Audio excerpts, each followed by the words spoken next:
device? I must be dreaming. Speaking of which, how could I dream such an odd dream? They say that perhaps the monsters, once they appear, would simply become novelties on someone's dinner plate. Zhou mused, recalling the monsters from the television shows, which appeared to wield limited destructive power, signaling his respect. This chicken-head creature seems rather formidable. Zhou mused silently as he observed the battle between Dream Beats and the monster, beginning to analyze the situation. The creature smacked his forehead, finally enlightened. The Ultra Brothers versus the Monster Army is a cinematic installment in the Ultraman series, depicting a parallel universe devoid of both Ultraman and monsters, yet inhabited by human forms of the Ultraman. When monsters invaded this alternate reality, the human forms of Ultraman awakened to safeguard their world. The earlier chicken-head monster was the first to emerge in this parallel realm, known as King Pandan. The grotesque entity before him was not merely a monster, but rather a Super Hippolyta alien. Super Hippolyta alien. Zhou murmured. Recognizing the alien's formidable nature, this cylindrical container had a history of annihilating the Ultraman brothers, transforming them all into statues, much like Mebius had done now. Honestly, I prefer calling it the Razor Clam alien, Zhou remarked, gazing at the Super Hippolyta alien's razor clam-like visage. I, the Hippolyta alien, have vanquished Ultraman Mebius. This world is now devoid of obstacles. Let us await the moment of humanity's demise. Zhou watched the razor clam alien chattering away in a rapid-fire manner. Though he could not understand Japanese, its demeanor exuded an unmistakable arrogance. What was even more outrageous was that after proclaiming its victory, it emitted an eerie laugh, then caressed its clam-like face with its middle finger, transforming into a dark vapor that dissipated into the sky. How utterly vulgar. Zhou could no longer contain his disdain. While it was one thing for the creature to be arrogant, it was quite another to touch its own clam-like face before departing. That was simply revolting. As the razor clam alien vanished from sight, Zhou found himself at a loss. If it came to a confrontation, it would likely only occur during the final battle. Yet when the time came, Dagu would transform into Diga, what then would become of his own Diga form. Shaking his head, Zhou dismissed such thoughts and stepped out of the alley, finding the street devoid of life. Feeling the pangs of hunger in his belly, Zhou shamelessly indulged in several pastries at a nearby bakery. After all, with everyone else having left, and himself in a state of utter poverty, consuming a couple of bread rolls seemed trivial. Besides, one must be nourished to muster the strength to combat monsters. Having finished his meager meal, Zhou casually took a few more to serve as his lunch and dinner. However, the dilemma of where to spend the night loomed large. Should he seek out Dagu? The language barrier was a significant hurdle, and he was scarcely acquainted with anyone. Time slipped by swiftly, and instead of wandering aimlessly, Zhou chose to sit quietly by the sea, where the statue of Dream Beat stood, awaiting further developments. As dusk approached, rain began to fall. Holding the bread in his hands, Zhou sought refuge from the downpour, when unexpectedly, he spotted a familiar figure Dagu. Yet, Zhou's familiarity with him was one-sided. Tell me, Dream Beat what should I do? Dagu implored, anxiety etched across his features. How can I awaken the 7 warriors? Drenched by the rain, Dagu stood at the water's edge, gazing at the statue of Dream Beat which remained silently steadfast, offering no response. Although Zhou could not comprehend Dagu's words, he surmised that Dagu was seeking guidance from Dream Beat on how to resolve their pressing predicament. Just as Zhou contemplated approaching Dagu to strike up a conversation and perhaps secure a place to stay, a phantasmal figure materialized before Dagu, gradually taking on a corporeal form. It was a little girl clad in a white dress. Zhou halted in his tracks. Another little girl? This one in a white dress. While Zhou pondered, Dagu addressed the girl. Who exactly are you? You have indeed forgotten, the little girl replied, her voice directed at Dagu. Thus, I shall soon vanish from this world. If Ultraman fades from the hearts of children, and they lose their dreams, I too will disappear, and all universes will become mere playthings in their hands. Who are they? Dagu inquired, puzzled. The little girl did not answer him, but urged, You must remember. Only then can you save this world. What must I remember? Who are you? Dagu pressed for clarity. The little girl offered no further explanation, instead becoming ethereal and gradually dissolving into the torrential rain. Zhou observed the exchange between the girl and Dagu, though he grasped none of it. He recalled that this segment was indeed part of the Narrativia live broadcast for himself. If you will, you are Gu soon noticed Yu Zhou standing behind him and inquired, "Did you see that little girl? The adorable one in the white dress." Yu Zhou listened as Gu rambled on, managing to catch a few phrases, including our Riwa and Kawaii that my name is Yu Zhou, and as a Chinese, I'm not very proficient in Japanese. Zhou reluctantly confessed, employing his fragmented English to address Gu. "Oh, I see." Gu replied with a hint of resignation, "Hello, you can call me Gu." Although Yu Zhou had not even passed the 4th level of English, he could still grasp a little of the language. "By the way, I also saw that kawaii girl you mentioned," Yu Zhou said to Gu. "You saw her too? That's wonderful. I thought I was hallucinating," Gu exclaimed, his face alight with excitement. However, Yu Zhou had a predicament. He pointed towards the rain-soaked sky, then gestured to his own drenched clothes and those of Gu. Realizing the situation, Gu quickly led Yu Zhou away from the beach. Now, Gu was eager to discuss the girl in the white dress they had just encountered. Before long, they arrived at a CAF, and upon seating themselves, Gu retrieved his phone and opened a voice translation app. Yu Zhou was taken aback, wondering if such technology existed. This would certainly facilitate their communication. "Yu Zhou, you heard and saw my conversation with the little girl, right?" Gu's voice emerged from the phone, translated into Chinese. "Yes, I heard and saw it." Yu Zhou nodded, and the voice from the phone continued in Japanese. "I want to ask you a question. Do you believe in parallel universes?" Gu inquired earnestly. "I do believe," Yu Zhou responded, aware that in the original narrative, Gu had dreamt of the 8 Ultraman warriors and learned from that dream about his uncle and 2 friends, Asuka and I, being involved with Ultraman. Yet they found it too absurd to accept Gu's claims. "That's great," Gu exclaimed with enthusiasm. Without the aid of the translation app, Yu Zhou could discern Gu's joy. It was profoundly moving to have someone believe in his seemingly ridiculous assertions. "Then do you believe that Ultraman exists in our world?" Gu continued to question Yu Zhou. "I do. And hasn't a living example appeared today?" Yu Zhou replied, taking a sip of his coffee. "Indeed, you're absolutely right." Gu suddenly enlightened. "Initially, I had my doubts about the events in my dream, but now it all makes sense, given that monsters and Ultraman have already manifested, and I happen to dream at this very moment about 8 Ultraman warriors returning to save the world. Then this dream is most likely true, and those Ultraman warriors are people I know." Gu looked at Yu Zhou with palpable excitement, exclaiming, "I cannot thank you enough, Yu Zhou." "No need for thanks. Moreover, I shall confide in you another secret," Yu Zhou said with a hint of mystery. "What is it?" "They're not merely 8 Ultraman warriors." "What?" Gu was astonished. In his dream, only 8 Ultraman warriors had appeared, yet Yu Zhou stood before him, asserting with conviction that there were more than 8. "Did you also dream, Yu Zhou?" Gu asked, bewildered. "There is nothing to elaborate on. I will not be able to clarify it right now, but in due course, you shall comprehend." Yu Zhou refrained from further explanation, believing that everything would unfold in accordance with the progression of the narrative. "Very well," Gu replied, sensing the gravity of the moment, and he chose not to press further. "By the way, I currently find myself without a place to stay, utterly displaced. Gu, would you be so kind as to assist me in finding temporary accommodation?" Yu Zhou said, mustering a hint of bashfulness as he addressed Gu. "Ah!" Gu exclaimed in disbelief as he gazed at Yu Zhou. "It is truly hard to fathom that you have nowhere to reside."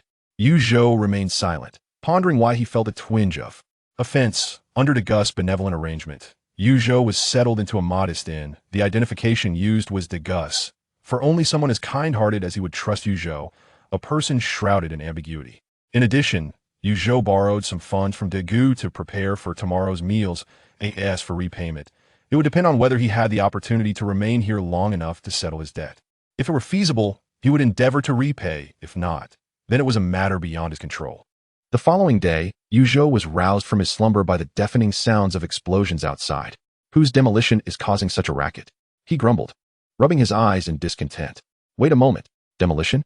My goodness, I nearly forgot I am in a world of Ultraman and monsters." Startled, Yu Zhou leapt from his bed, quickly freshened up, and dashed out of the hotel with a piece of bread clutched in his mouth. Upon stepping outside, he realized that the street was deserted and the hotel was void of life. This was due to the emergence of 2 monstrous creatures from the depths of the earth. Both monsters bore 2 formidable horns, revealing vicious fangs, with robust bodies like tigers and bears, brandishing their claws menacingly. Yu Zhou recognized these beasts. One was named Hilbegon and the other Goldrass. As they advanced, they trampled public amenities and cars, tearing apart surrounding structures with their colossal claws. scattering debris of bricks and steel everywhere. In response to the rampant destruction, the military of this parallel universe deployed fighter jets to engage the monsters that were wreaking havoc on the nation's economy. Missiles launched from the aircraft exploded upon contact with the creatures, enveloping the area in flames and smoke. According to the principle of smoke without injury, these monsters emerged unscathed from the aerial assault. Observing the chaos, Zhou contemplated his next move. If he were to transform and confront them, he pondered whether he could defeat these two adversaries on his first attempt. In the original narrative, Zhou had transformed into Tiga and initially held the upper hand against these monsters. However, the arrival of the Elephant Man alien turned the tide. In a 1 versus 3 scenario, Tiga found himself at a disadvantage, ultimately imprisoned in a transparent cylindrical container. Had it not been for the timely awakening of Asuka and the memories of the parallel world, transforming into Deno and Gaia, Tiga might have ended up like Mirabeus, reduced to a mere statue. It would be wiser to wait for Zhou to transform first. Prematurely disrupting the storyline could lead to dire consequences. After deliberating, Zhou resolved to seek out Zhou. Following the reappearance of the monsters, Zhou had taken refuge with the evacuees in Chinatown. This plot point was somewhat familiar to Zhou due to Chinatown's presence, so he navigated through the crowds and security personnel's guidance to reach the area. However, after numerous detours and lacking transportation, he found himself lost and, most importantly, unable to comprehend the Japanese language, relying solely on gestures and body language for navigation. By the time he arrived, twilight was beginning to descend. As he finally rested on the ground, a dark mist descended near Chinatown, revealing the form of the Elephant Man alien. Humans, despair. It cackled ominously. Hilbegon and Goldrass appeared to respond to its summons, heading toward Chinatown, wreaking havoc along their path. Energy continued to accumulate between Hilbegon's horns, launching blue fireballs that relentlessly demolished the surrounding buildings. Between the two angles of Goldrass, powerful yellow lightning continuously erupted, wreaking havoc upon the houses, destruction upon destruction. A multitude of citizens began to flee once more. Zhou expressed his exhaustion, stating that after a day of relentless walking, his feet felt as though they might give way. I shall not walk any further today. If you dare to come, I shall not seek out Daegu. I will confront you myself, he declared fiercely, seated upon the ground, massaging his legs while directing his ire towards the monster. Quickly seek refuge. Nearby, a man clad in a suit shouted urgently to those resting on the ground in Chinatown. Everyone, this place is perilous. Hurry across to safety. Although Zhou could not comprehend the man's words, the urgency was palpable. Upon closer inspection, he recognized Daegu. Daegu appeared to have awakened his memories as a member of the victory team, urging the people in Chinatown to evacuate due to the approaching monster. Daegu. After Daegu had successfully directed the refugees away, Zhou called out to him. Zhou? Though lacking a translation device, Daegu understood Zhou's name. This place is unsafe. We shall discuss matters once we have left. Daegu sprinted towards Zhou, grabbing him and pulling him along. Although Zhou did not grasp the words, he followed Daegu's lead, albeit with weary legs. After all, he was merely a reclusive homebody. Before long, the two arrived at a safe location. Daegu retrieved his phone and opened a translation application. Daegu, I have something of great importance to share with you. Zhou intended to reveal that he was, in fact, Ultraman. Based on his understanding of the original narrative, once Daegu and the others discovered his true identity as an Ultraman warrior, they would awaken their memories and obtain their transformation devices. What is it? Daegu inquired, puzzled. Ultraman will undoubtedly arrive if we do not relinquish hope until the very end. Just as Zhou was about to disclose his secret, a steady yet poignant voice resonated from behind them. Daegu, these were the words you shared with us in your childhood. Zhou turned to see his eyes widen in astonishment. It was Hayata, Juho, and Hoshino Seiji, three figures of remarkable stature. The original Ultraman, 7 Ultraman, and Ace Ultraman. Though they might not yet recognize their identities as Ultraman, or perhaps they did but could not transform, they were undeniably present. Zhou contemplated the absence of Jack. According to the original storyline, K-Suk, the human form of Jack Ultraman, should still be in the hospital, but he would appear later. Daegu gazed at his three uncles with a complex expression. While he suspected they might be Ultraman, he felt it impolite to assume they could transform. The reason we have not forsaken our dreams is that your belief in Ultraman remains etched in our hearts. Beidaxing looked at Daegu, clutching his heart, and spoke. Have you forgotten your dream? Daegu pondered Beidaxing's words. Indeed, you have always believed in Ultraman. Hayata's statement struck a chord deep within Daegu's heart. He reminisced about his childhood, when he, along with Asuka and the others, would imitate Ultraman. Suddenly, clarity enveloped Daegu's mind, and he gazed at the three uncles before him with a look of enlightenment. The three figures smiled knowingly and nodded at Daegu, their expressions laden with meaning. Zhou, unable to comprehend, understood from Daegu's enlightened gaze that perhaps he had realized his identity as Ultraman. By the way, Zhou, you mentioned wanting to tell me something? Daegu inquired, holding his phone and using a translation app to address Zhou. Zhou looked at Daegu, mirroring the knowing smile of the three figures, and replied, what I wish to convey. Do you not already comprehend? Zhou, how do you also? Daegu's eyes widened in astonishment. His three uncles were likely Ultraman, and they might be aware that he was the last of the 8 warriors. This revelation left Daegu in shock. Never mind, time is of the essence. Zhou, uncles, I must take my leave. Without further ado, Daegu dashed towards the direction of the attacking monsters, leaving Zhou awkwardly facing the three figures. I also wish to converse with these esteemed individuals, Zhou lamented, grappling with the language barrier. Alas, who is this? Zhu Xingtuan regarded the awkward Zhou with curiosity. I am Zhou, a friend of Daegu. Esteemed seniors, please continue your conversation. I shall check on Daegu. Farewell for now. Hearing the Japanese from Zhu Xingtuan, Zhou responded with a flurry of Chinese, then sprinted off in the direction Daegu had taken. The three figures exchanged glances amidst Zhou's stream of Chinese. They only caught the word goodbye before he dashed away. This child is rather intriguing, he had mused. He radiated an aura of warmth. Beidaxing nodded in agreement. When Zhou caught up with Daegu, he found him standing resolutely on the path where 2 monsters were about to wreak havoc. Zhou chose not to disturb Daegu, for according to the original storyline, this was the moment Daegu was to transform. How could I have been so oblivious? The last of the 8 warriors is none other than I, Daegu exclaimed, gazing at the monsters that were unleashing blue fireballs and yellow lightning. Memories from countless realms surged into Daegu's consciousness, as if conjured from thin air. The victory team, transform into light. Daegu, this world shall be protected by me. In the distance, Zhou observed Daegu, his face a mask of determination. Suddenly, Daegu shouted a phrase, and particles of light, seemingly from nowhere, began to swirl around him, ultimately coalescing in his hand into the godlight stick, known as the Spark Prism. Daegu struck a pose, the most frequently used and striking transformation stance from his recently awakened memories, raised the Spark Prism, and pressed the button. Daegu. Like a cry emanating from the depths of his soul, Daegu transformed into a beam of light, vanishing from sight. Subsequently, a radiant white light descended from the heavens, landing before the Cephalopodian and the 2 rampaging monsters. As the white light dissipated, a colossal figure adorned in hues of red, purple, and silver materialized before the astonished onlookers, majestically standing guard in front of them. The fleeing refugees halted in unison, their eyes drawn to this magnificent giant, a mixture of astonishment and joy illuminating their faces. It was Ultraman. Ultraman had truly arrived. Go, Ultraman! Go, Ultraman! Strike down those 2 monsters. Although they had never encountered this particular Ultraman before, a glimmer of hope ignited within them as they fervently cheered for Daegu. Daegu adopted his familiar stance, his gaze fixated on the Cephalopodian and the 2 monsters that had ceased their destruction. The Cephalopodian found the situation perplexing. In this parallel world, Ultraman was not supposed to exist. The statue-like Mebius had also originated from another universe, so how had this one suddenly emerged? The 2 monsters beside him, however, were oblivious to these thoughts, driven by sheer instinct as they charged at Daegu, intent on knocking him aside. Daegu reacted swiftly, opting not to confront the monsters head-on.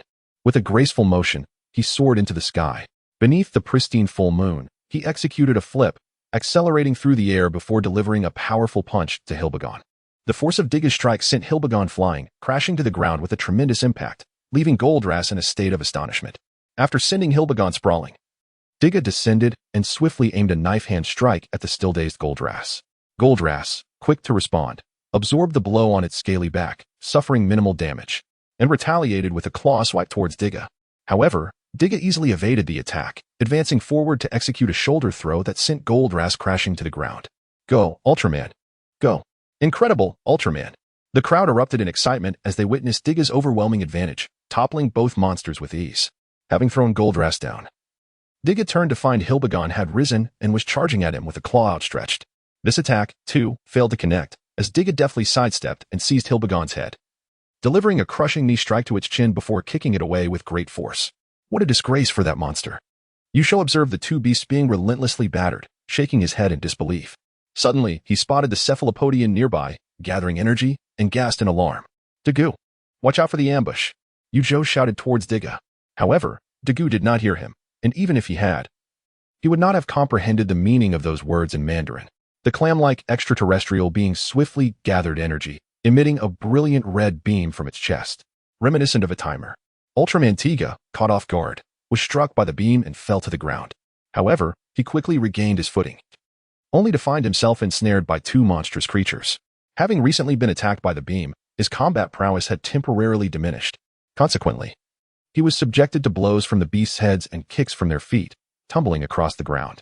When he managed to rise again, the two monsters had conjured blue flames and yellow lightning, launching them towards Tiga simultaneously.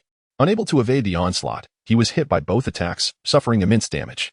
"You shall become a bronze statue too." The clam-like alien cackled maniacally.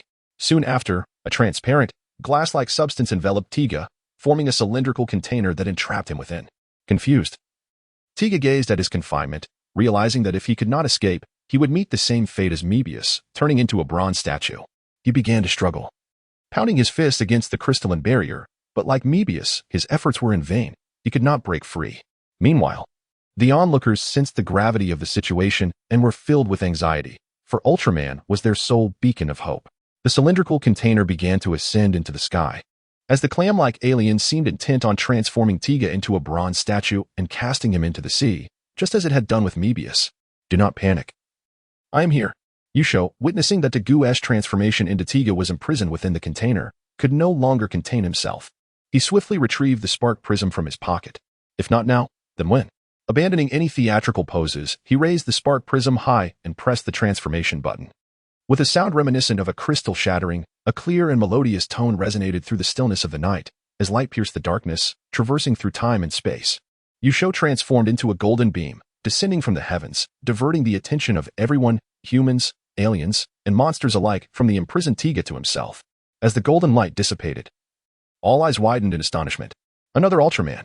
The question was not whether it was another, but rather that this Ultraman bore an uncanny resemblance to the one confined within the container. "Never mind, Ultraman, go for it." "Yes, as long as it's Ultraman." "Cheer for him." Not only were the onlookers astonished, but the two monsters and the clam-like alien also displayed expressions of disbelief.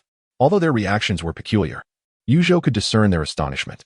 Meanwhile, Dagu, trapped within the container, was equally astonished. Another Tiga had appeared, but wasn't he the last of the 8 warriors?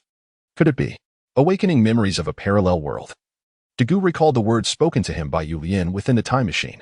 Ultraman Tiga left his corporeal form and departed from Earth. Could it be that the Tiga before him was indeed the original Ultraman Tiga? The flying birds and I were observing the battle between Tiga and the monsters from a nearby tall building, gradually coming to believe in Daigu's words and realizing that the Tiga fighting not far away was indeed Daigu himself. When Daigu, transformed into Tiga, was confined within a vessel, both of them awakened their memories. Just as they were about to summon their respective transformation devices, their lips already uttering the names of the Ultraman they wished to become. A golden light descended from the heavens, revealing another Tiga. Their transformation motions came to an abrupt halt. Cough, cough, cough. I was even choked by my own surprise. What was happening to Tigas? Let's observe a bit longer. Asuka was equally bewildered. Zhou, unaware of the thoughts swirling in everyone's minds, focused on how to unleash his light beam, as it was his first transformation and he was still unfamiliar with the operations. Recalling the original story, when Dinah and Gaia appeared, one had effortlessly shattered the vessel confining Tiga with a beam of light. Zhou pondered, thinking he could attempt the same. Thus, the Tiga transformed by Zhou waved his hand toward the vessel imprisoning Daigu's Tiga. A white beam of light erupted forth, and moments later, the vessel shattered under its force, allowing Daigu's Tiga to descend. Few success. Zhou's Tiga shook his hand, exhaling in relief. It was his first time using a skill, and he feared making an error. "Who are you?" Daigu's Tiga inquired, looking at Zhou's Tiga with a hint of confusion. "How are you?" Zhou did not respond to Daigu's question, but instead asked him in English. Surprisingly, "I'm well, and I can still fight." Upon hearing the English spoken by the Tiga before him, Daigu recognized who it was. Only Zhou would converse with him in English. Meanwhile, the people on the ground were left bewildered, hearing, "How are you?" "I'm fine, thanks." Were these two Ultramen actually capable of speech? And in English, no less? The crowd was thrown into disarray. In their worldview, Ultramen spoke only Japanese, and this dialogue shattered their perceptions.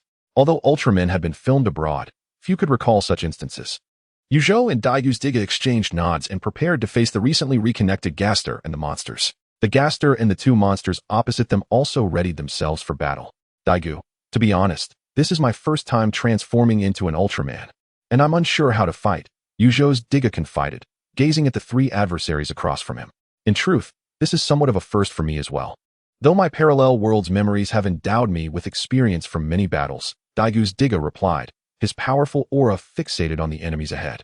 What are you two murmuring about? The Gaster, growing impatient, waved his massive hand, charging towards the two Digos alongside the monsters. You, the clam alien, let me tell you. I have tolerated you for far too long, Zhou exclaimed, unleashing a torrent of invective at the clam alien, who continued to taunt him. What language was he speaking?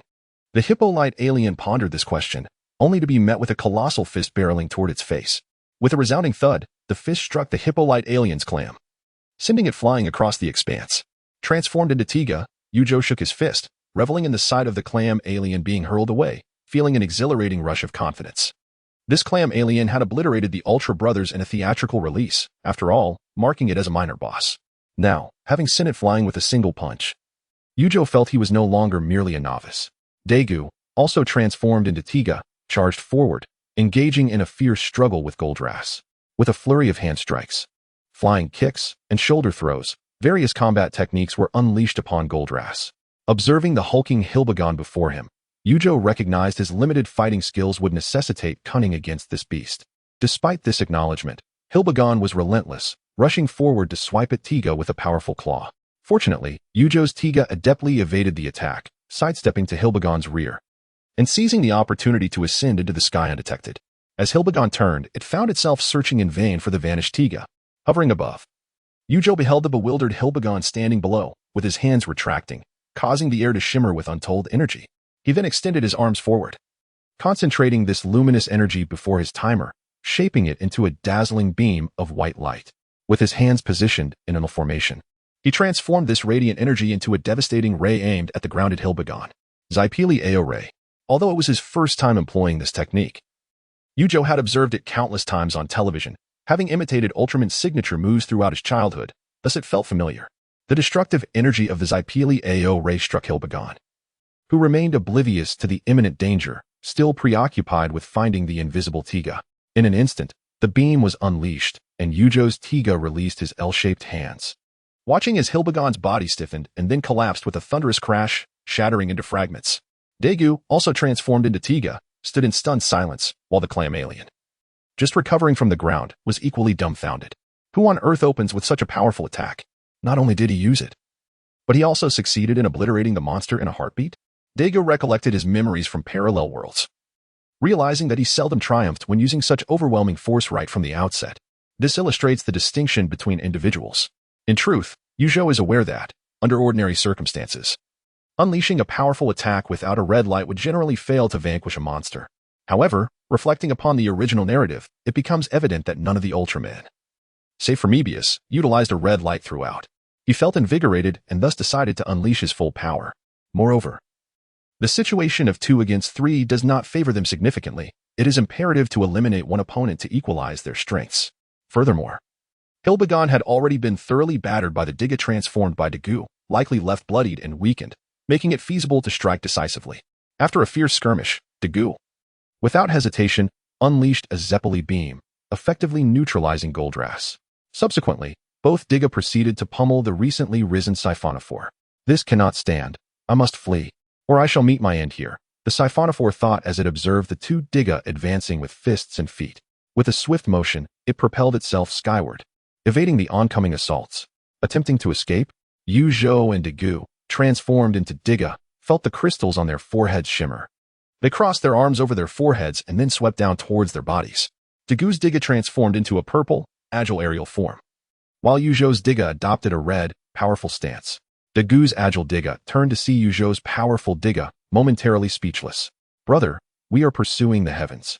And you transform into a powerful form yet? Daegu refrained from voicing his thoughts, as the urgency of the pursuit took precedence, even if he had spoken. Zhou would not have comprehended.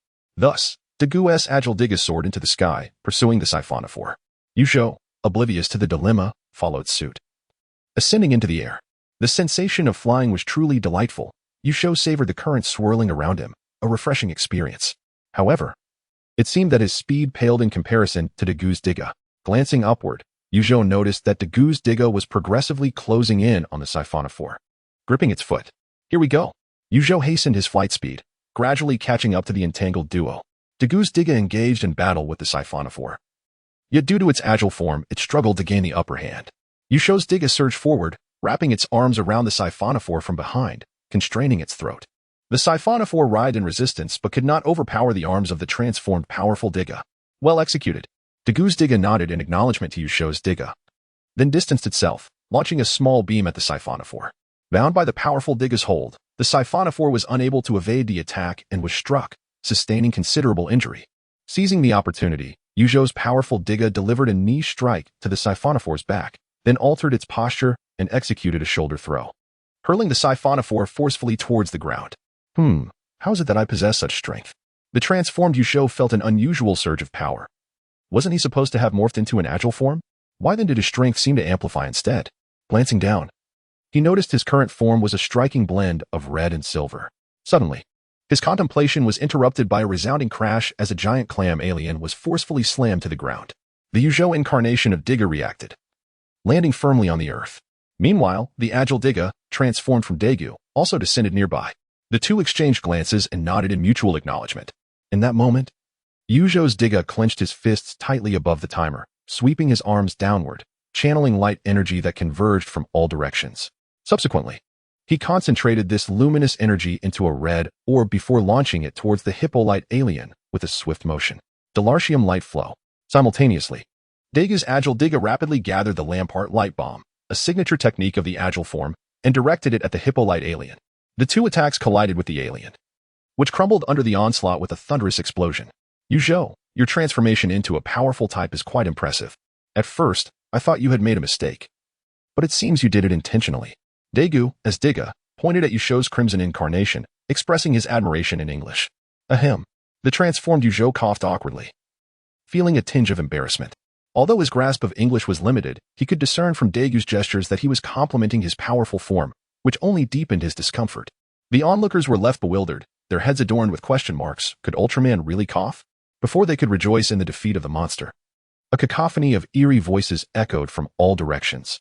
Fear, fear, do not rejoice. Fear, do not rejoice. Do not rejoice. Fear, fear. The haunting sounds enveloped them, inciting a sense of panic among the crowd. The unknown is the most terrifying of all. Both Yusho and Dagu's Diga soared into the sky, scanning for the source of the disquieting sounds. As the ghostly voices reverberated, tendrils of purple mist coalesced from the city, forming in the air, manifesting figures reminiscent of soul-like entities such as Hilbegun and Goldrass, along with the previously vanquished King Pandon and King Jesla, as well as the hippolyte alien.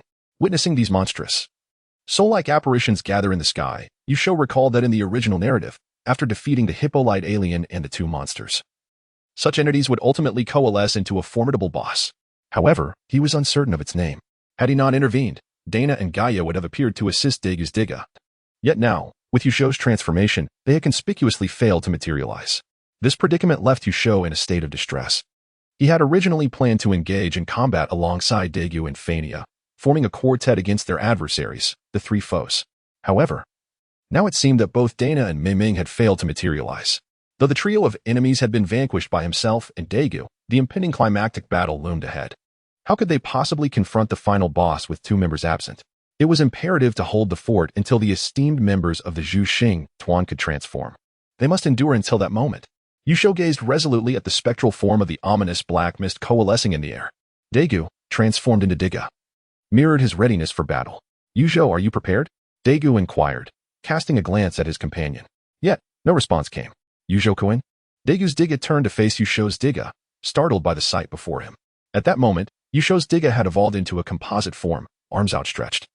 As beams of light energy coalesced between his limbs into a radiant white beam, which he directed toward the mass of black mist. Zai Paleo Ray, he exclaimed. Dagu, what are you waiting for? Let us strike while it's still coalescing. Let us take it down. Despite Yusho's rudimentary English, Daga grasped his intention to attack the black mist before it fully formed. In response, Dagu's Diga also transformed into a composite form, channeling light energy to unleash a Zai Paleo Ray at the black mist. The two rays struck the mist sequentially, although they did not create a massive upheaval.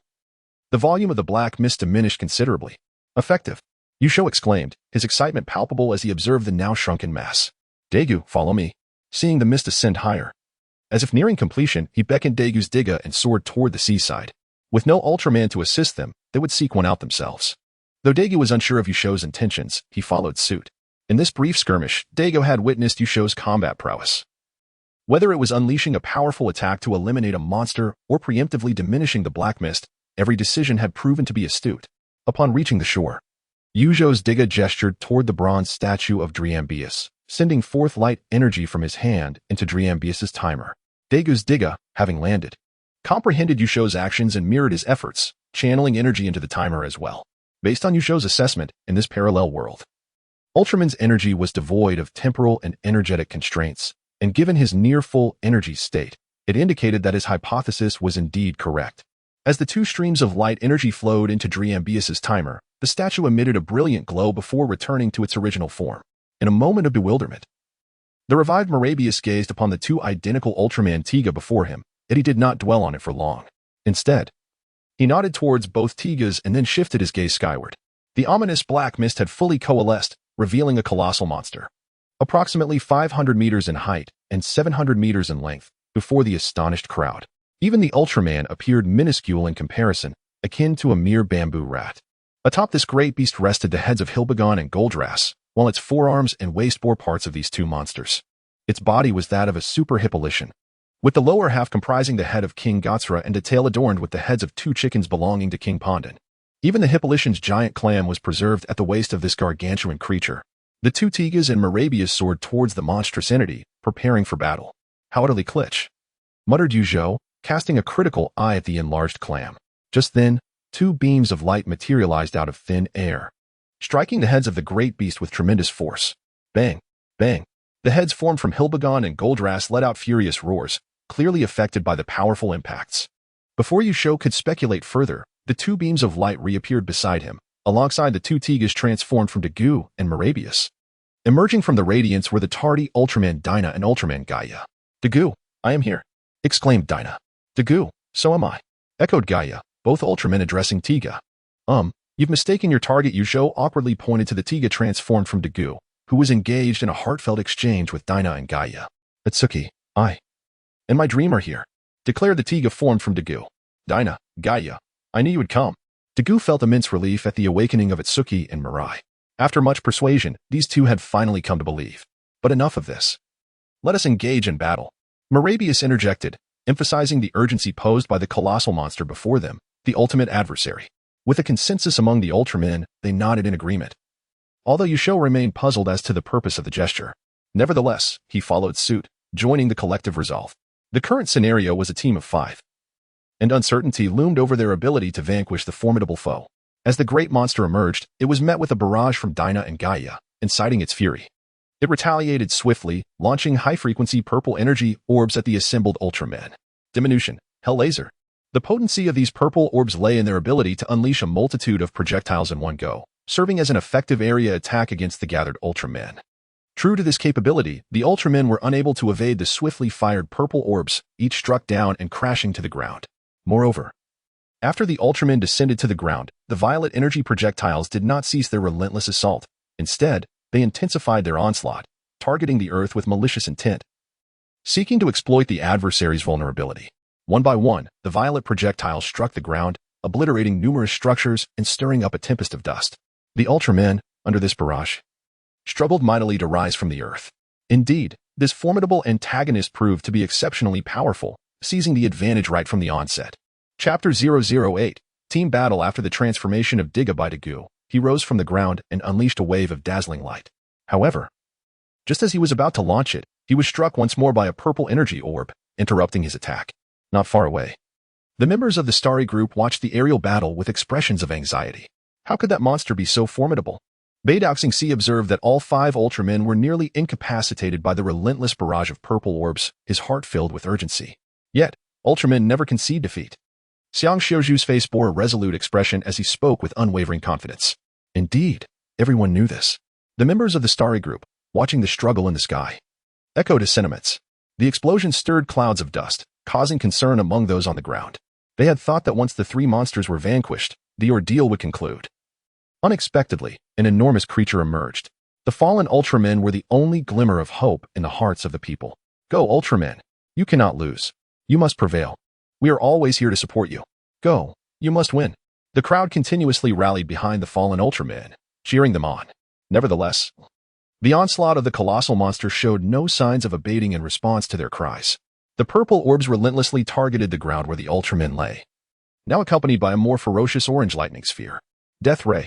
With a resounding boom, the orange sphere detonated upon the ground where the Ultramen were situated, igniting a spectacular blaze. The spectators felt a pang of anxiety, their gazes fixed on the inferno, praying that the Ultramen would emerge unscathed. Amidst the palpable tension, a series of swift movements echoed as the 5 Ultramen burst forth from the flames, charging once again towards the gigantic monster. Instantly, a collective sigh of relief swept through the crowd. The Ultramen had withstood the assault. Go, Ultraman, go. As they witnessed the Ultramen re-enter the fray, the crowd erupted with excitement. Zhou, transformed into Tiga, joined the other Ultramen in a counterattack against the formidable beast. Initially, Zhou focused on the creature's 4 tentacles, which were derived from the bulbous protrusions atop the heads of the Hippolyte aliens. The purple orbs had originated from these very bulbs. You've inflicted such suffering upon me. I shall dismantle those bulbs. As Zhou, as Tiga, surged forward, he seized one of the tentacles, equal in size to his own body, and began to pummel it relentlessly. The tentacle, struck repeatedly, seemed to register pain and began thrashing wildly, causing the bulbs to sporadically emit purple energy orbs. Observing this, Zhou retreated into the sky, evading the tentacle's grasp. Crossing his arms, he made a downward motion, transforming into the silver-red, powerful form of Tiga, and launched a fist towards the bulb that was incessantly firing purple orbs. The purple missile launch also had a certain interval, and it was during this brief moment that the powerful Tiga, transformed by Zhou, struck a blow upon the light bulb. The bulb, which had originally shone with a yellow hue, dimmed instantly under the impact. One down, splendid. Observing this, Zhou's Tiga continued to assault the other 3 tentacles, systematically extinguishing the light bulbs upon them. This successfully deprived the colossal beast of one of its formidable abilities. Dinah, Gaia, Mebius, and the other Tiga, transformed by Tiga, were also engaging the gigantic creature, targeting its head, striking the waist of the Hippolytan, and executing guerrilla tactics. While they inflicted some damage upon the enormous beast, it remained largely unfazed by the Ultraman's efforts. Just as the battle reached a critical juncture, for beams of light suddenly struck the colossal monster. Zhou's Tiga and the other Ultramen looked down in astonishment. It was the legendary figures of the Star Alliance who had transformed. The original Ultraman, Ace, Seven, and Jack joined the fray. Although their beams did not inflict significant harm upon the giant monster, their arrival invigorated the spirits of those witnessing the battle. In this world, humanity was familiar with Ultraman films, and the Ultramen before them were the very brothers they recognized. Instantly, the crowd on the ground erupted with fervor. The Ultramen commenced their assault on the gigantic beast, resulting in an overwhelming 9-to-1 situation. Ace, despite being a king of combat, chose to engage in close quarters, rushing forth to deliver a series of punishing blows to the head of Goldrass. After creating some distance, he unleashed a horizontal decapitating strike, severing one of Goldrass's horns. Infuriated, Goldrass unleashed thunderous roars, but Ace deftly evaded the onslaught. Jack Ultraman, witnessing Ace's success, was not to be outdone. With a flash of sparks, the other horn of Goldrass fell from the sky. The original Ultraman was even bolder, charging directly into the maw of Goldrass, unleashing a barrage of light that caused the head to shimmer and ultimately eject him with a resounding explosion. 7 Ultraman, positioned behind the massive creature, engaged in combat with the 2 chicken heads transformed from the King of Powdon. These heads spewed forth scorching red fireballs, relentlessly attacking the agile 7, who retaliated with beams of emilium light, striking back at the 2 avian heads. All the Ultramen relentlessly assailed the gigantic monster, while the crowd on the ground watched the thrilling battle with exhilaration. Zhou seemed to sense something and, along with the other Ultramen, soared into the air, gathering above the bay. There, his gaze fell upon a grand bridge spanning the sea. In the original narrative, there was a scene where this bridge was melted away by the terrifying beams emitted by the monster. As the moment approached, it seemed to validate the thoughts swirling in Zhou's mind. The colossal beast erupted into chaos, exuding a ferocious energy as it concentrated a lethal beam of light. Disassalta. Eruption. A thunderous roar ensued as the beam erupted from the creature's chest, striking the bay with relentless force. The blinding light emanating from the beast evaporated the seawater, transforming mud and sand into molten lava. As the beam threatened to strike the cross-sea bridge, Zhou shouted, "Quick, stop it." Without hesitation, he shaped his hands into and unleashed the Zypili AO beam. The other Ultramen, though they did not comprehend Zhou's Mandarin, understood the urgency and swiftly directed their own lethal beams at the monster. A resounding explosion erupted as a kaleidoscope of colors detonated upon the creature. interrupting its attack and inflicting considerable damage. Observing the lava in the bay continuing to spread, the Ultramen collectively focused their energies to generate a restoration beam. Aiming to repair the bay transformed into magma, Zhou, transformed into Tiga, was initially uncertain about how to unleash this restorative light. Yet he mimicked the actions of his fellow Ultramen and astonishingly succeeded. Gradually, the bay began to recover under the Ultraman's radiant beams, eventually returning to its original state. The only divergence from the original narrative lay in the fact that the Cross-Sea Bridge remained intact, as all the Ultramen had intervened in the monster's destructive rampage beforehand. Enraged at the sight of the restored bay, the beast summoned another lethal beam, charging toward the Ultramen. In perfect synchrony, all the Ultramen raised their hands in front of them, deploying a protective shield capable of withstanding the incoming assault. This united barrier not only absorbed the beam's attack, but also refracted the monster's lethal energy back at it, striking its lower body and the head formed by Gra. The creature appeared to suffer tremendous pain, its multiple heads howling in agony, before it twisted its body and swiftly ascended towards the starry sky. Chapter 009. The head-delivering boss. Upon witnessing the scene, the Ultraman pursued relentlessly. The monstrous creature, having been struck by its own devastating move, sustained grave injuries, and now presented an opportune moment for a decisive strike. The colossal beast, clearly aware of its dire condition, desperately sought to escape into the cosmos. Soon, the Ultraman transcended the atmosphere, entering the vast expanse of space. Is this truly the universe? The Ultraman thrived in the vacuum, a fact undeniably exemplified by Zhou's transformation into Tiga. This marked Zhou's inaugural venture beyond the atmosphere and his first encounter with the genuine celestial knight, prompting him to gaze in awe at his surroundings. As the distance between the Ultraman and the monster diminished, 7 Ultraman, seizing the moment, detached his head blade and hurled it fiercely towards the creature.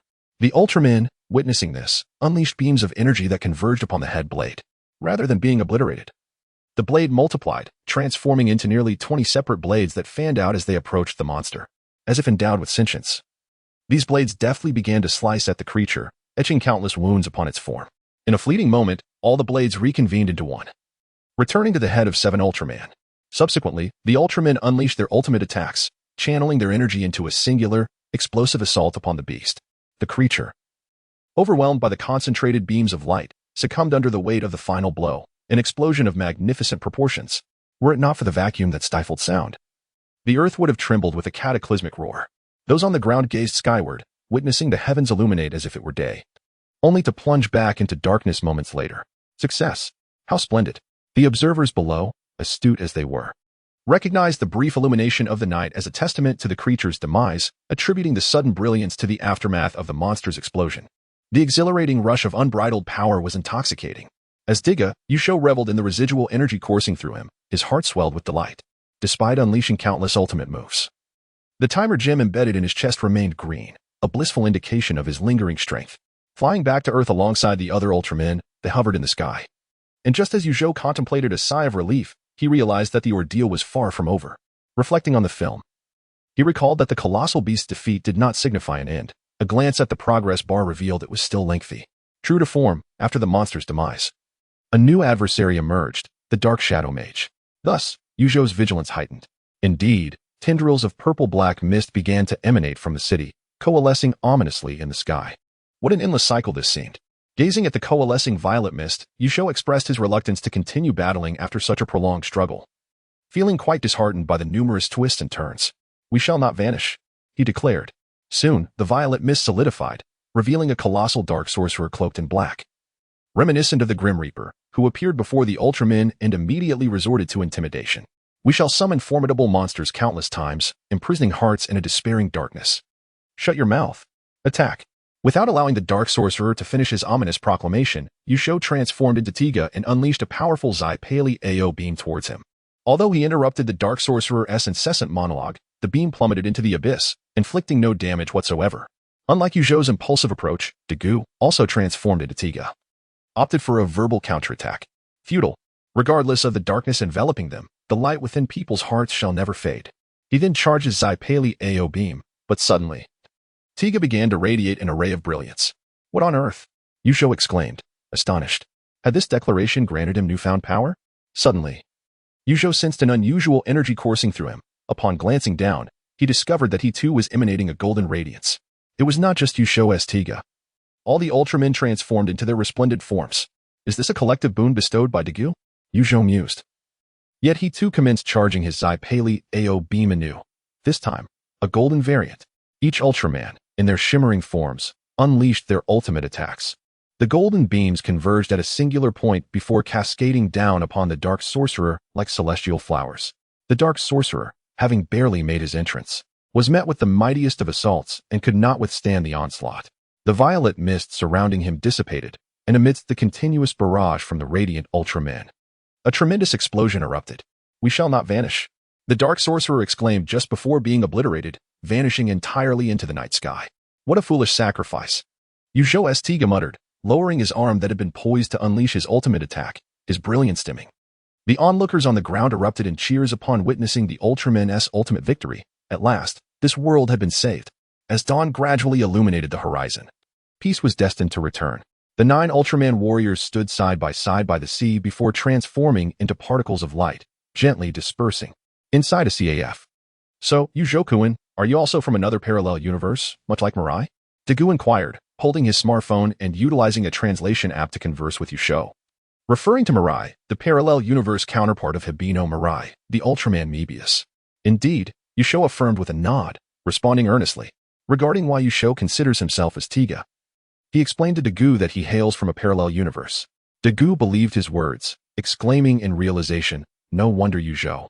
You initially mentioned there were not merely 8 Ultramen. It turns out the 9th Ultraman is indeed you." Zhou flashed a brilliant smile, revealing his pearly white teeth.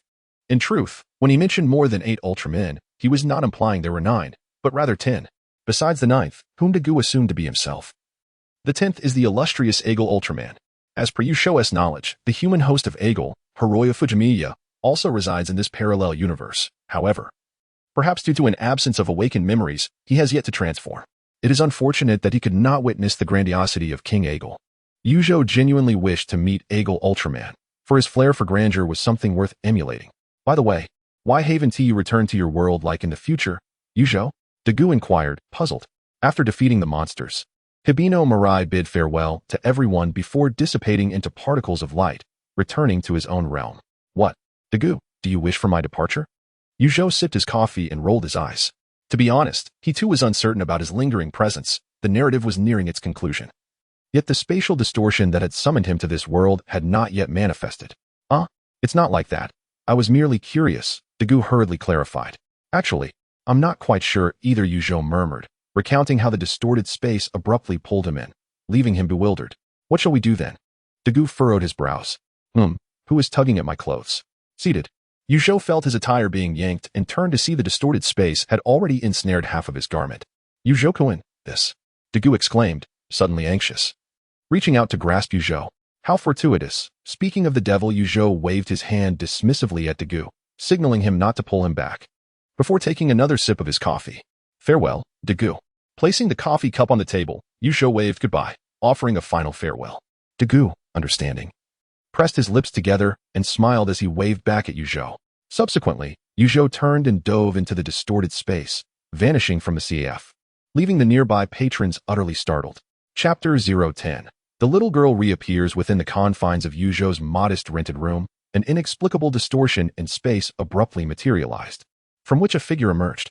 This time, unlike the previous occasion, Zhou did not descend with the elegance of a falling feather, but instead landed directly upon his bed. "How considerate," he mused, gazing at the vanishing distortion. "I spent 2 days in another world. If my calculations are correct, 2 days have also passed here. Let me check my phone." Zhou located his phone, charging by his bedside, and surmised that his recent disappearance must have caused considerable concern among his acquaintances. As a student, he was expected to attend classes, and even though he had left this world on a Saturday, any messages or calls left unanswered would surely incite worry. After unplugging the charger, Zhou activated his phone, only to be taken aback. The screen displayed that it was still Saturday. If memory served him right, he had departed at 8 a.m., and now it was 9 a.m. This indicated that while he had spent 2 days in the alternate realm, nearly an hour had elapsed here. Thus, I spent 2 days in another world, and only this little time has passed here? Zhou found this rather agreeable. In that dream, the little girl in the red dress had mentioned that his world should not be limited to just this one, implying that he would likely traverse to others. If time operated similarly during his next journey, it would alleviate considerable complications, after all. An extended disappearance could create quite the uproar. He wondered when the next instance of crossing over would occur. Zhou felt the necessity to prepare. For the girl in the red dress had not provided explicit instructions on how or when to traverse. The emergence of the distortion seemed entirely random. If one day he were to be unexpectedly drawn into it while walking down the street, it would certainly spell disaster, attracting a multitude of curious individuals to investigate his humble lodgings, with a semblance of a plan forming in his mind. Zhou ventured outside to procure supplies for his next journey. He contemplated acquiring compressed food, for the sensation of hunger was quite unpleasant. Additionally, he resolved to watch more Ultraman films, including television series, theatrical releases, and movies, though he did not intend to memorize them.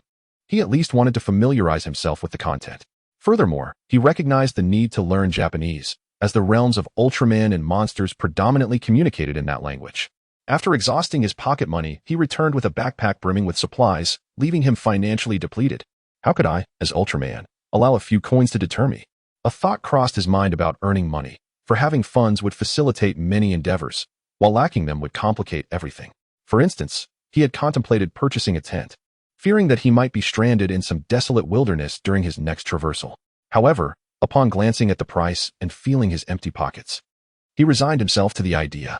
Oh well, let us focus on preparation for the next crossing, he sighed, tapping his head. Struggling to conceive ways to augment his financial resources, he considered himself merely an Ultraman, not a deity, lacking powers such as X-ray vision or self-targeting abilities. If he possessed such talents, as depicted in novels, he would purchase precious stones and amass wealth in an instant.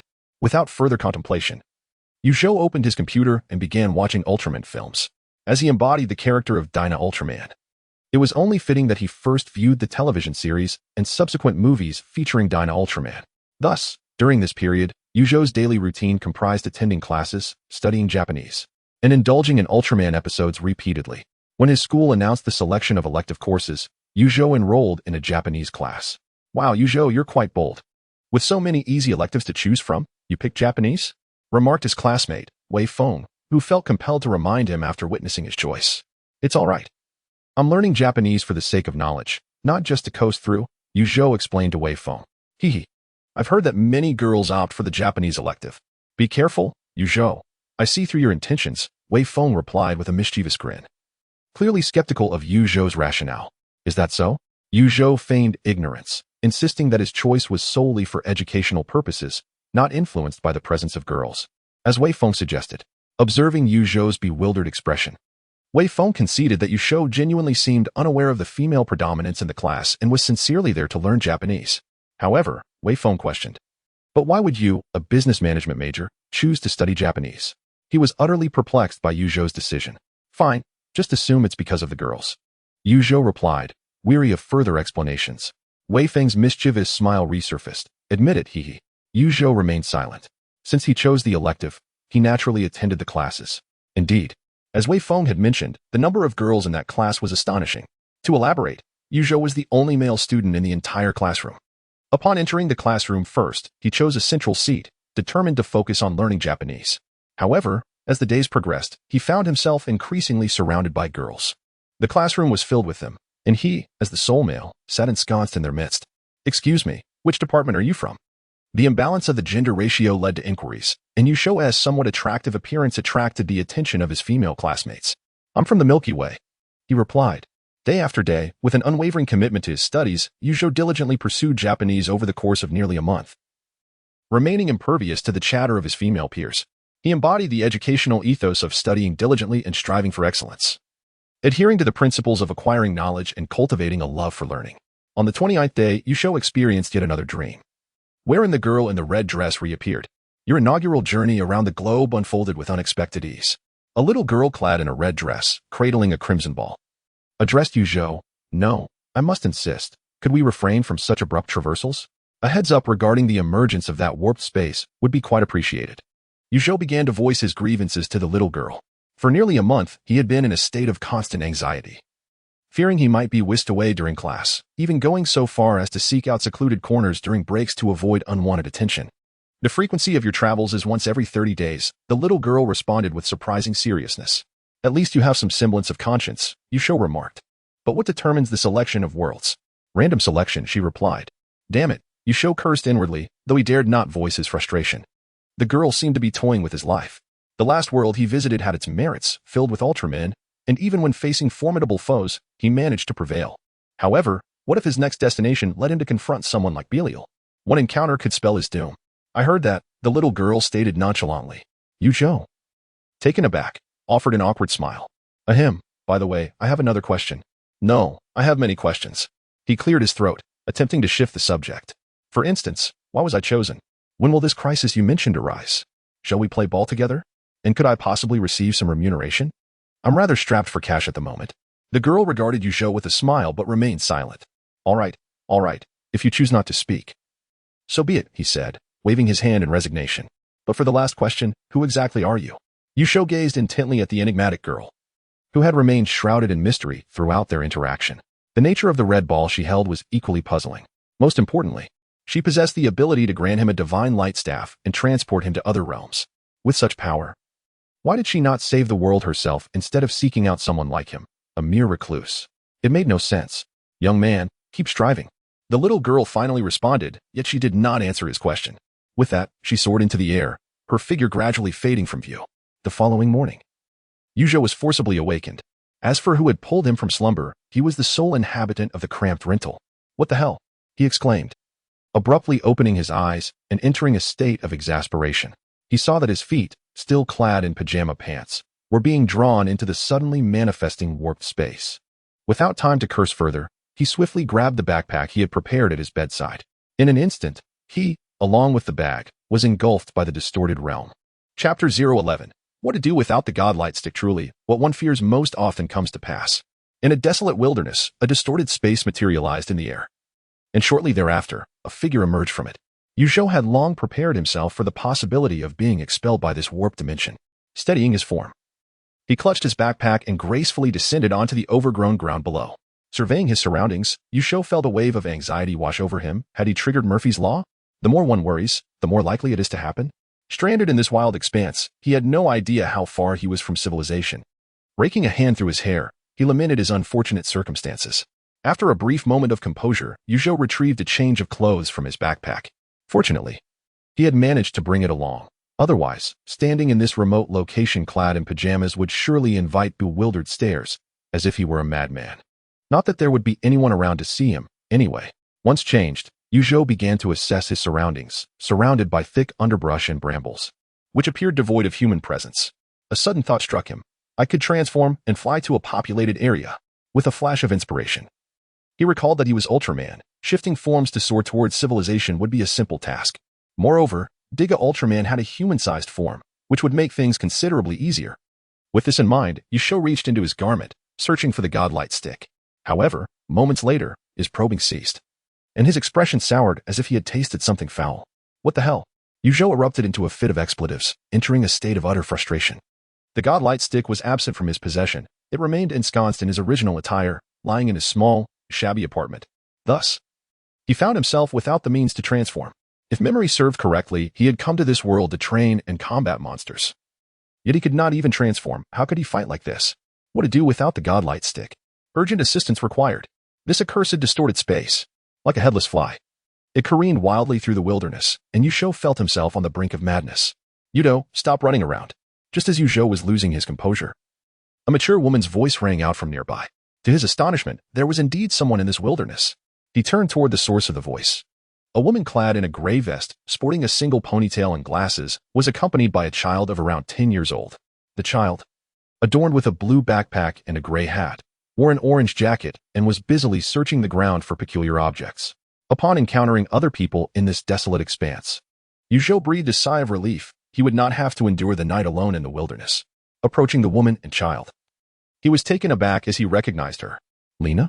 Zhou exclaimed in astonishment, his eyes widening as he fixed his gaze upon her. He had seen Lena in the Super Ultraman 8 Brothers series. Though they were not well acquainted, her features were firmly etched in his memory. Before me stands a woman who bears an uncanny resemblance to Lena, albeit with a noticeable passage of time reflected in her features. Indeed, she appears to have a child who is already quite grown. Excuse me, may I ask who you are? The woman gazes perplexedly at Zhou, who has unexpectedly appeared before her in this desolate wilderness. Lena, do you not remember me? I am Zhou, a friend of the Gu. After diligently studying Japanese for a month, Zhou can now articulate basic phrases. Though his pronunciation leaves much to be desired, he is still comprehensible. Apologies. but you must have mistaken me for someone else. My name is Tsukishiro Tsukasa, and I am a professor at Tokyo University. I am unfamiliar with the Tiga you mentioned. The woman succinctly introduced herself, feeling somewhat awkward as she addressed Zhou. Zhou was taken aback. Here stood someone who was an exact likeness of Lena yet was not her, claiming to be a university professor while having a child. She also mentioned that if Lena had appeared in this world, then Tiga must certainly be here as well. Perhaps he had indeed returned to the Super 8 world he had visited previously. However, matters did not seem to align with his expectations. My apologies for the misunderstanding, Zhou said, offering an apology to the woman before him, realizing his abruptness. It's quite all right, Tsukasa replied with evident politeness. Judging by your accent, it seems your Japanese is not very proficient. Furthermore, what brings you to this remote area? Well, I am of Chinese descent and have only recently begun learning Japanese, hence my limited skills. As for why I am here, you might find it hard to believe. But I am uncertain myself, Zhou responded to Tsukasa's inquiries, leaving the matter of belief to her discretion. I see. I am here for archaeological research. There is a pyramid ruin nearby that has exhibited some unusual phenomena. It would be best for you to leave the area to avoid any unforeseen incidents. Tsukasa advised Zhou. Zhou was taken aback by her words, for she had spoken in Mandarin. You speak Chinese? He exclaimed in astonishment. Yes. I am a university professor and an archaeologist, having studied many languages from around the world, including an understanding of some ancient scripts. Tsukasa smiled slightly at Zhou's astonishment. Impressive. Zhou complimented her without reservation. By the way, you mentioned there are archaeological ruins here? A pyramid? Zhou had evidently seized upon the keywords. As the world he had entered was predominantly one where Ultraman and monsters existed, and ruins were often the most likely places for such creatures to emerge. The mere mention of a pyramid stirred something deep within him, reminding him of the 3 colossal stone statues featured in the Ultraman Tiga series, which were indeed located within a pyramid. Yes, this ruin is a pyramid that has been emitting abnormal electromagnetic waves. I have already contacted the Zhou team, and they are dispatching personnel to investigate, Tsukasa disclosed to Zhou without reservation. Zhou? Zhou once again grasped the crucial keywords. If he was not mistaken, this must be an organization specifically tasked with combating monsters in this world. How intriguing. By the way, do you know when was the last time a monster appeared in our world? Zhou inquired of Yuqingxi. Given the existence of an organization dedicated to monster eradication, it would stand to reason that there had been encounters with monsters and Ultraman in the past. This would likely provide insight into the circumstances of this world. Monsters? Are you still worried about that? I've forgotten when the last one appeared, but truly, there is no need for concern. The Zhou team is formidable, and we are protected by Ultraman X, Yuqingxi replied, offering comfort despite being perplexed by Zhou's seemingly strange question. Ultraman X? Zhou suddenly comprehended. Within the past month, the Ultraman series he had watched prominently featured Ultraman Tiga. Now, in this desolate countryside, he encountered a woman who resembled Lena but was not her. Accompanied by a child, an archaeologist. From her words, he learned of Ultraman X's existence in this world. Zhou realized that he was currently in the theatrical universe of Ultraman X. Before him stood Yuqingxi, who had a child named Zhou. Soon, they would meet with members of the Zhou team, particularly Daichi, the human form of Ultraman X, and venture into the pyramid she had just mentioned. Within the pyramid lay a prehistoric giant beast, the demon beast Siguru, and a green gem capable of transforming into the original Ultraman. Most importantly, there was also a statue of Ultraman Tiga inside. In the original storyline, Ultraman Tiga would indeed make an appearance, and the one pressing the transformation button would be the little boy, Zhou. Zhou's gaze fell upon the small boy who was diligently searching for peculiar stones on the ground. If memory served him correctly, the transformation device, known as the God Light Stick, was currently nestled within the boy's blue backpack, filled with an assortment of strange stones. Observing the blue backpack, Zhou fell into contemplation. He had not brought a God Light Stick with him, so he must seek out a new one. Chapter 12. The Divine Light Staff in hand. As for directly seizing a child's possessions, Zhou found himself reluctant to partake in such acts. After all, who was he? A mere embodiment of light, bearing the grave responsibility of safeguarding the earth. Moreover, what kind of man would stoop to robbing a child? Zhou chuckled to himself, dismissing the thought. Since theft was out of the question, perhaps there were alternative methods. Hello, little one. Your name is Zhou, is it not? Zhou approached the young boy, who was crouched down, rummaging through an assortment of curious objects. Indeed, I am Zhou, the boy replied, undeterred by Zhou's presence. Engaging him with enthusiasm. Look, this might be a stone from ancient times. He proudly held up a fragment he had discovered for Zhou to see. Ah, Zhou. That is a shard from a porcelain incense burner shaped like a pig, interjected Yuqingxi, who observed the interaction without intervening, instead taking the opportunity to educate his child. Zhou, you are quite remarkable. Zhou praised in a tone meant to charm the child. Recognizing the necessity of fostering a rapport to increase his chances of acquiring the divine light staff. Big brother, your Japanese is really terrible, Zhou innocently remarked, eliciting a moment of surprise from Zhou. Zhou. Yu Qingxi quickly turned to Zhou, offering an apology. My apologies. He speaks without a filter. Children often do. He then turned to reprimand Zhou. Zhou, that is quite impolite. It's fine, he is just a child. Zhou replied with a smile, unbothered by the boy's teasing. However, Zhou continued, but Big Brother's Japanese is really bad. Zhou looked up at his mother. Confusion etched on his face. He believed he was simply speaking the truth. Why was his mother admonishing him for honesty? Zhou, today, no one shall hinder me. I shall give this mischievous child a piece of my mind. Zhou, is your backpack filled with your treasures? Zhou forced a smile, pointing to the boy's blue backpack. Yes. Zhou's eyes lit up, eager to showcase his collection, which was his favorite pastime. He swiftly removed the backpack, unzipped it, and began to lay out his treasures on the ground. These are all my precious items. Zhou began to introduce each piece to Zhou. This is a component from a spaceship that visited Earth long ago. These are gems from the Inca Empire. While Zhou excitedly narrated, Zhou's gaze was fixated on a particular stone rod displayed on the ground. He crouched down, extending his hand to grasp it. Indeed, Zhou's heart soared with joy. This stone rod was the very spark prism of this world, the divine light staff. Noticing Zhou picking up the rod, Zhou did not object, but instead began to recount its origins. I believe this might be an ancient hammer. To be candid, Zhou himself was unsure of the nature of this stone rod and could only provide such an introduction. Coincidentally, my hammer had broken, and this ancient mallet appeared to be functional. Zhou, maintaining a composed demeanor, seamlessly continued Zhou's conversation. Big brother, do you have a fondness for this stone rod? Although Zhou was but a child, he astutely perceived Zhou's affection for the artifact. Clearing his throat, Zhou was taken aback by the child's keen insight, feeling a touch of embarrassment. Indeed, I have always harbored an interest in ancient relics, and I have long wished to possess a collectible. Today, encountering Zhou's treasure truly evokes my envy. Zhou exclaimed theatrically, his face alight with admiration as he addressed Zhou. Zhou, if you would be so kind, why not gift it to Big Brother as a keepsake? Zhou's sentiment was met with a smile from Yu Qingxi, who recognized his enthusiasm and offered a timely assist. Well, if Big Brother desires it, then this ancient mallet shall be his as a memento. Zhou replied with a cheerful expression. Arigato. Thank you, Zhou-kun. Zhou responded with outward calm, while internally, he reveled in delight. The divine light rod was now in his possession. Are you the ones who reported the anomalous electromagnetic waves? Suddenly, two individuals clad in black and red uniforms approached from a distance, addressing Zhou and Yu Qingxi. The duo, a man and a woman, donned matching attire, topped with dark gray hats emblazoned with the prominent letters at the front. Zhou stowed the divine light rod away, observing the pair's attire and context, concluding they were members of the Zhou team. The woman was Asuka Yamase, and the man was none other than the transformation host of Ultraman Tiga, Daichi Ozora.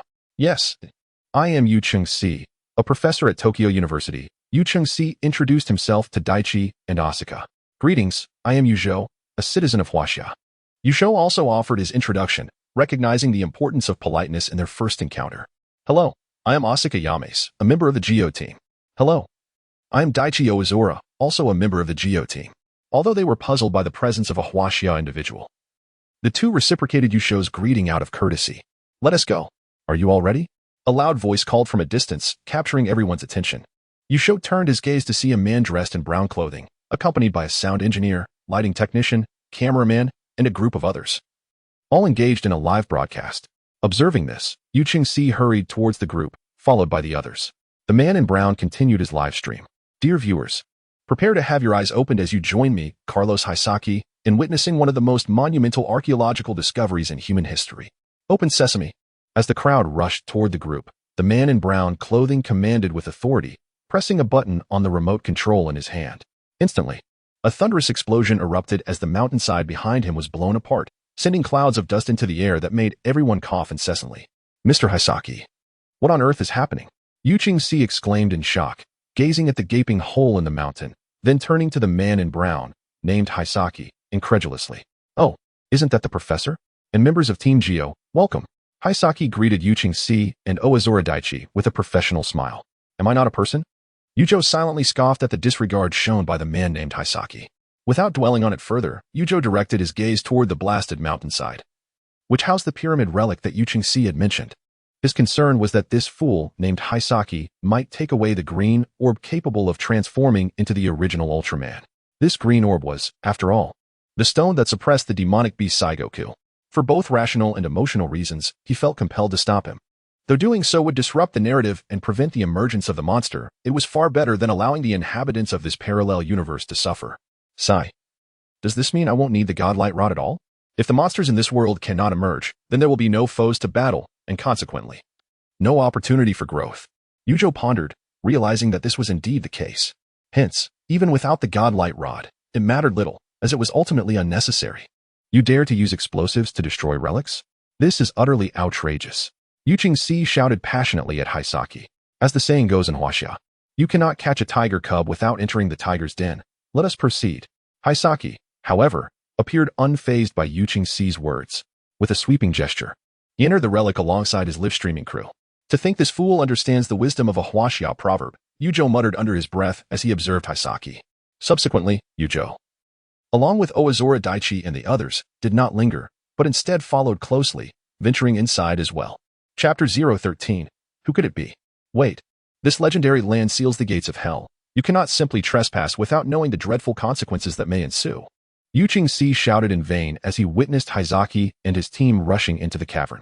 Despite his pleas, Hisaki and his companions paid him no heed, and suddenly, Yu Qingxi stumbled over a stone and fell to the ground. Seeing this, Zhou and the others hurriedly assisted him to his feet. Are you all right? Zhou inquired, noticing Yu Qingxi's disheveled appearance. I'm fine. Yu Qingxi brushed off the dust from his clothes and shook his head. Look, what is that? Hisaki and his live-streaming crew had reached the innermost chamber of the pyramid, exclaiming in awe as if witnessing a miracle. Zhou, Yu Qingxi, and the others rushed to join them. The beam of their flashlights illuminated the depths of the pyramid, revealing a statue that only partially emerged from the shadows, a stone effigy of Ultraman Tiga. It's Ultraman, Hisaki exclaimed, brimming with excitement. This is undoubtedly a monumental discovery. He instructed the cameraman to capture the image of the Ultraman statue, for Hisaki, a live streamer, thrived on such content for profit. Yu Qingxi, however, appeared somewhat astonished. I have seen this before, he said slowly, gazing at the colossal Tiga statue. There are records of it in ancient texts. This statue is likely that of a primordial giant, Tiga. Oh? Zhou was taken aback by Yu Qingxi's knowledge, surprised that he possessed such understanding of Tiga. What perplexed Zhou further was the existence of Tiga in this parallel universe. According to the television series, Tiga was a warrior of darkness 30 million years ago, who, upon hearing the words of Uriai, transformed his dark powers into light. Ultimately, he left behind his combat form and returned to his homeland. Yet, the specifics of that homeland were never disclosed by Uriai, leading Zhou to speculate that it could not possibly belong to this universe. Here, Tiga had merely left behind a statue, his battle form. Could it be a projection of Tiga? Zhou dismissed the thought, deciding to ponder it no further. Perhaps he would inquire about it when he encountered the true Tiga someday. Do you recognize him? Daichi quietly retrieved the terminal containing the data of X and discreetly asked X. Zhou perked up his ears, eavesdropping on their conversation. He could be an Ultraman who visited Earth in ancient times, X replied to Daichi. Even X was uncertain of his origins? Zhou contemplated once more. The ambiguity surrounding Ultraman X's lineage was indeed peculiar, especially for one capable of transforming into data. After all, during the Ultra-Ancient era, data as we know it did not exist. Thus, it was entirely reasonable that X had never encountered Tiga. One could only deduce that he was an Ultraman who graced Earth in the distant past. Yu Qingxi slowly approached a stone tablet inscribed with peculiar symbols. However, being well-versed in ancient civilizations, he effortlessly deciphered the inscriptions. According to the will of the Emerald Stone, the light of the sky and the light of the earth converge here. Before this stone tablet lay a verdant orb, dust scattered sparsely upon its surface. Following Yu Qingxi's translation, the onlookers focused their attention on the so-called Emerald Stone. In my opinion, it refers to this azure stone, Yu Qingxi announced to the crowd. I believe it pertains to the Earth team member, Yusho interjected. Huh? Daching Dadi looked perplexed, questioning why he was singled out. Because it mentions the light of the Earth, which must signify you, the Earth team member, transformed into light, Yusho grinned, revealing a set of white teeth as he addressed Daching Dadi. Daching Dadi? Had this person from Huaxia uncovered his identity as Ultraman? Yet, he bore no obvious signs of exposure. Yu Qingxi disregarded Yusho's antics and continued translating. One day, when this confluence of light reappears, darkness shall return to darkness. and this stone shall be entrusted to the bearer of the confluence of light. Who could this bearer of the confluence of light be? The previously silent fellow team member, Asuka Yamazaki, voiced her curiosity. I suspect the light refers to the Ultraman warriors, and in our world, the Ultraman is ex-Ultraman. Yusho remarked with a mischievous glint in his eye as he looked at Daching Dottie. Moreover, if the light of the earth pertains to Dottie, then the confluence of light must signify the union of Dottie and ex-Ultraman. Yusho's audacious claim startled Daching Dottie, who nearly rushed over to cover his mouth. Yusho, please refrain from such nonsense. Daching Dottie managed a strained smile, beads of sweat forming on his forehead. Yusho certainly knew his secret. Daching Dottie thought to himself, reflecting on Yusho's recent behavior, which clearly indicated that he was aware of his identity as ex-Ultraman. But how did he come to know, and who was he exactly? Daching Dottie furrowed his brow, lost in contemplation.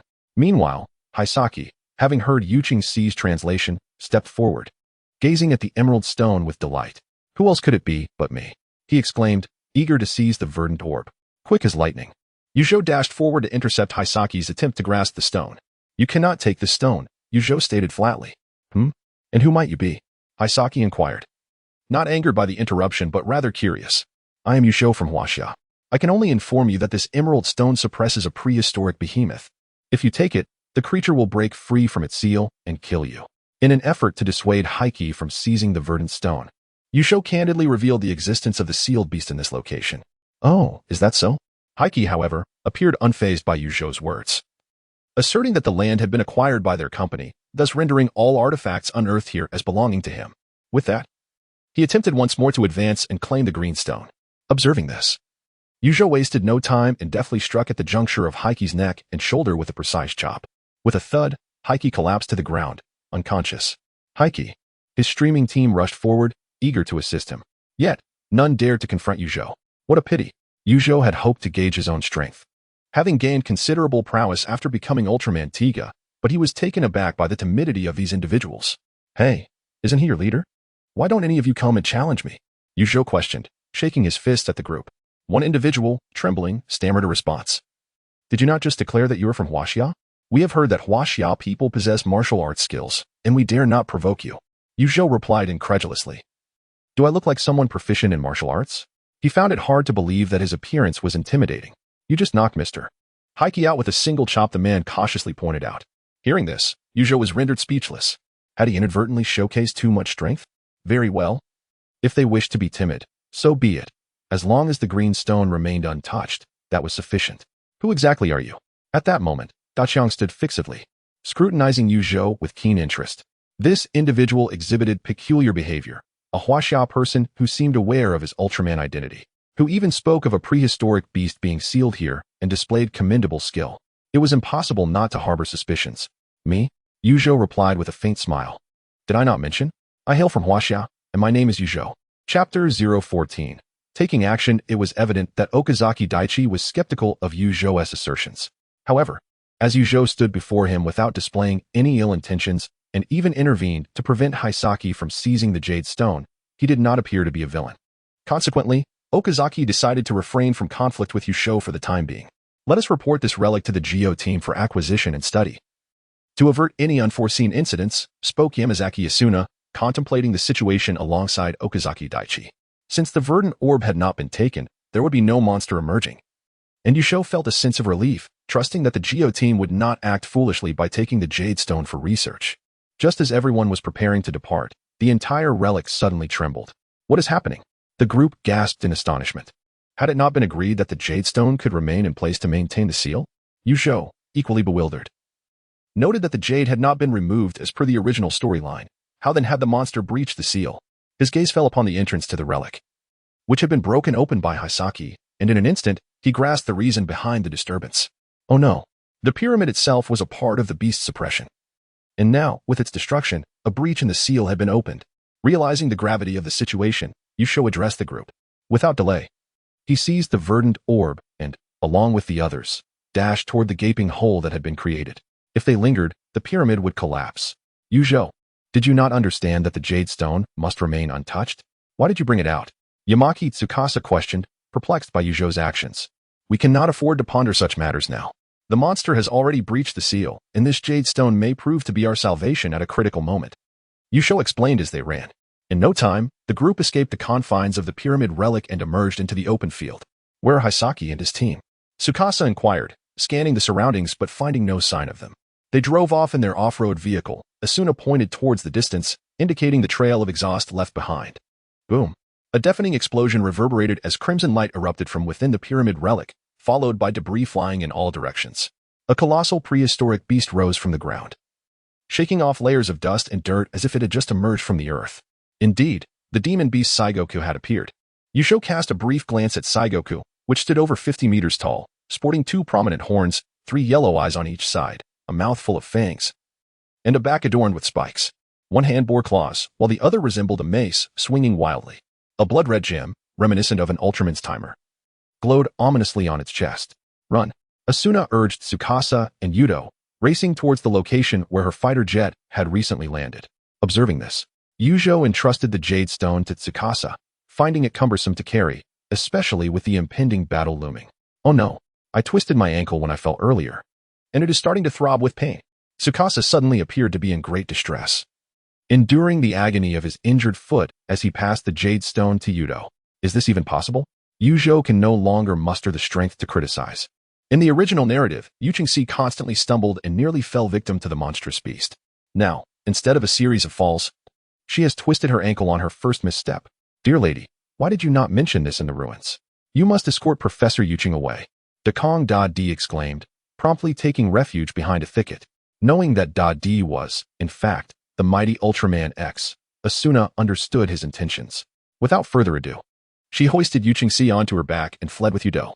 Yusho did not follow them but sought a concealed spot, maintaining a safe distance from the beast, preparing to observe the ensuing battle while remaining ready to intervene. A radiant spectrum of light suddenly burst forth from the sky, and soon Ultraman X emerged, enveloped in data-like waves, positioning himself in front of the beast Sigu. Roar! Sigu let out a formidable cry, accompanied by a sinister laughter that sent shivers down one's spine. Its club-like right hand swung violently towards Ultraman X. With a resounding crash, Ultraman X, caught off guard by the sudden blow, was struck down, crashing into the mountainside and dislodging a cascade of stones. How embarrassing, Yusho thought, shaking his head at Ultraman X's unfortunate start. It seemed that Ultraman X shared this sentiment, as he rose to his feet, crouching momentarily, shaking his head to regain focus. With a fist pounding the ground, he charged at Sigu. Grasping Sigu's 2 horns, Ultraman X forcefully pressed its head down and delivered a crushing knee strike to its chin. Sigu felt the impact acutely, and before it could react, Ultraman X unleashed a series of kicks upon it. Yet, it appeared largely unfazed by the assault. Once more, Sigu swung its club-like arm, and in the midst of delivering kicks, Ultraman X was caught off guard, feeling a tremendous force as he was once again slammed to the ground. Quickly scrambling to his feet, Ultraman X found himself under relentless attack as Sigu swung its weapon down upon him again. He swiftly crossed his arms in defense, but the brute strength of Sigu rendered his efforts futile, and he was once more harshly thrust to the ground. As Sigu let out its devilish laughter, it continued to pummel the fallen Ultraman X, delivering one final devastating blow that sent him flying. Subsequently, Sigu, exhibiting a bizarre semblance of humanity, waved its arms in wild laughter and roars. Witnessing this, Yusho retrieved the divine light staff, encased in mud and stone, from his pocket. With a gentle tap, the debris shattered, falling away to reveal the staff's true form. Translucent and exquisite, it seemed to resonate with some unseen force, emanating a golden glow. I recall that in the original narrative, this world's divine light staff also glowed. Is there a distinction? Yusho muttered to himself, gazing at the luminous staff. After a brief moment, Yusho ceased his conjectures, realizing that if he continued, X-Ultraman would be utterly defeated. He raised the god light stick high and pressed the transformation button. A sound, reminiscent of silver bells, reverberated across the wilderness, akin to the harmonious clash of countless crystals, stirring the heart. A golden radiance, as if traversing through time and space, cascaded from the heavens, landing behind Sigu. A towering giant, adorned in hues of red, purple, and silver, materialized before the onlookers, with golden patterns emblazoned across its chest, a cerulean timer, and a gem-like crystal upon its forehead, all glistening magnificently under the sun. It was the ancient warrior, Tiga. Tamaki Tsukasa, already aboard a plane with Asuna, gazed in awe at the colossal figure that had emerged. The crowd turned their attention toward the arrival of Tiga Ultraman, X-Ultraman, who had just risen from the ground and was prepared to transform into his advanced form to engage Sigu, halted in his tracks upon witnessing Tiga suddenly appear behind Sigu. It was Tiga. The Earth within X was equally astonished. Zhou, however, remained oblivious to the unfolding events. After a moment of laughter, he readied himself to strike at Ultraman once more. Observing this, Zhou, now Tiga, chose not to reveal himself. Instead, he extended his hands forward, sensing the multitude of light particles surrounding him. With a swift motion, he pulled his hands apart, causing countless light particles to coalesce into a brilliant white beam before the cerulean timer of Tiga. Subsequently, he shaped his hands into an L form and launched the energy toward the unsuspecting Zhou. Zipali Ao Ray. Initially, Zhou had not intended to unleash such a powerful attack right away, but with Zhou unaware of his presence, presenting such an opportune moment, how could he let it slip by?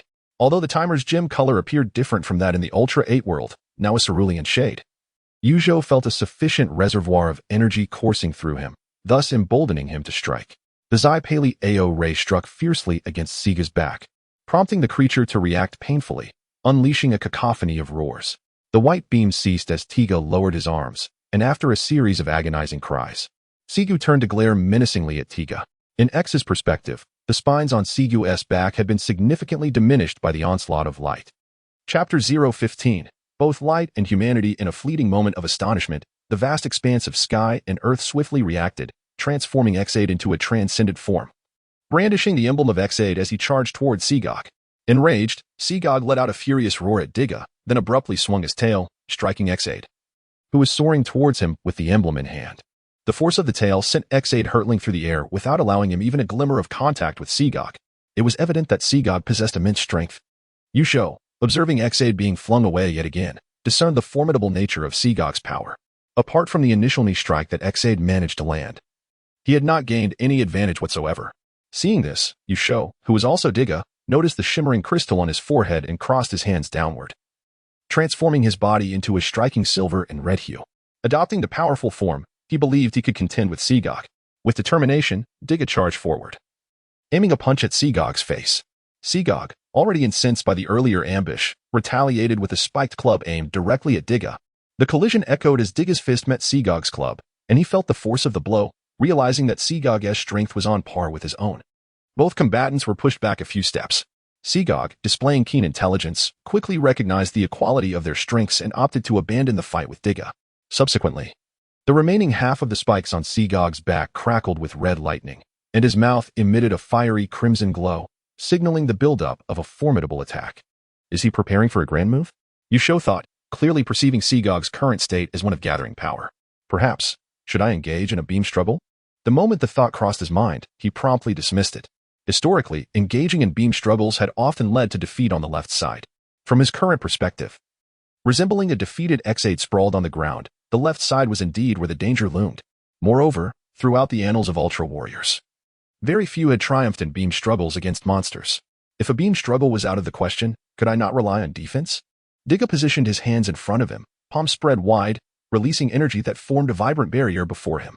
The Ultra Barrier, a skill possessed by nearly all Ultra Warriors, was designed to deflect energy attacks. In this brief interlude, Zhou had completed the accumulation of his ultimate move, and the crimson sparks emanating from his mouth intensified. Come now, I am ready. Zhou felt a tinge of anxiety as he observed Zhou's movements. The impending attack appeared formidable, and he was uncertain whether his Ultra Barrier would withstand it. Suddenly, Zhou turned to face X8, who lay on the ground, and opened his razor-toothed maw wide, unleashing a torrent of blood-red energy akin to a waterfall cascading from a great height, aimed at the nearly incapacitated X8. This is bad.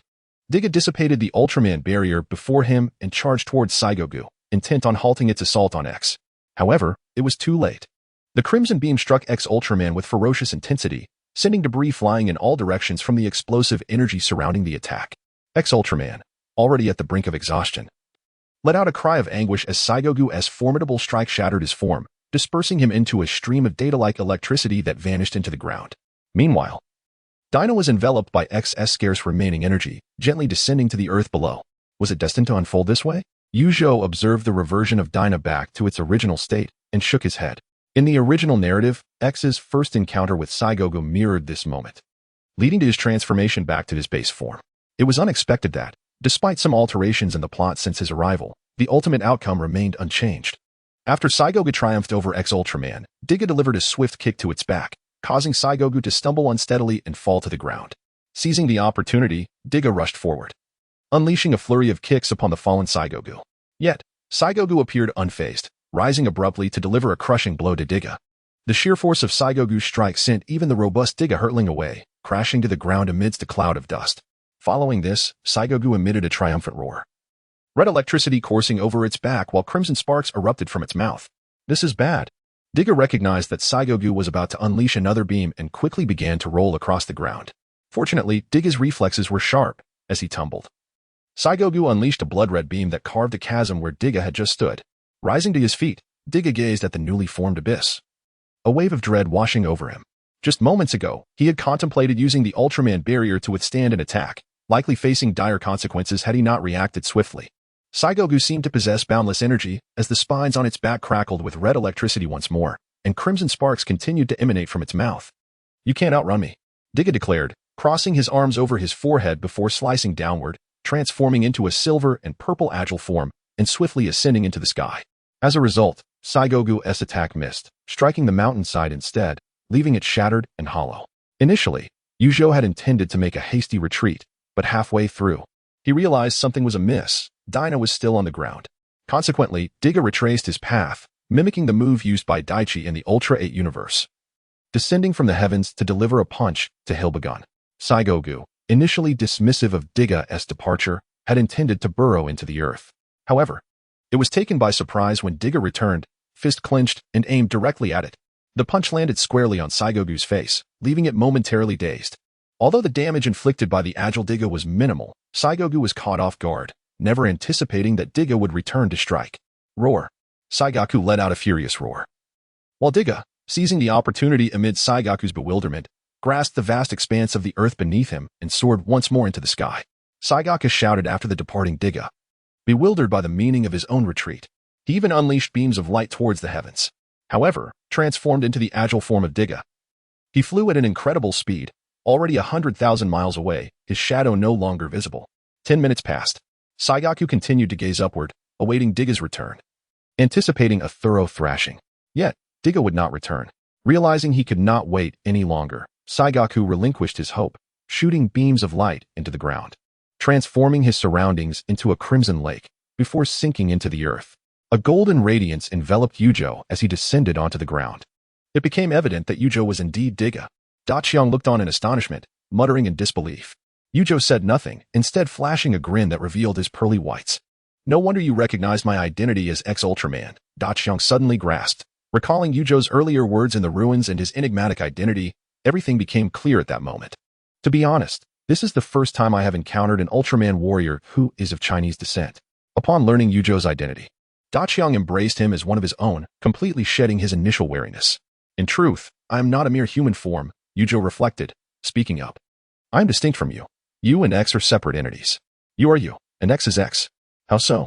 Daqiang inquired, puzzled. "Is it not customary for Ultramen to merge with their human counterparts, thus transforming them into Ultraman warriors?" "I am both light and human," Zhou replied, gazing skyward. In the Ultraman Tiga series, Yulian had similarly conveyed this to Daegu, being both light and human. Zhou believed Yulian expressed this notion because many of the ancient Ultramen were inherently Ultraman warriors, requiring no partnership with humans to fight, while Daegu possessed the genetic legacy of light within him, enabling him to transform into light and become Tiga. Chapter 016. Advanced Technology. However, Zhou felt that his transformation was somewhat distinct from that of Tiga. In the conclusion of the Tiga Ultraman television series, all the children transformed into light and entered Tiga's being. From that scene, it was evident that Daegu was controlling Tiga from within. Yet, upon transforming into Tiga, Zhou felt as though he had completely merged with Tiga, rather than merely manipulating him from within. Was he both light and human? Daikong and Dadi pondered Zhou's words, lost in thought. "Furthermore, I am not the Tiga Ultraman of your universe, but rather from an alternate parallel universe." After some contemplation, Zhou decided to reveal to Daikong and Dadi that he did not belong to this universe's Tiga. After all, he would eventually have to depart from this world. Informing them posed no significant issue and would facilitate his actions. So, Zhou hails from another universe. Daikong and Dadi appeared enlightened by this revelation. "By the way, let us head to the base. The X-terminal has been corroded by the light of Sigu, and I need to consult the doctor to see if there is a remedy." After fleeing initially, Zhou followed Daikong and Dadi's guidance to the Geo base, and the two of them now stood beside it. The doctor referred to by Dadi, as Zhou recalled, was likely the alien, the Vandonian doctor. It was this very doctor who had developed various advanced technologies for the Zhou team and ex-Ultraman. Zhou mused that since he had arrived in this world, he might as well bring some advanced technology back with him. With Dadi by his side, Zhou smoothly entered the base, where he encountered the Zhou team leader and other members, as well as Tamaki Tsukasa and Yudo, who had arrived earlier. After exchanging greetings with everyone, Zhou and Dadi proceeded to the research facility of the Vandonian doctor. The Vandonian doctor had an exaggeratedly large mouth displaying 2 rows of gleaming white teeth. His body predominantly orange, with 2 eyes resembling Mr. Krabs from SpongeBob SquarePants perched atop his head. "Doctor, allow me to introduce you to Zhou," Dadi said upon meeting the doctor. "Greetings. I have long admired your reputation," Zhou greeted the doctor, as he hoped to establish a rapport for future inquiries into advanced technologies. "Hello there," the doctor replied exuberantly, opening his mouth wide to reveal his large white teeth as he spoke to Zhou. "Doctor, could you please take a look at the X-terminal?" Dadi asked, producing the terminal to hand over to the doctor. The doctor examined the terminal closely for a moment before responding, "No problem, but the research may require some time." Doctor, do you have any advanced technology for instant translation?" Zhou inquired, gathering his courage to approach the doctor. "Instant translation? We have that." The doctor generously produced a headset and handed it to Zhou. This headset can freely convert languages, and it even has a microphone, allowing your spoken words to be translated instantaneously. Listening to the doctor's explanation, Zhou felt a surge of joy within. Henceforth, he would no longer need to worry about language barriers. "Doctor, do you possess any black technology that can fold space for storing items?" Zhou boldly inquired of the doctor. "Indeed," the doctor replied, producing a bracelet and handing it to Zhou. "This bracelet allows you to store and retrieve objects at will, although it cannot accommodate living entities." Upon receiving the bracelet, Zhou adorned his wrist with it and pressed the button for storing items. A beam of blue light emanated from the bracelet, absorbing a book from the table. When he pressed the retrieval button, the holographic projection of the book appeared above the bracelet, accompanied by options for navigation, yet no other items were present to select. Gently, Zhou touched the holographic image of the book, and it was released from the bracelet. "Impressive, doctor." Zhou genuinely admired the brilliance of the Vandonian doctor. The black technology he had requested seemed trivial to such a genius. Most astonishing of all was the doctor's ability to engineer various Ultraman and monster cards. With the energy from these cards, one could unleash the creatures and their formidable beams, and even virtualize monsters to assist the Zhou team in battle. Zhou had no intention of taking advantage of the doctor. These 2 items were indeed useful to him. If he were to offer something in return, he would need to present the doctor with something of value. By the way, Zhou pondered, perhaps I could lend the Godlight stick for observation. After all, the doctor began developing the Tiga Ultraman cards following the discovery of the pyramid ruins by the Zhou team. Observing it should expedite his research, especially since the powerful adversary, Tiga, has yet to be defeated. In the original narrative, it was only after X obtained the cards for Tiga in the original Ultraman that he triumphed over Tiga. "Doctor, I hear you are researching the Tiga Ultraman cards?" Zhou decided to ask.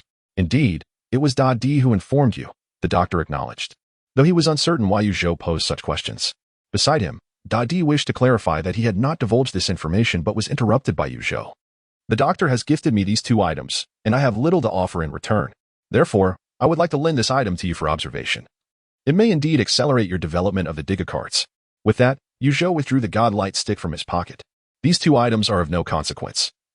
No need to. The doctor had no intention of expecting a return from Zhou, but as he spoke, his eyes widened when he saw the Godlight stick.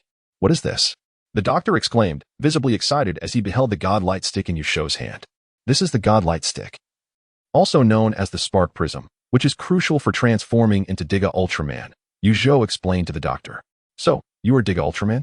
The doctor's high intelligence enabled him to grasp the situation instantaneously, his eyes growing wide with astonishment. "Indeed." Zhou nodded and smiled at the doctor, inquiring if he wished to make an observation. "Of course," the doctor exclaimed, eagerly accepting the divine light stick from Zhou's hands. "Thank you, Zhou." He then placed the light stick onto the device designed for the development of the Tiga card. A beam of blue light swept across, and shortly thereafter, the doctor returned the light stick to Zhou. "That will suffice." The doctor gazed at the screen displaying the analysis of the Tiga statue alongside the analysis of the light stick, visibly invigorated. Zhou was pleasantly surprised by the simplicity of the scanning process. Since the doctor had acquired the desired data, Zhou had no further plans and tucked the light stick away. Suddenly, a distressed Asuka burst into the research facility, urgently calling out to Daichi. "What's wrong?" Daichi asked, puzzled by Asuka's anxious demeanor. "Hurry, Prepare for battle. Sigu is heading towards the Geo base. Asuka's revelation startled everyone. Sigu was indeed approaching the Geo base. Was it an attempt to invade? Zhou recalled the original storyline where Sigu had defeated X and subsequently burrowed underground, only to re-emerge at the headquarters of the Kurizaki Corporation. Sigu's target had been the Emerald Orb, which in the original narrative had been taken by Kurizaki. However, the plot had shifted due to Zhou's intervention. The Emerald Orb was not taken away, but had instead accompanied Tsukishiro to the Geo base. Its objective was the Azure Stone. After analyzing the situation, Zhou informed Daichi and Asuka of Sigu's intentions. Professor Tsukishiro mentioned the same. Asuka interjected, stating that Tsukishiro had already conveyed to everyone that Sigu's visit to the Geo base was likely in pursuit of the Azure Stone. We must prevent Sigu from attacking the base. Daichi wore a resolute expression, clearly prepared for battle. Daichi, you all go ahead. I'll take care of the X terminal. The doctor reassured, patting his chest to assure Daichi of the safety of X. All right, doctor, I'll leave X in your capable hands. Daichi nodded at the doctor and, together with Asuka, departed from the research facility.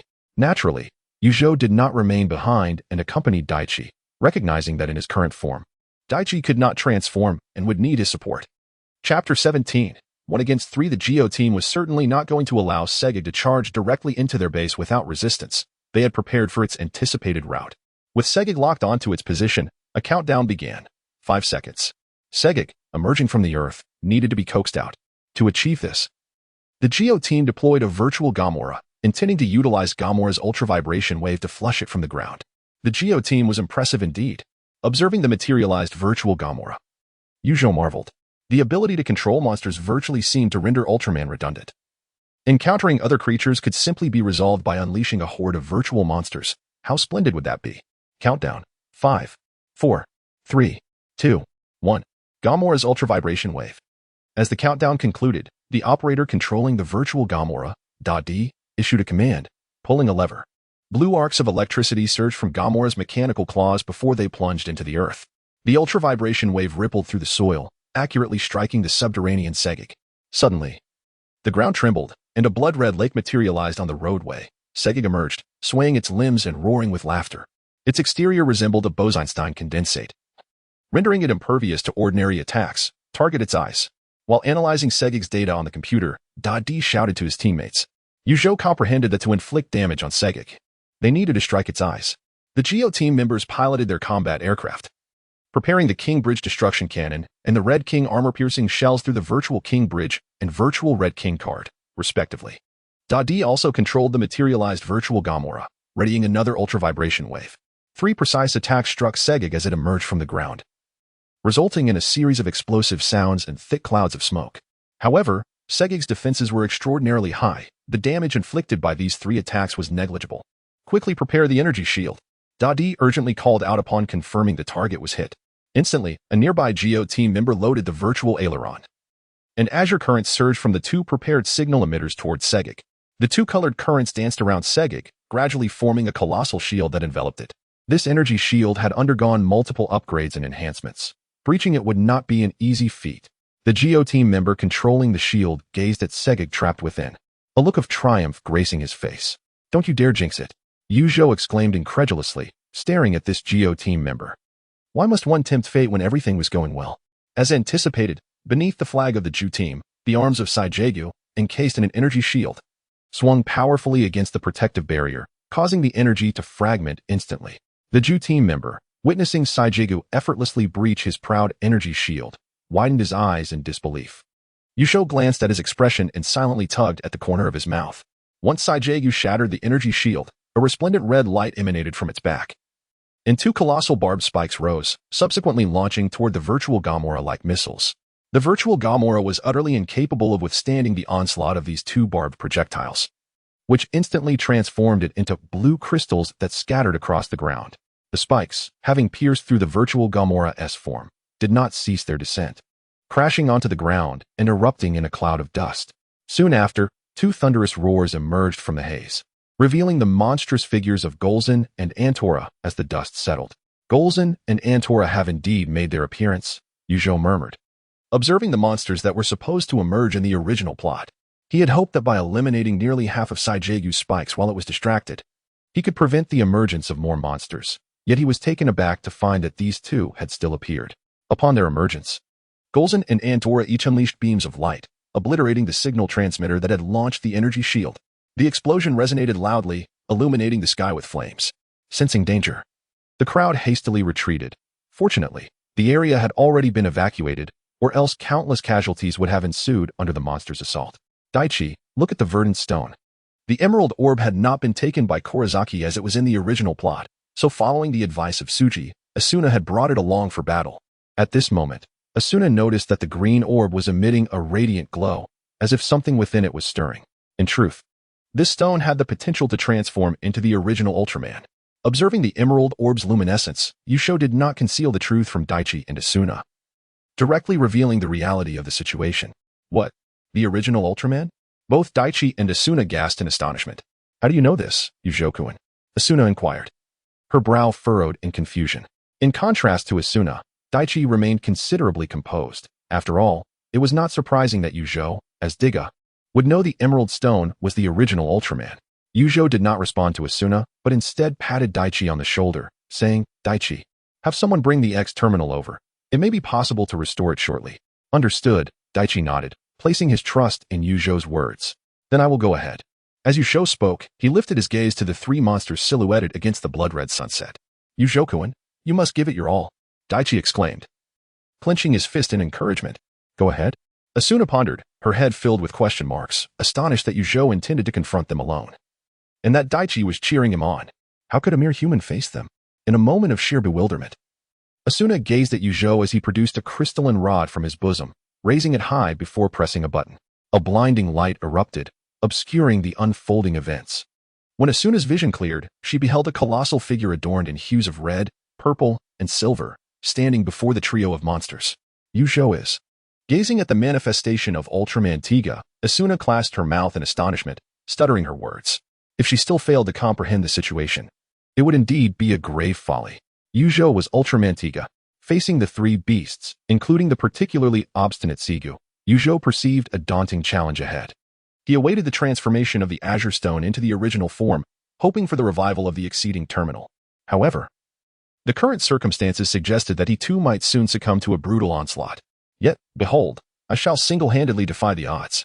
Tiga raised his hands to his forehead, crossing them downward to either side, transforming into the formidable silver-red Tiga.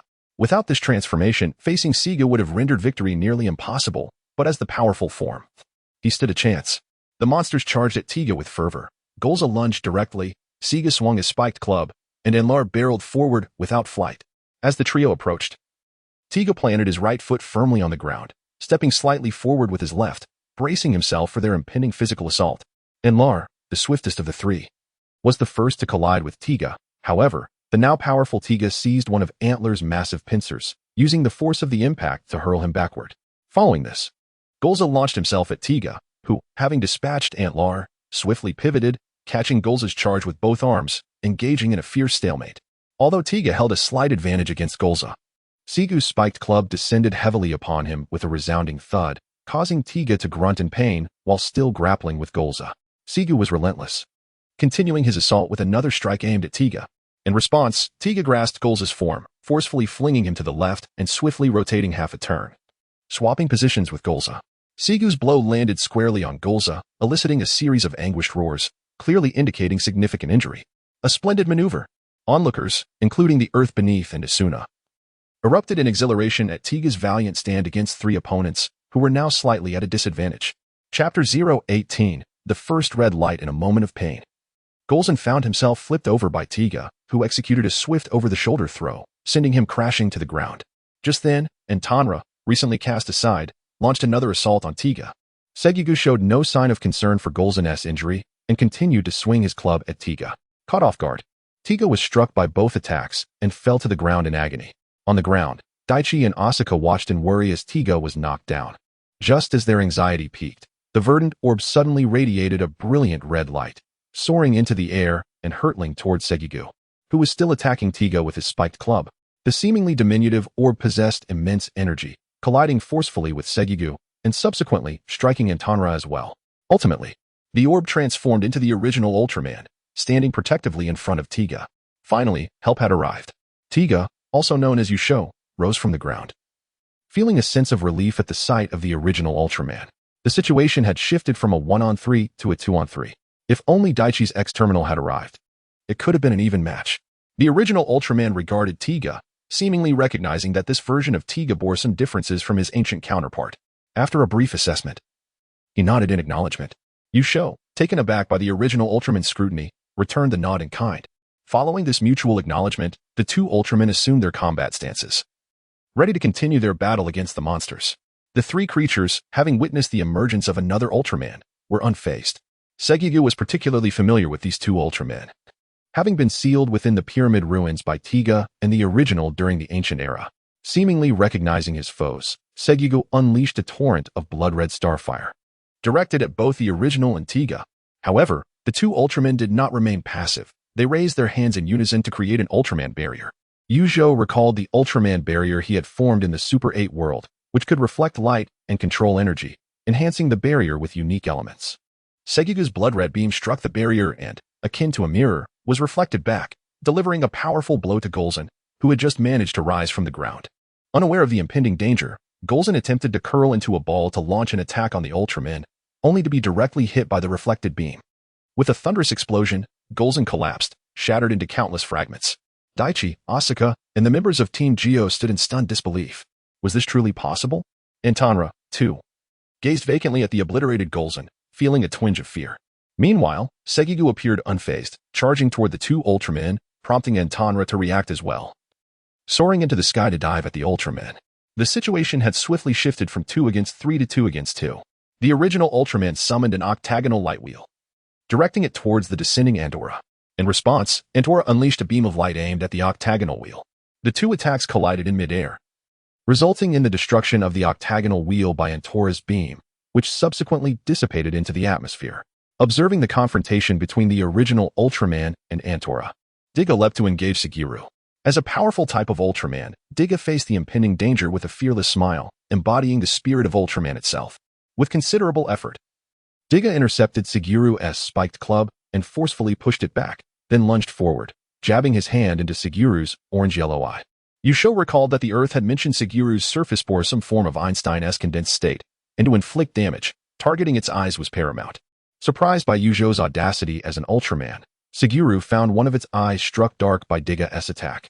Roaring in fury, Seguru retaliated. Sensing the shift in circumstances, Tiga quickly attempted to retreat, only to be ensnared by a sudden tentacle that gripped him tightly.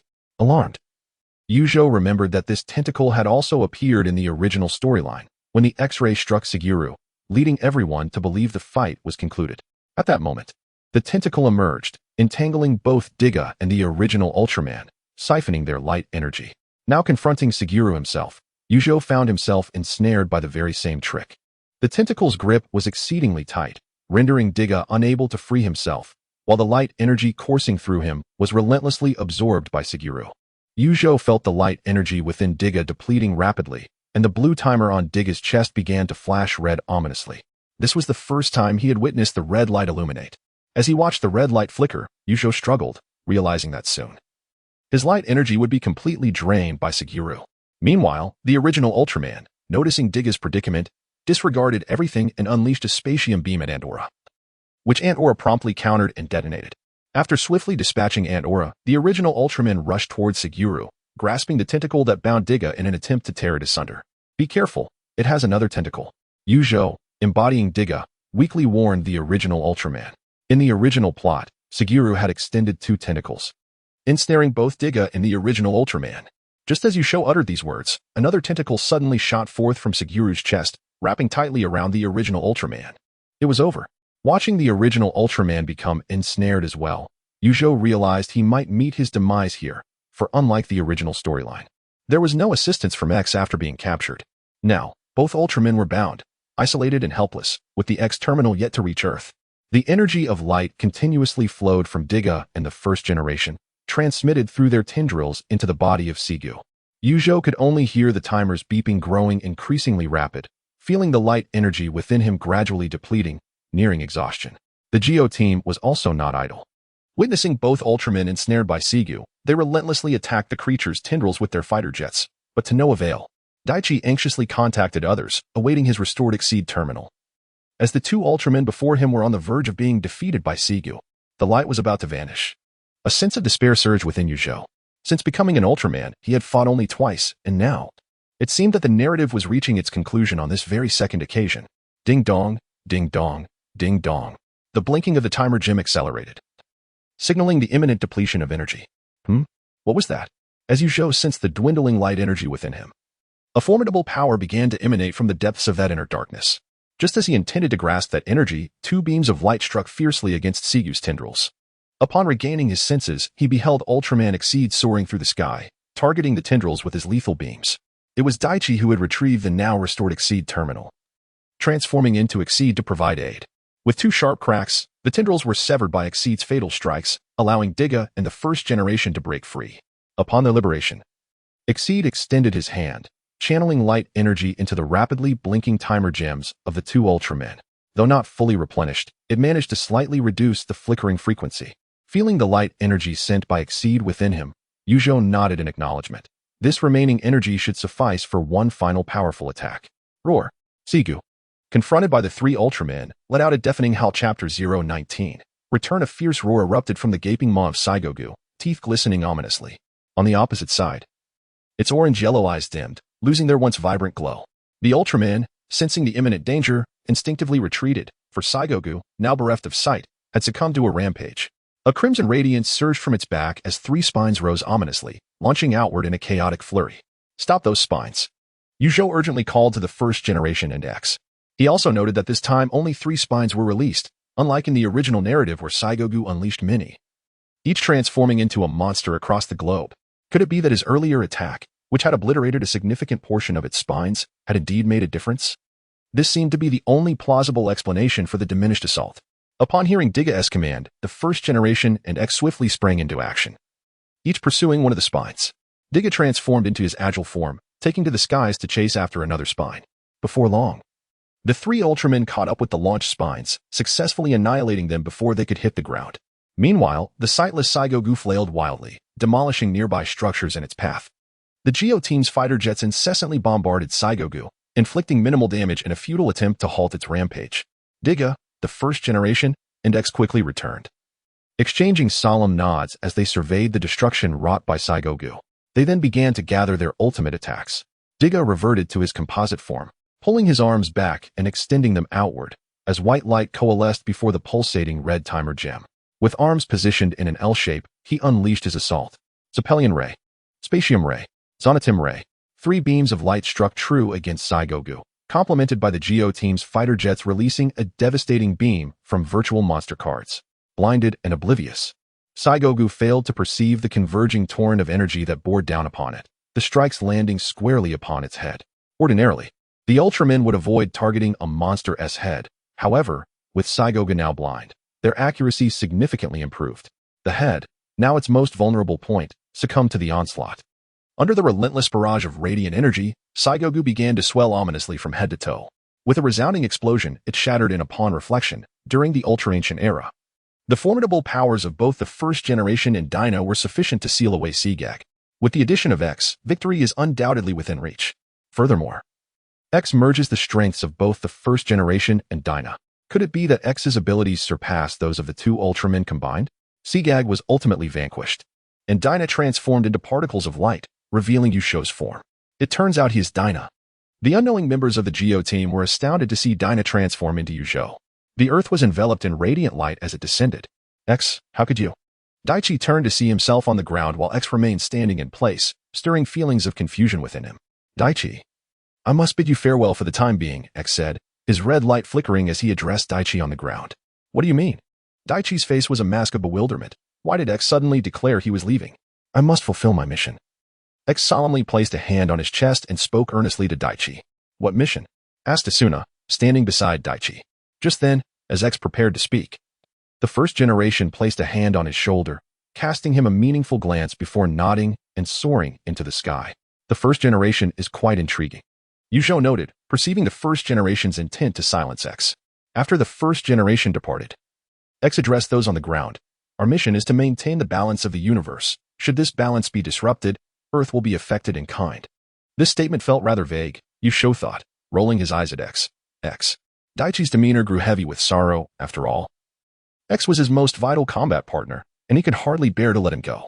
Daichi, even if I am not by your side, even if we cannot see one another, we remain intertwined. You must remember this, X declared to Daichi with deep affection. I will never forget. A smile graced Daichi's face as he absorbed X's words. Such heartfelt emotions. Yusho observed the tender exchange between the man and the Ultraman, clicking his tongue in admiration. When Earth faces crisis once more, I shall return without fail, I assure you, X proclaimed, clenching his fist as he addressed those on the ground. Indeed, and with you here, Yuzhou-kun, there is no need for excessive worry, Daichi said, patting Yuzhou's shoulder. Daichi. Yuzhou awkwardly regarded Daichi, contemplating how he might be drawn back at any moment, uncertain of relying solely on himself. What is it, Yuzhou-kun? Daichi asked, gazing with confusion at Yuzhou's awkward expression. I may not be able to stay long. As you know, I come from another universe, Yuzhou explained, raising his hands in resignation. Yuzhou-kun is leaving too. Daichi's face began to cloud with a somber hue once more. Do not be so sorrowful, Earth. Perhaps we shall meet again in the future. Observing Earth's emotional state, Yuzhou was taken aback by the depth of his sentiments. They had fought together only once. Yet this singular experience had forged a profound friendship. Yes, Yuzhou, you must also strive onward. As Yuzhou uttered these words, a smile graced Earth's face once more. Indeed, let us endeavor together. Yuzhou flashed a bright smile, revealing his pearly teeth as he spoke to Earth. Subsequently, the members of Team Geo shared a heartfelt farewell with Ultraman X, who ultimately soared into the sky. I shall visit Dr. Vanton for some advanced technology. Yuzhou mused to himself, contemplating how to utilize the remaining time. He had received a translation headset and a spatial bracelet from the doctor, both remarkable pieces of technology.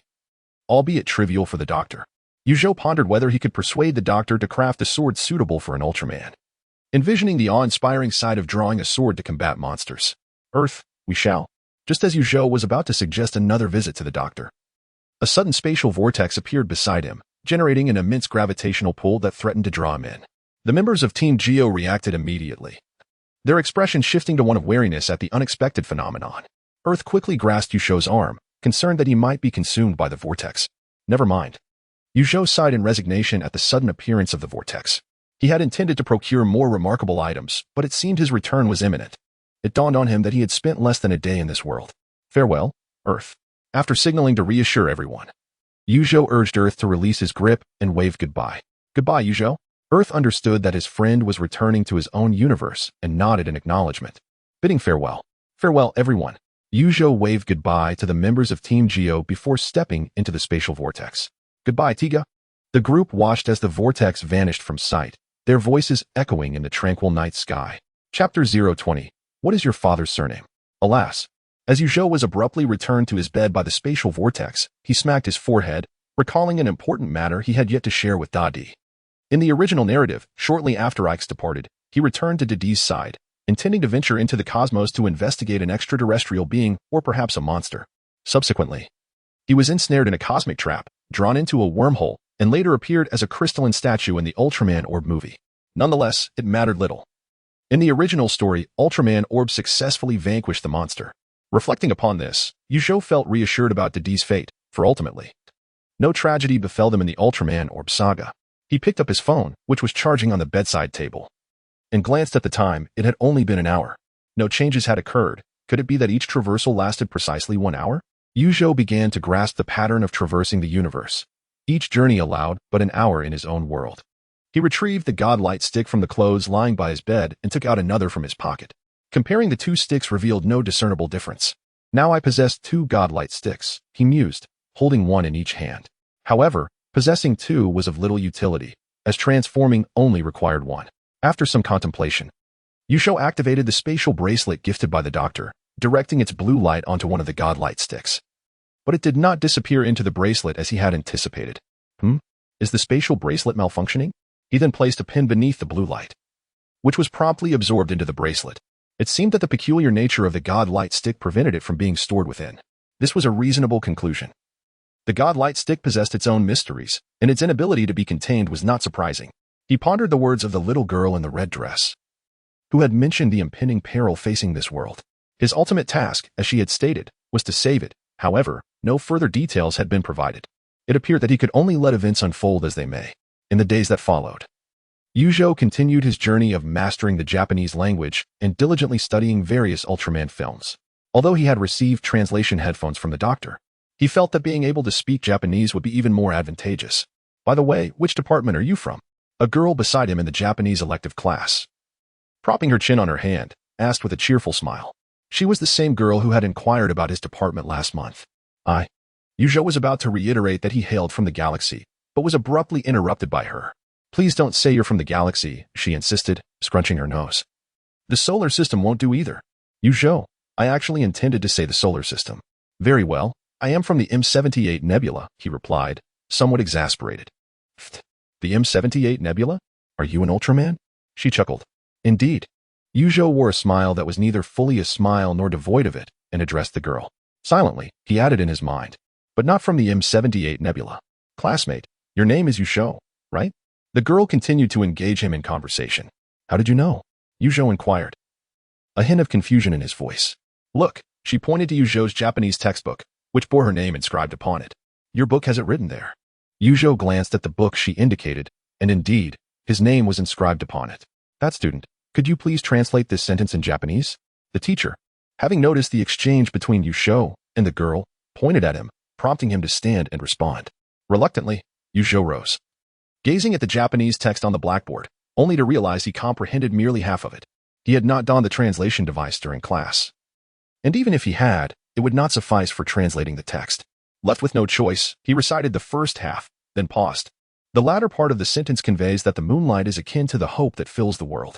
The girl, observing Zhou's struggle to translate the latter half, quietly encouraged him from the side. Zhou, having heard her gentle prompting, ventured. The moonlight is akin to the hope that fills the world. You too, please report your names to me after class, the teacher remarked. Having noted the girl's assistance to Zhou with a disdainful snort, Zhou shrugged and returned to his seat, resigned to the likely consequence of a deduction in points. I'm sorry for dragging you into this, he apologized to the girl, recognizing that her reminder had led to the penalty. It's nothing, she replied, unconcerned. A few points off, let them do as they please. Zhou nodded. Indeed, the teacher would not fail him over such a trivial matter, at most. His participation score would suffer slightly. He then shifted his focus to the textbook, resuming his studies. Zhou, aren't you going to ask for my name? The girl observed Zhou engrossed in his book, feeling a tinge of exasperation. Zhou was taken aback. Was it customary for someone to request their name? Then, what is your name? Since the girl had initiated the conversation, especially after aiding him, he felt compelled to inquire. Hiki, my surname is Li. And my given name is Na, she responded with a smile. Oh, the surname Li is rather uncommon. Wait, Zhou's eyes widened suddenly. What did you say your name was? He reiterated his question. My surname is Li, and my given name is Na, so it's Li Na, she replied. Perplexed by his astonishment, as Zhou processed her introduction, an odd sensation welled up within him. Li Na, is there truly someone with that name? Could it be that this girl's parents have never watched the television series Ultraman Tiga?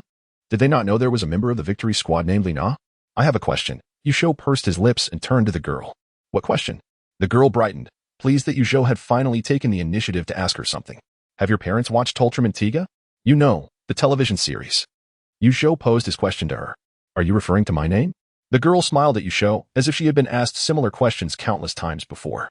My parents have always been fond of Ultraman, which is why they named me this. Zhou replied. Do you really have such inconsiderate parents?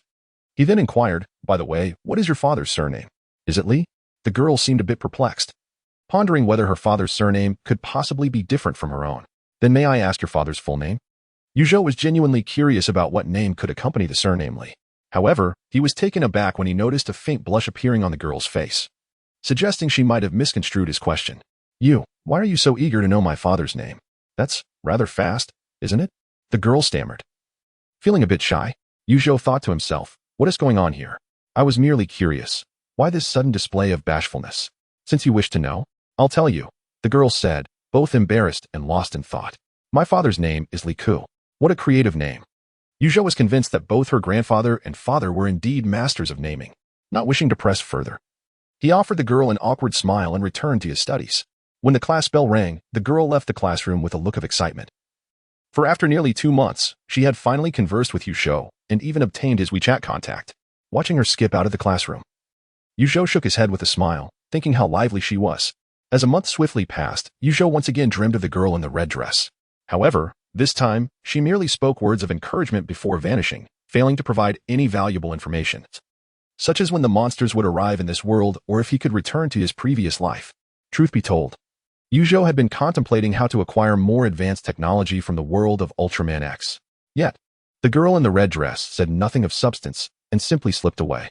The following morning, Zhou rose early, determined to avoid a repeat of the previous incident where he had forgotten to bring his divine light rod. He deemed it wise to start his day ahead of time. A swirling vortex of distorted space manifested in his humble rented room, and Zhou had already packed all the essential items into his spatial bracelet before leaping into the vortex. Chapter 21. Encounter with Dagu. A swirling vortex of space materialized within a dimly lit underground passage. Zhou leaped forth from it, gently landing on the ground. Where am I? He surveyed his surroundings, revealing only the shadowy confines of the corridor, uncertain of the world he had entered. Suddenly, a piercing scream echoed from around the corner, instantly heightening his alertness. He swiftly retrieved a weapon from his spatial bracelet, a hammer, a mere iron mallet. In his own world, weaponry was heavily regulated, and after much contemplation, he realized these were his only means of defense.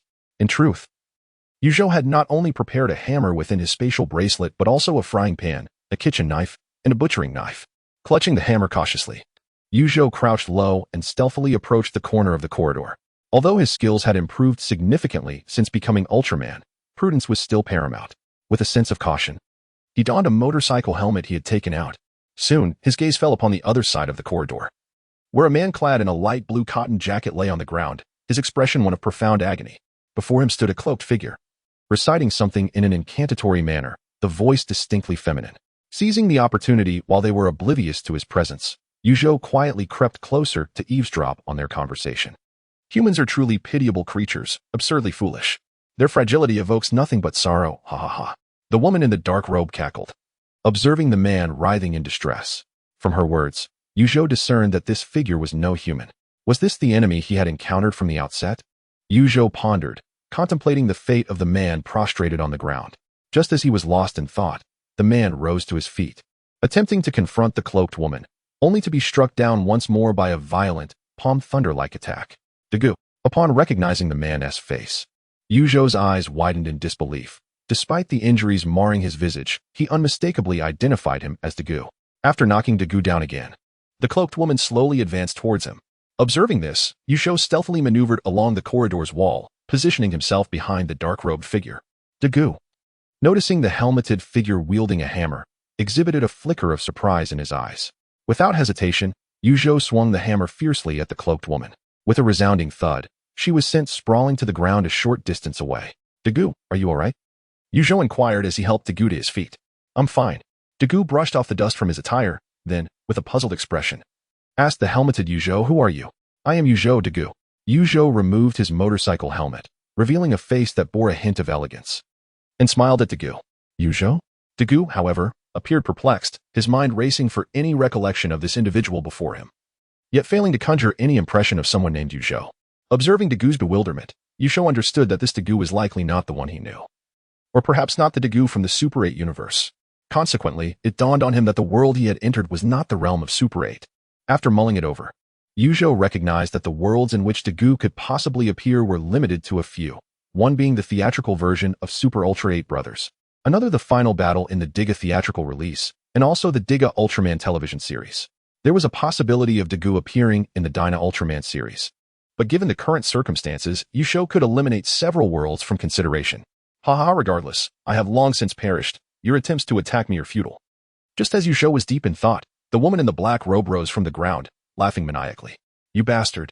Upon hearing the woman's audacious words, Zhou transformed into a frenzy, donning his motorcycle helmet and launching himself like a rocket towards her with a mighty headbutt. Bang! The woman in black was utterly unprepared for such an assault and was sent flying backward, collapsing to the ground, motionless. Silence ensued. Zhou returned to Dagu's side, removed his helmet, and flashed a bright smile, revealing his white teeth. Dagu was at a loss for words. The sudden appearance of this individual who had just saved him was friendly enough, yet everything felt rather abrupt. Moreover, he had just been struck from the other end of the passage, where he distinctly recalled there being no one. Thus, from where had this person emerged? Our great Gilead god is about to descend, Even if you're Ultraman, you shall be vanquished by our magnificent Gilead god. Ha ha ha ha. The woman in black, now lying on the ground, transformed into a strange phantom, leaving behind these words before vanishing into the passage. Oh. Upon hearing this proclamation, Yusho affirmed his current location. The phantom that the black-robed woman had morphed into resembled the Gilead people, along with the mention of the Gilead god. This confirmed that he was indeed in the world of the Tiga Ultraman television series, where the plot was unfolding with the Gilead people attempting to open the gates of hell to release the Gilead god. Since this was the Daegu from the television series, it was reasonable that he did not recognize Yusho, as the Daegu he was familiar with was from Super 8. However, Yusho pondered further, sensing a discrepancy. If the Daegu from the series had recognized him, then after awakening the memories of this world in Super 8, he should have been able to identify him. Yet, according to the circumstances in the Super 8 world, Daegu did not seem to remember him at all. It appears that the memories awakened within Daegu in the Ultra 8 universe are those from the original television series, rather than from my own experiences in this world. Upon reflection, Yusho found this explanation to be quite logical. Since Daegu does not recognize me, then Yusho gazed at Daegu, a mischievous thought crossing his mind. Greetings, allow me to formally introduce myself. I am Yusho, hailing from Huaxia. He extended his hand and spoke to Daegu. In response, Daegu, observing Yusho's demeanor, politely offered his hand in return. Hello, I am a member of the Victory Team. You may call me Daegu. An honor to meet you, Yusho remarked as he grasped Dagu's hand. Ah, Yusho-kun, you know of me? Daegu inquired, perplexed. At first glance, Yusho seemed to be familiar with him, and his use of the phrase in honor suggested a deeper recognition. Of course I do, Yusho released Dagu's hand. Continuing, after all, the method to awaken the giant is common knowledge across the nation. It involves transforming you into light. What? If Daegu had been puzzled before, he was now utterly astonished. The man before him, claiming to be from Huaxia, was aware of his true identity. How did you come to know that? Daegu asked, a mix of confusion and alarm in his expression. Had his identity been compromised? Or was this man before him also an extraterrestrial being? Not just I, but the entire nation is aware. Yusho raised an eyebrow, smiling at Daegu. But never mind that. I shall not tease you further. Rest assured, I am not a villain, and I shall keep your identity confidential. Noticing Dagu's complex emotions, Yusho ceased his jesting and gave Daegu a reassuring pat on the shoulder. At that moment, two headlights illuminated the underground passage, drawing their attention. A yellow vehicle approached, which was none other than the Victory Team's designated transport. Yusho-kun, I implore you to keep this a secret, Daegu earnestly requested. Of course. I will, Yusho replied, recognizing Dagu's genuine kindness. He felt a pang of regret for having jested. Had it been someone else, they might have silenced him. Who else would beseech another to keep a secret like Daegu?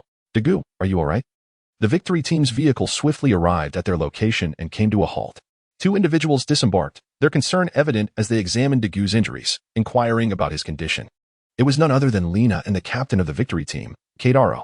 Chapter 022, the second generation of the Gilead people. I am fine, Daegu spoke, addressing Lina and Kamiyake. Who is this? Seeing that Daegu had only sustained minor injuries, Lina and Kamiyake felt a sense of relief and turned their attention to Yusho, inquiring of Daegu.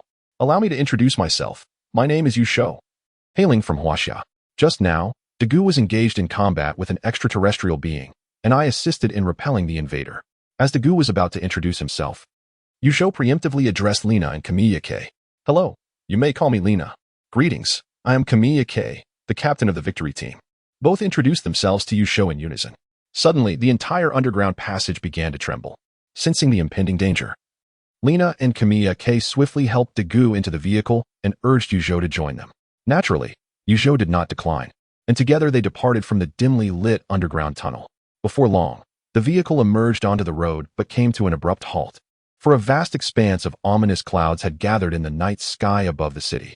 Jagged purple lightning crackled within the darkness, and beneath the swirling black clouds, a colossal stone gate materialized before them. Kamiyake, Lina, Daegu, and Yusho disembarked and gazed at the foreboding stone door, each feeling a different weight of emotion. This is the gate of hell, Kamiyake murmured, observing the door as it slowly creaked open. With the strength of our Victory Team, we cannot hope to triumph against it. Even Tiga may not prevail. Upon hearing Kamiyake's words, Dagu's demeanor shifted to one of urgency. We must not succumb to despair.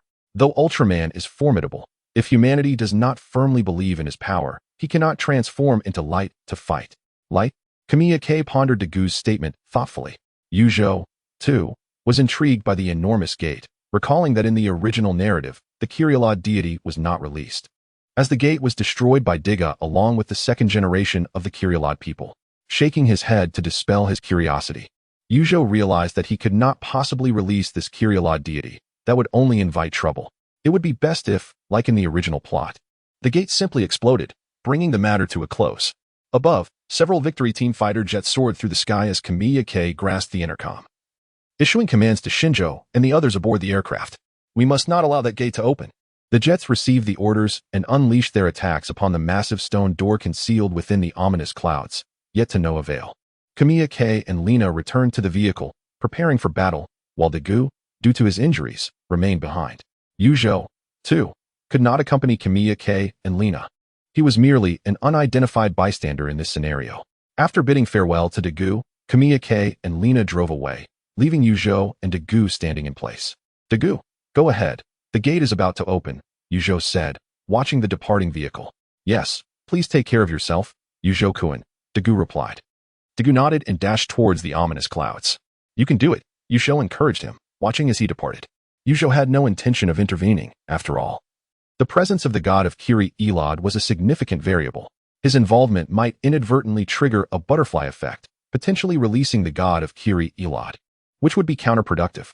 Soon, as Zhou ventured forth, a radiant light suddenly pierced the night sky, and the figure of Ultraman Tiga soared forth, arriving directly before the massive stone door shrouded in the dark clouds. Tiga made no unnecessary movements, simply pushing against the slowly creaking door, though his efforts yielded little, nearly slowing the door's opening. However, this was sufficient, as the door itself opened at a sluggish pace, and this delay rendered it even slower. Those who dare to defy the god of Kyrielod shall face dire consequences. A booming voice echoed through the night sky, shortly followed by two thunderous strikes that struck Tiga, causing him to crash to the ground. You shall suffer before the foolish humans and meet a tragic end. Ahaha. Another voice resonated, and from the ground, a plume of red smoke erupted, revealing a towering figure of the second-generation Kyrielod, standing over 50 meters tall before Tiga. Upon witnessing the sudden appearance of the Kyrielod, Tiga assumed a combat stance. With a powerful swing, his fist grazed past the ear of the Kyrielod, missing its mark. In retaliation, the Kyrielod seized Tiga's arm and yanked him backward. Tiga rolled on the ground, quickly regaining his footing, and launched a spinning kick towards his adversary. The attack struck the Kyrielod, but its reflexes were swift, dragging Tiga down as it fell. Both combatants crashed to the ground, stirring up a cloud of dust, before rising simultaneously to engage in a fierce exchange of blows. Zhou had not remained idle. He positioned himself near the battle between Tiga and the Kyrielod, observing quietly, ready to intervene should any unforeseen circumstances arise. The duel continued, and amidst the back and forth of their assaults, the Kyrielod executed a sudden shoulder throw, hurling Tiga against a nearby building, which crumbled upon impact. Tiga, Lina, watching the battle from inside the vehicle, cried out in alarm as she saw Tiga falter. The Kyrielod did not relent, as Tiga struggled to rise. It swiftly maneuvered behind him, locking its grip around Tiga's throat, tightening its hold. Support Ultraman Tiga. Kumi, also in the vehicle, urged Lina, nodding in agreement. Lina aimed the vehicle at the Kyrielod and pressed the button to launch the spiral cannon. A spiraling blue beam shot from the vehicle, striking precisely at the Kyrielod's back. Taken aback by the unexpected assault, the Kyrielod felt a surge of pain, causing its grip on Tiga to loosen slightly. As Tiga sensed a decrease in the opponent's strength, he swiftly pried apart the arms of the Kyrielod, and with a deft motion, hurled him away. The Kyrielod crashed to the ground, raising a cloud of dust. Seizing this momentary lapse, Tiga crossed his hands before his forehead and then swept them outward, transforming into a powerful silver-red form. Zhou wholeheartedly acknowledged Tiga's transition into this formidable state, for indeed, great strength yields extraordinary results. The Kyrielod, rising from the ground, observed Tiga's transformation and crossed his arms in front of him, radiating a forgiving hue of light as his muscles swelled further. Had he enhanced himself once more? Watching the Kyrielod undergo this alteration, Zhou muttered his analysis. He recalled the original narrative with clarity, whether Tiga transformed into the powerful or aerial forms. He was unable to prevail against the enhanced Kyrielod. Ultimately, it was only through the light bestowed by the people that he triumphed.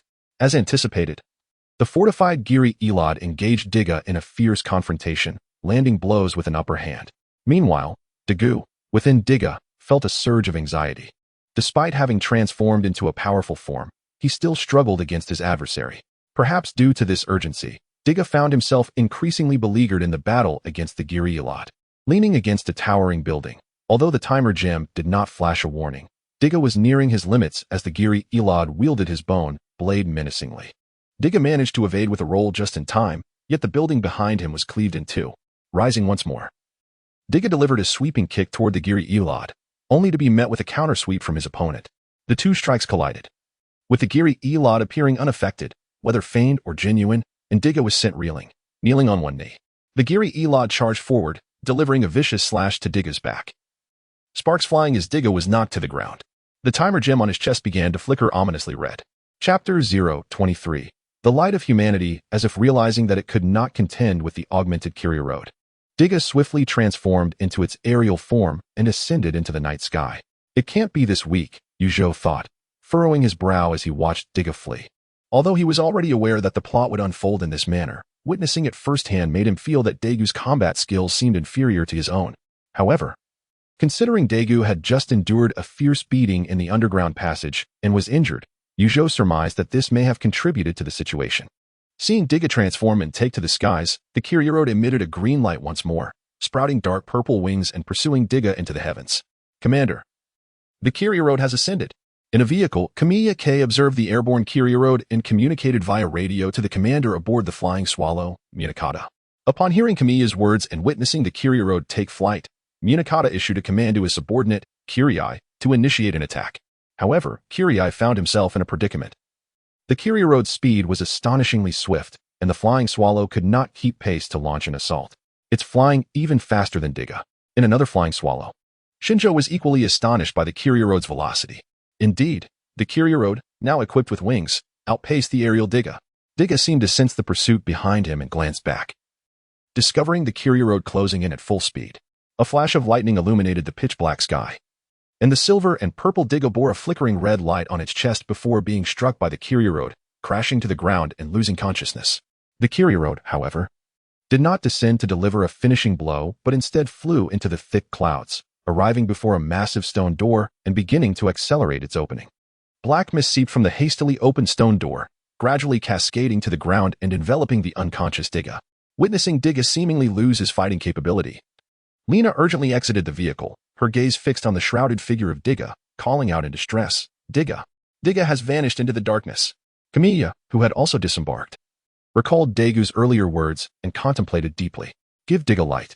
A faint youthful voice suddenly emerged from behind the two, prompting Kamiya and Lena to turn in surprise. It was Zhou, who, in an effort to maintain the integrity of the original storyline, had sought out Kamiya and Lena after witnessing Tiga's plight. In the original narrative, it was Kamiya's realization of the importance of light that led to the organization of people to provide it to Tiga. Indeed, it is I. But the utmost priority now is to deliver light to Tiga, Zhou declared, his gaze fixed on Tiga, now enveloped in black mist. Tiga requires light to continue the fight. Commander, provide Tiga with light. Deliver the light to Tiga. Kamiya promptly grasped the necessity of this, activating the radio to urgently communicate with Munakata aboard the Flying Swallow. Understood. Upon receiving the directive from his superior, Jumaike, the captain of the Fian, promptly instructed Koguchi and Shinjo to descend the Fian before Tiga, illuminating the full power of the ship's lights. Two beams of light shone upon Tiga. Meanwhile, Zhou directed his gaze towards the ominous clouds above, where the Kyrialodians were straining to pry open the stone gate, ready to intervene at any moment to prevent the release of the Kyrialod god. Zhou remained vigilant. However, the illumination was insufficient. Lena, anxious at the sight of only two beams lighting Tiga, hurried into the vehicle and turned on the headlights, directing them towards Tiga. Still, it was inadequate. After a moment of contemplation, Jumaike activated the intercom and contacted Yase, stationed at the base. Yase, a senior technician of the Victory team, swiftly connected Jumaike's line to the national television network. In various squares, those who had been praying to the so-called angels, the Kyrialodians, before the square television suddenly noticed that the angel on the screen had vanished, replaced by a short-haired woman. I am Jumaike, captain of the Victory team. Citizens awaken. Those who claim to be angels are, in fact, demons. Ultraman Tiga has fought valiantly to protect us. And now, in his moment of peril, it is our turn to empower him. I implore you all, bestow light upon Tiga. Give him your light. With these words, Jumaike turned off the intercom and sighed deeply, uncertain of the impact her words would have on the fervent worshippers of the angels. Suddenly, A brilliant light shone upon her, and turning around, she beheld a procession of vehicles approaching Tiga, orderly halting before him. All vehicles illuminated their lights, casting their glow upon Tiga. A throng of people emerged from all directions, each holding various luminous objects, flashlights, smartphones, lighters, glow sticks. Tiga, Tiga, Tiga. You can do it. Rise, Tiga. Quickly, awaken, Tiga. The crowd surged towards Tiga, fervently shouting, their lights waving energetically. Zhou, too, retrieved a high-powered flashlight from his spatial bracelet and directed its beam at Tiga. Suddenly, the surrounding buildings burst into brilliant illumination, banishing the darkness from the earth. Zhou recalled that this seemed to be the initiative of Jumai's child, Chiku. Hearing the calls of the people, Tiga gradually began to rise from the ground.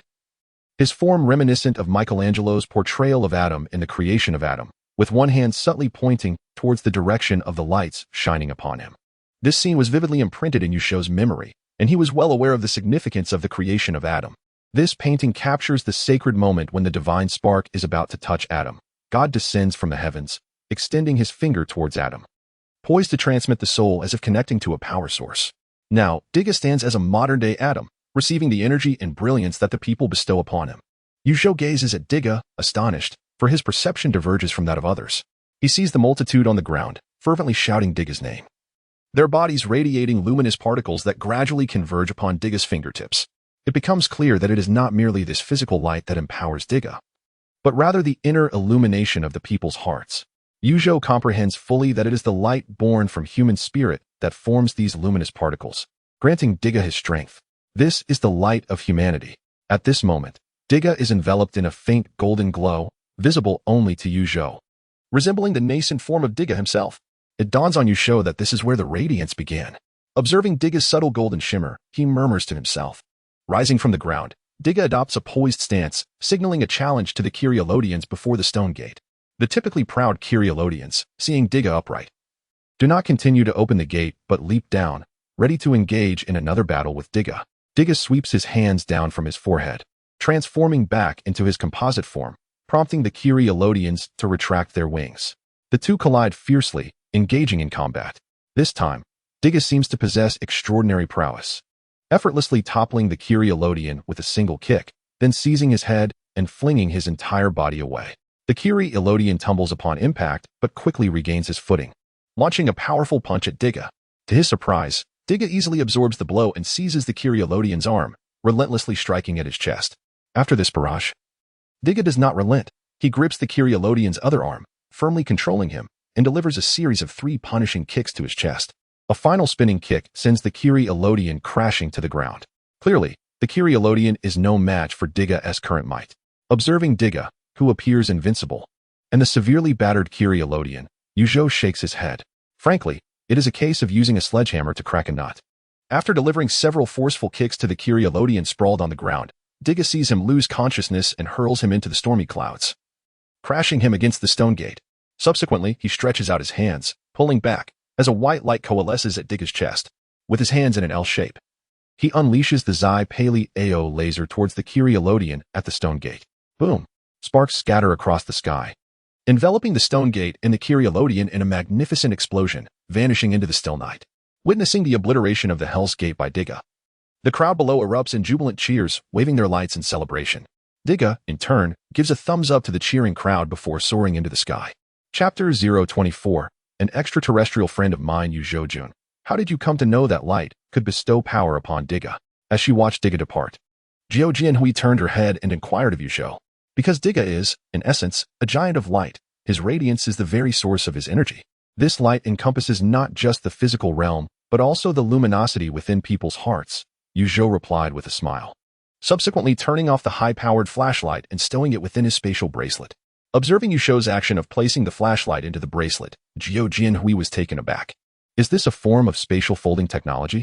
It was evident that the technology in the world of the Tiga Ultraman television series had not yet reached the sophistication found in the world of the X-Ultraman.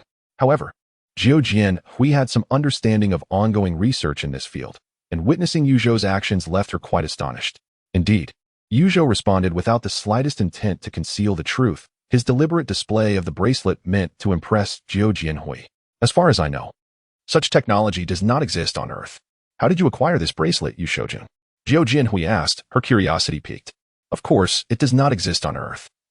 Yu Zhou replied with a slight smile. It was gifted to me by an extraterrestrial friend. An extraterrestrial friend? Zhou Jianhui was even more astonished, unable to fathom that the individual before her had a friend from beyond the stars. Indeed, Yu Zhou said nonchalantly. He hails from the M78 Nebula, a place known as the Land of Light. M78 Nebula, the Land of Light. Zhou Jianhui pondered the earnestness of Yu Zhou's words and did not dismiss them outright, but rather contemplated the significance of the terms he had uttered. Could it be that your friend is Tiga Ultraman? Zhou Jianhui quickly formed her own hypothesis. If Tiga is a giant of light, then the Land of Light that Yu Zhou spoke of must be Tiga's home planet. No, Yu Zhou quickly clarified. Tiga Ultraman is not from the Land of Light. However, that friend of mine is indeed an Ultraman, a giant of light. Then, are you implying that the M78 Nebula is a realm entirely inhabited by giants of light? Zhou Jianhui grasped the key points from Yu Zhou's explosive revelations. Her expression, one of incredulity. The existence of an entire planet populated by giants of light was simply extraordinary. Yes, Yu Zhou nodded. My friend is named Shafulin, and I trust you to keep this information confidential. I have only disclosed it to you, Captain. Shafulin. Zhou Jianhui murmured as she repeated the name, nodding. So, is he referred to as Shafulin Ultraman? Yu Zhou. Ahem. Yes, that is correct. Clearing his throat, Yu Zhou elaborated. As Zhou Jianhui listened to his words, she began her own analysis. It seemed that Yu Zhou's narrative was coherent, and the very existence of Tiga Ultraman indicated that beings such as giants of light did indeed exist in this world. The giant of light is not singular, as confirmed by Captain Hikaru J-Ma. After all, at the outset, the pyramid housed not only Tiga but also two other statues, serving as living evidence. The spatial bracelet in Yu Zhou's possession is a technological marvel that does not exist on Earth. The only explanation is that it was bestowed upon him by extraterrestrial friends, specifically Ultraman, the giant of light from the Land of Light. It seems that all that Yu Zhou has articulated holds merit. Captain J-Ma, Yu Zhou tentatively called out. Observing J-Ma lost in thought, J-Ma quickly regained his focus and directed his gaze at Yu Zhou. Yu Zhou-kun, are you of Chinese descent?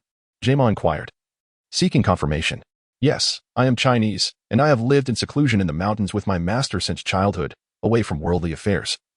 Yu Zhou began to weave a tale, for he possessed no identity in this world and could only fabricate one. Whether others believed it was another matter entirely. The reason I have descended from the mountains is that my master sensed the impending emergence of a gate to hell, and thus I came here to inform you how to prevent its opening. Yu Zhou felt his improvisational skill sharpening, speaking without a script. I see. So, what is this method to prevent the gate to hell from opening? J-Ma asked, perplexed, for he had not heard Yu Zhou mention it before. It is simply to bestow light upon Tiga, Yu Zhou replied, returning J-Ma's gaze with curiosity. Very well, J-Ma nodded, acknowledging that enabling Tiga to rise again was indeed a means to avert the gate's opening. Yu Zhou, may I inquire about your age?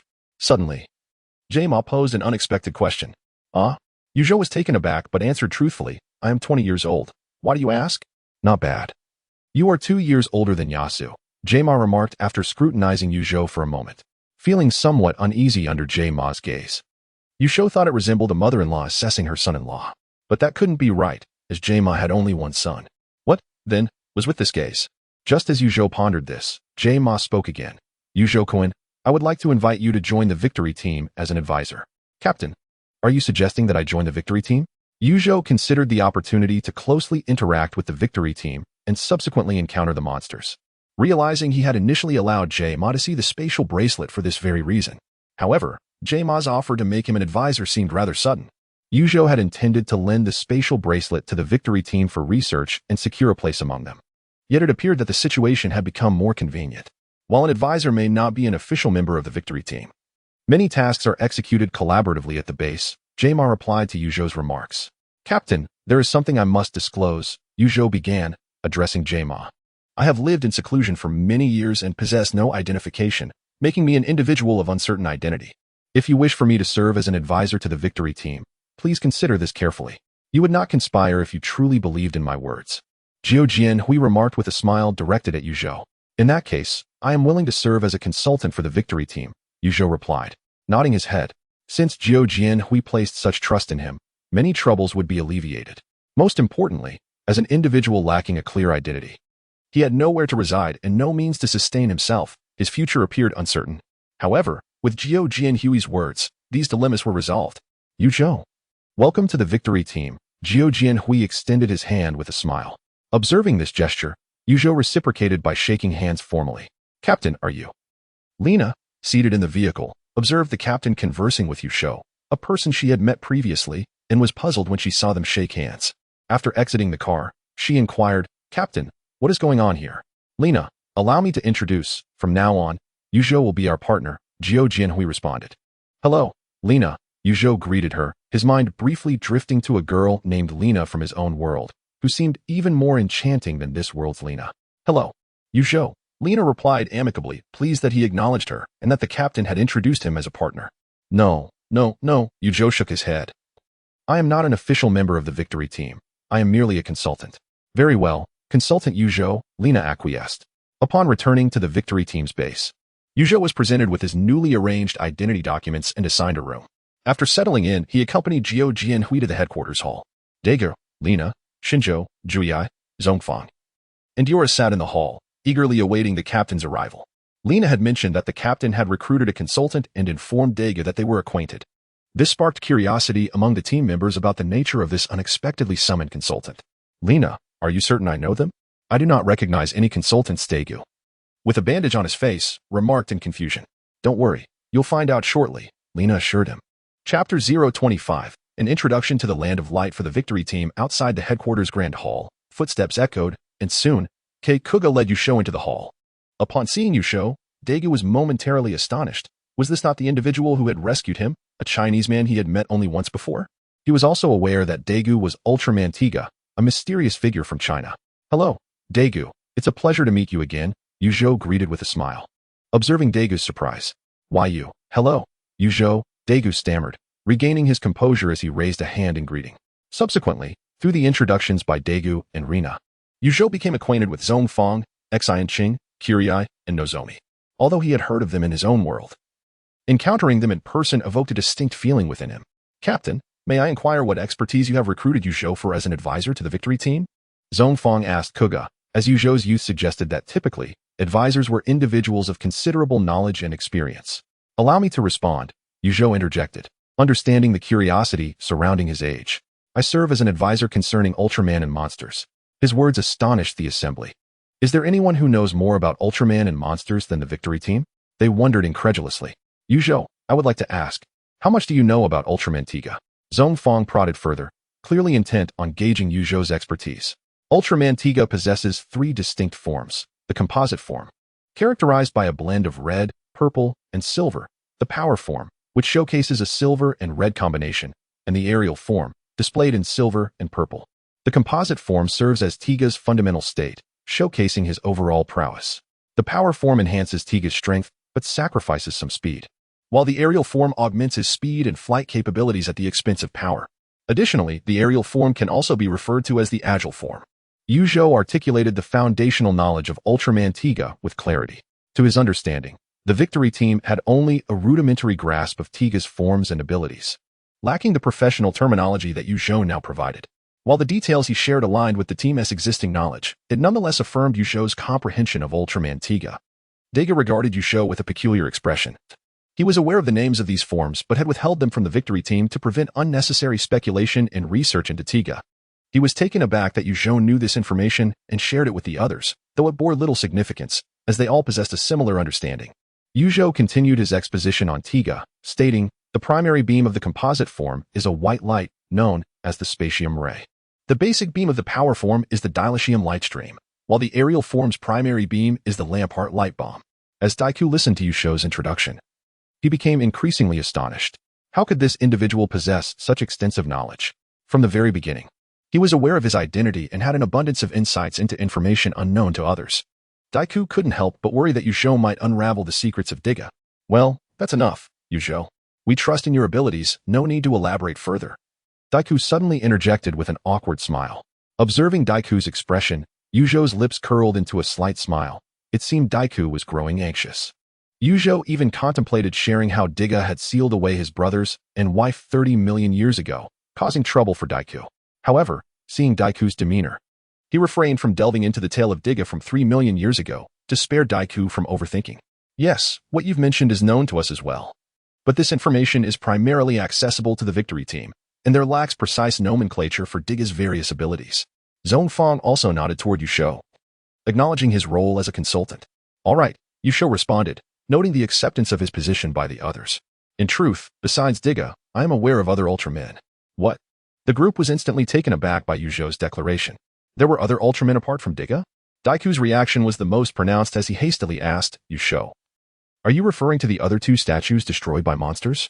This was Daiku's immediate thought, considering that in this world, only Tiga and the other two statues found within the pyramid could be deemed Ultramen. No. Yusho raised a finger and shook his head, beginning. I speak of the Ultramen from the M78 Nebula, a place known as the Land of Light. Nanny. Once again, the crowd was astonished by Yusho's astonishing words. It seemed he was suggesting that there existed an extraterrestrial realm inhabited by a multitude of Ultramen. This revelation was utterly shocking. It turned out that there was a planet where Ultramen resided. Daiku listened to Yusho, his head lowered in contemplation. This was information he had never encountered before. All this time, he had fought alone on this earth without the presence of other Ultramen.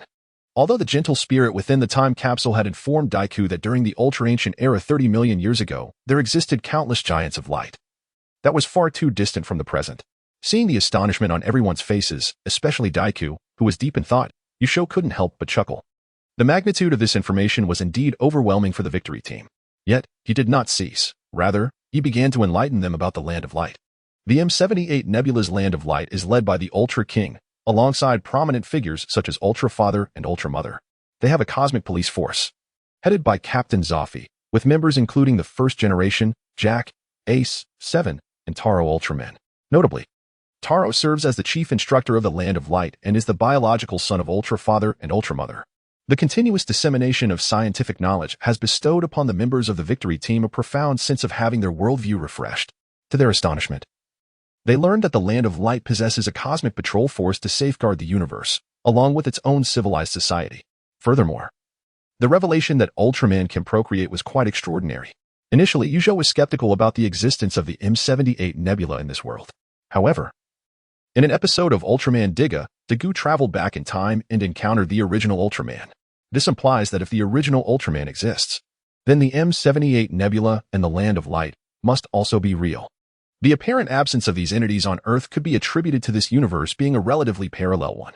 In this universe, for reasons unknown, the Ultramen from the Land of Light have not dispatched anyone to protect Earth. Could it be that the presence of ancient Ultraman warriors on this Earth has led the Land of Light to turn a blind eye? This thought crossed Yusho's mind.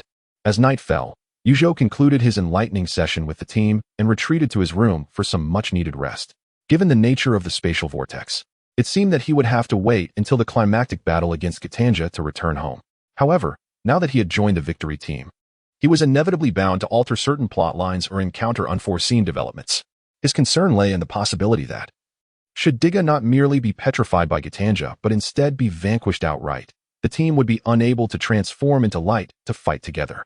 How would they confront such a formidable foe?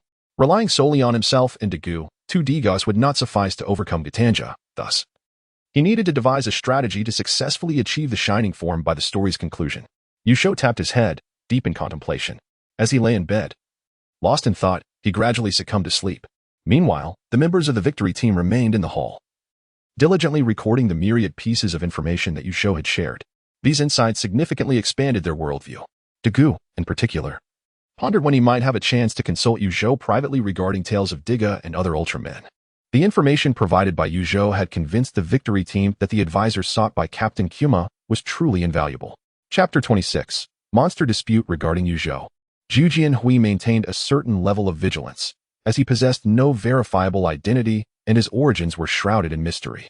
However, the information conveyed by Yusho, regardless of its authenticity, prompted Zhou Jianhui to instruct the victory team to meticulously document his statements, for they bore the semblance of truth. Should they later prove to be false, there would be ample opportunity to address that then. The rationale behind recruiting Yusho as an advisor for the victory team stemmed from his apparent knowledge of numerous undisclosed secrets and his possession of space-folding technology, which had yet to be fully researched. By enlisting him, Zhou Jianhui hoped to extract valuable insights, while simultaneously keeping a watchful eye on an individual with such an enigmatic background. On one hand, there was potential value to be harnessed. On the other, there was the necessity of oversight. Yusho remained unaware of Zhou Jianhui's sentiments towards him. The swiftness with which he was invited to join the victory team as an advisor puzzled him.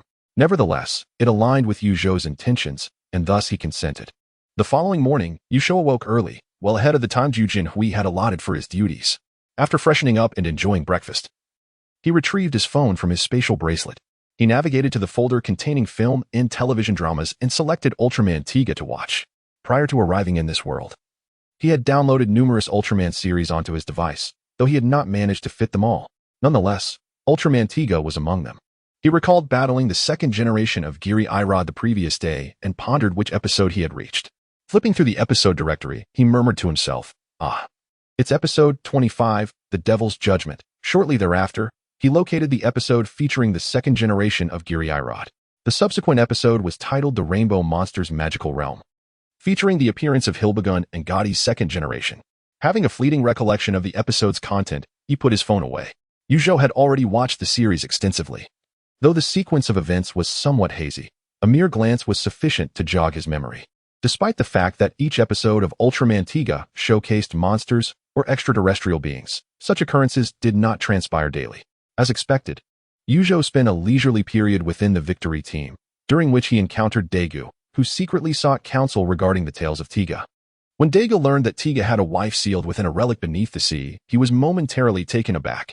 However, after Yusho clarified that Tiga was Tiga, and Daegu was Daegu, unrelated to Tiga's wife, Daegu found solace. Furthermore, after Zhu Jinhui assured him that his spatial bracelet would be returned intact, Yusho lent it to her for research purposes.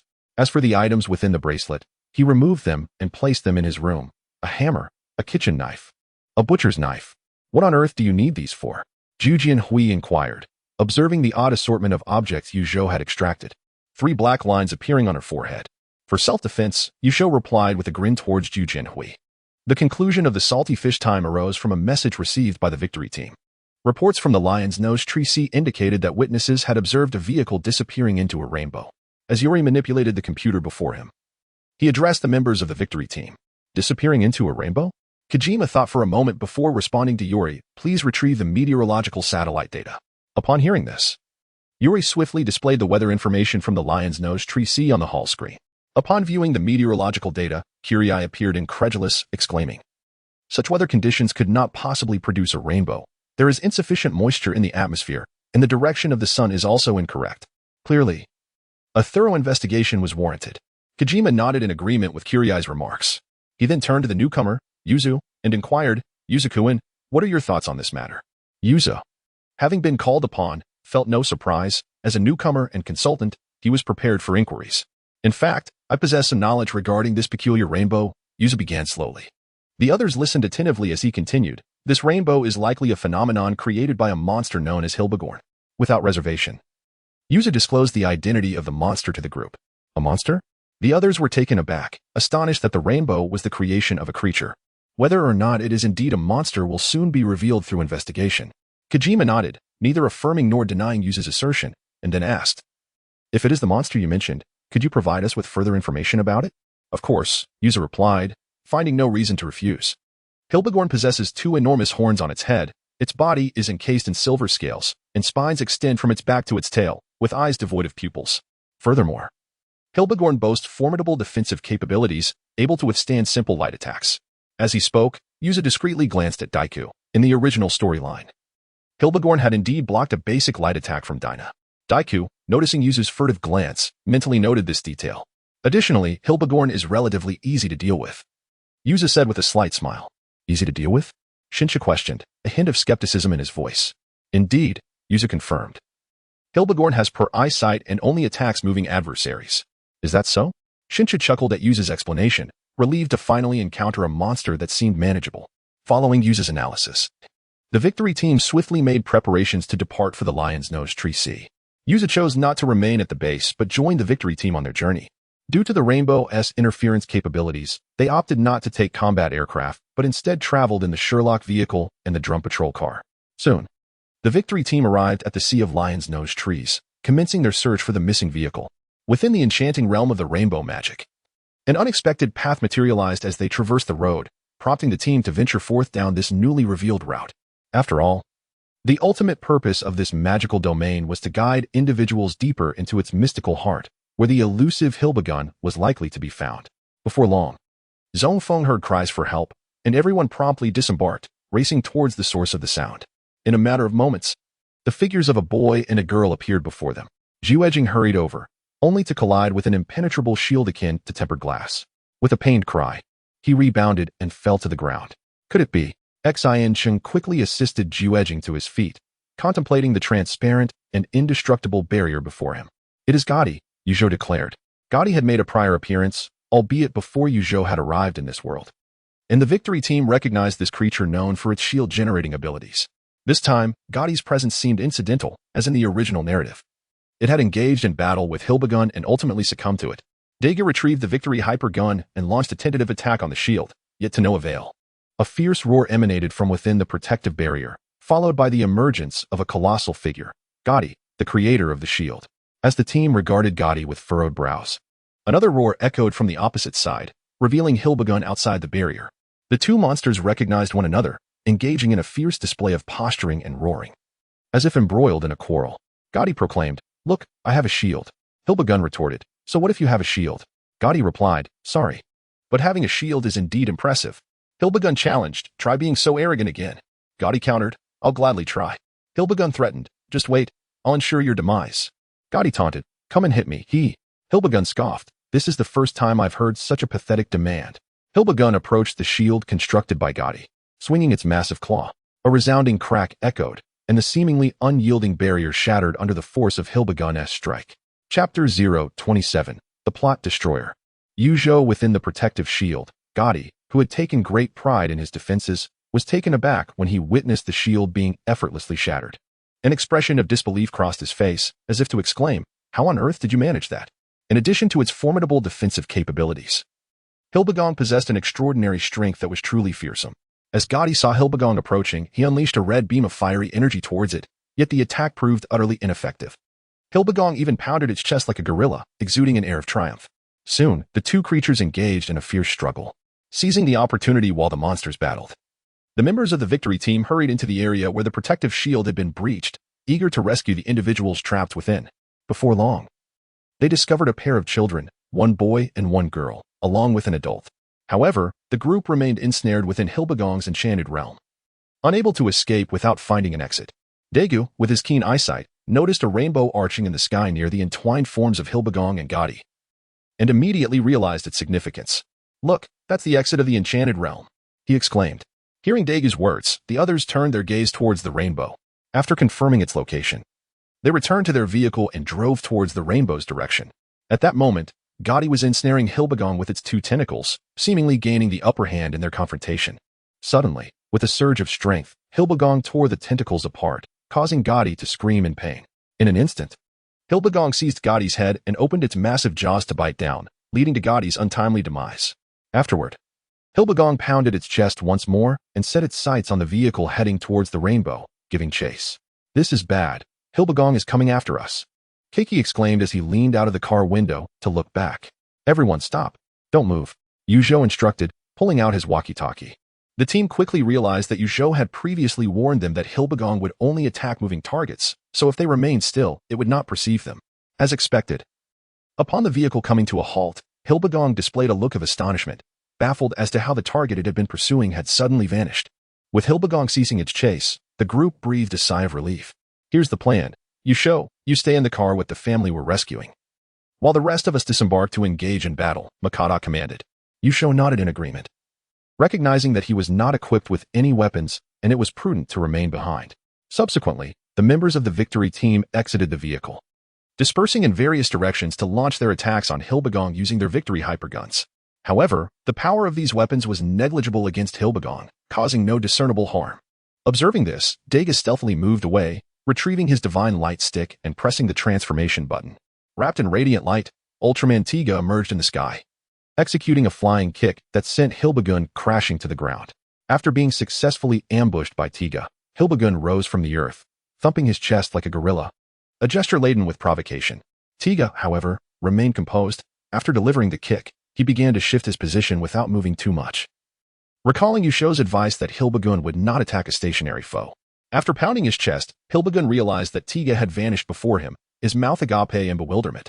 Suddenly, Tiga struck Hilbegun's chest with a powerful punch, causing him to stagger backward, after which Tiga again stood still.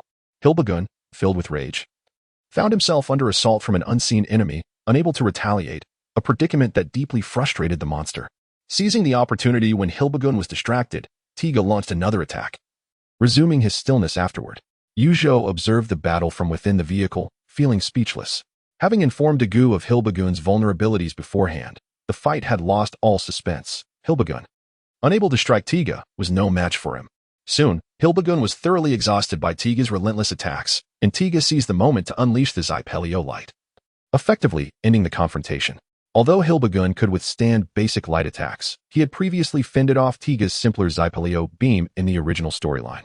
However, the complete Zypelio beam was beyond his capacity to block, as evidenced by Zhou's decisive strike against Hilbegun and Ultra Brothers. Thus, at this juncture, Hilbegun, utterly drained, was struck by the light and exploded, scattering into fragments upon the ground. Looking at the timer gem on Tiga's chest, which had just begun to flash red, it indicated that Dagu had successfully employed the blue light to vanquish the beast. This moment was indeed worthy of being recorded in history. After Hilbegun's explosion, Tiga soared into the sky and departed the scene. The members of the victory team quickly returned to their vehicle, and with Hilbegun's demise, the rainbow magic realm dissipated. Consequently, the victory team had successfully rescued those trapped within the magical domain, and the monster had been annihilated by Ultraman Tiga, allowing them to return to their ranks. Zhou, you truly are remarkable. Had it not been for your insights on Hilbegun, we might have been pursued by him. Kuji remarked with admiration in the hall of the TPC base. Indeed, we owe it all to Zhou. Dagu concurred, adding that without Zhou's assistance, he might have faced a fierce struggle against Hilbegun after transforming into Tiga. After all, Hilbegun was a monster that even Gotti could defeat in just a few moves. And Tiga had expended considerable effort in his earlier confrontation with Gotti. Furthermore, this time, Dagu had successfully eradicated the monster without triggering the red light. Such a scenario was exceedingly rare, although Dagu himself did not possess that awareness. The emergence of the monster this time has granted Zhou greater affirmation and a modicum of trust within the victory team. Subsequently, Zhou chose not to accompany the victory team on every mission but rather remained stationed at the base alongside Yai and Ijimake. After all, for communication purposes, a walkie-talkie sufficed, as Dagu could manage the monsters without his intervention.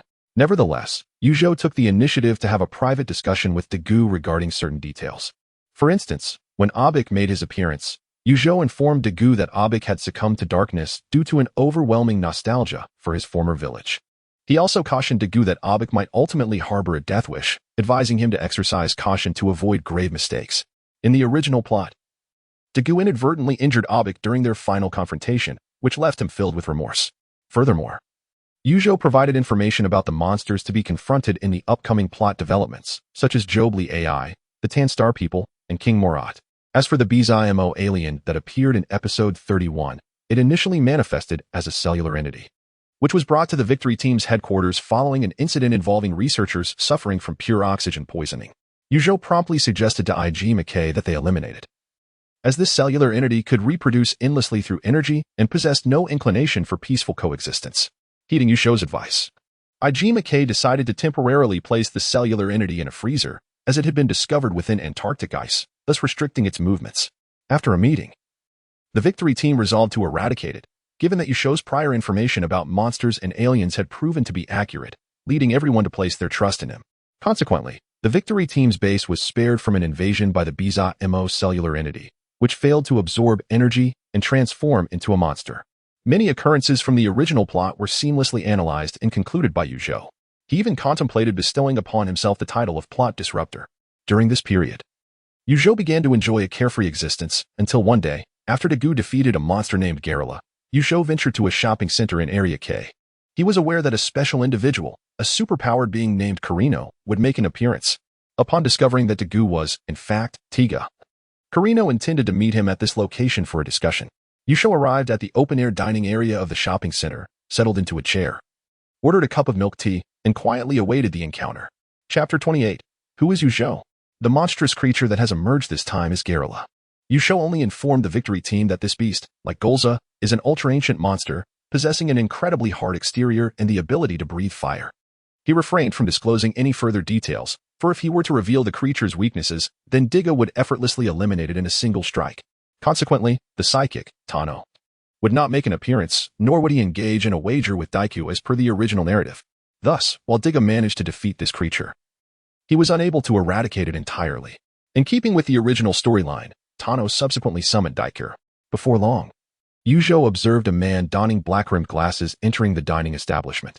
Based on Zhou's assessment, this individual was indeed the psychic, Tano. Instead of approaching him overtly, Zhou casually sipped his milk tea, feigning ignorance of Tano's presence.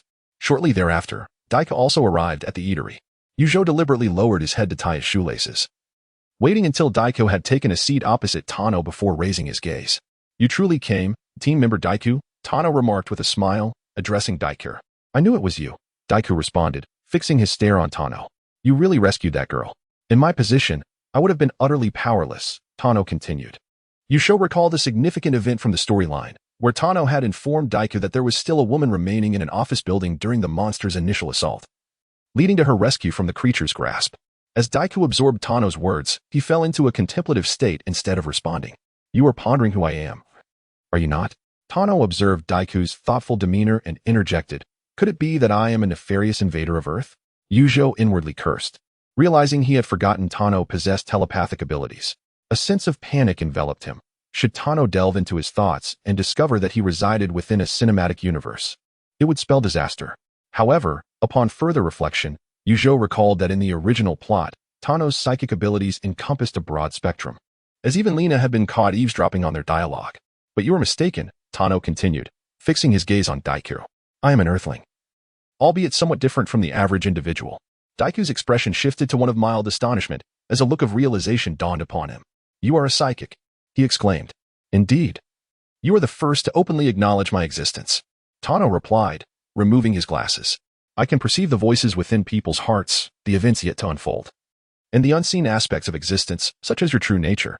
This revelation caused a tremor within Daikyo's heart, as now, aside from Zhou, another knew his identity. Who is Zhou?" Tano suddenly inquired, having read Daikyo's thoughts. Zhou, eavesdropping from the sidelines, was taken aback, his mind racing with questions. Why did he suddenly utter his name? Had he been discovered? Yet, it appeared that Tano was unaware. Closing his eyes, he began to let his thoughts wander. After a brief moment, he opened his eyes, his face reflecting a look of disbelief. "How is this possible?" Tongya murmured to himself. "What is wrong with you?" Daegu, noticing Tongya's sudden change in demeanor after mentioning Zhou, inquired. "How can this be?" Tongya continued to mutter. "There are still things in this world that I do not know." He then turned to Daegu, furrowing his brow and asking, "Zhou, who is he?" Observing Tongya's reaction, Zhou realized that this fellow seemed entirely oblivious to his existence. Could it be that because I have traversed here, this person's supernatural abilities do not affect me? After some contemplation, Zhou concluded that this must indeed be the explanation.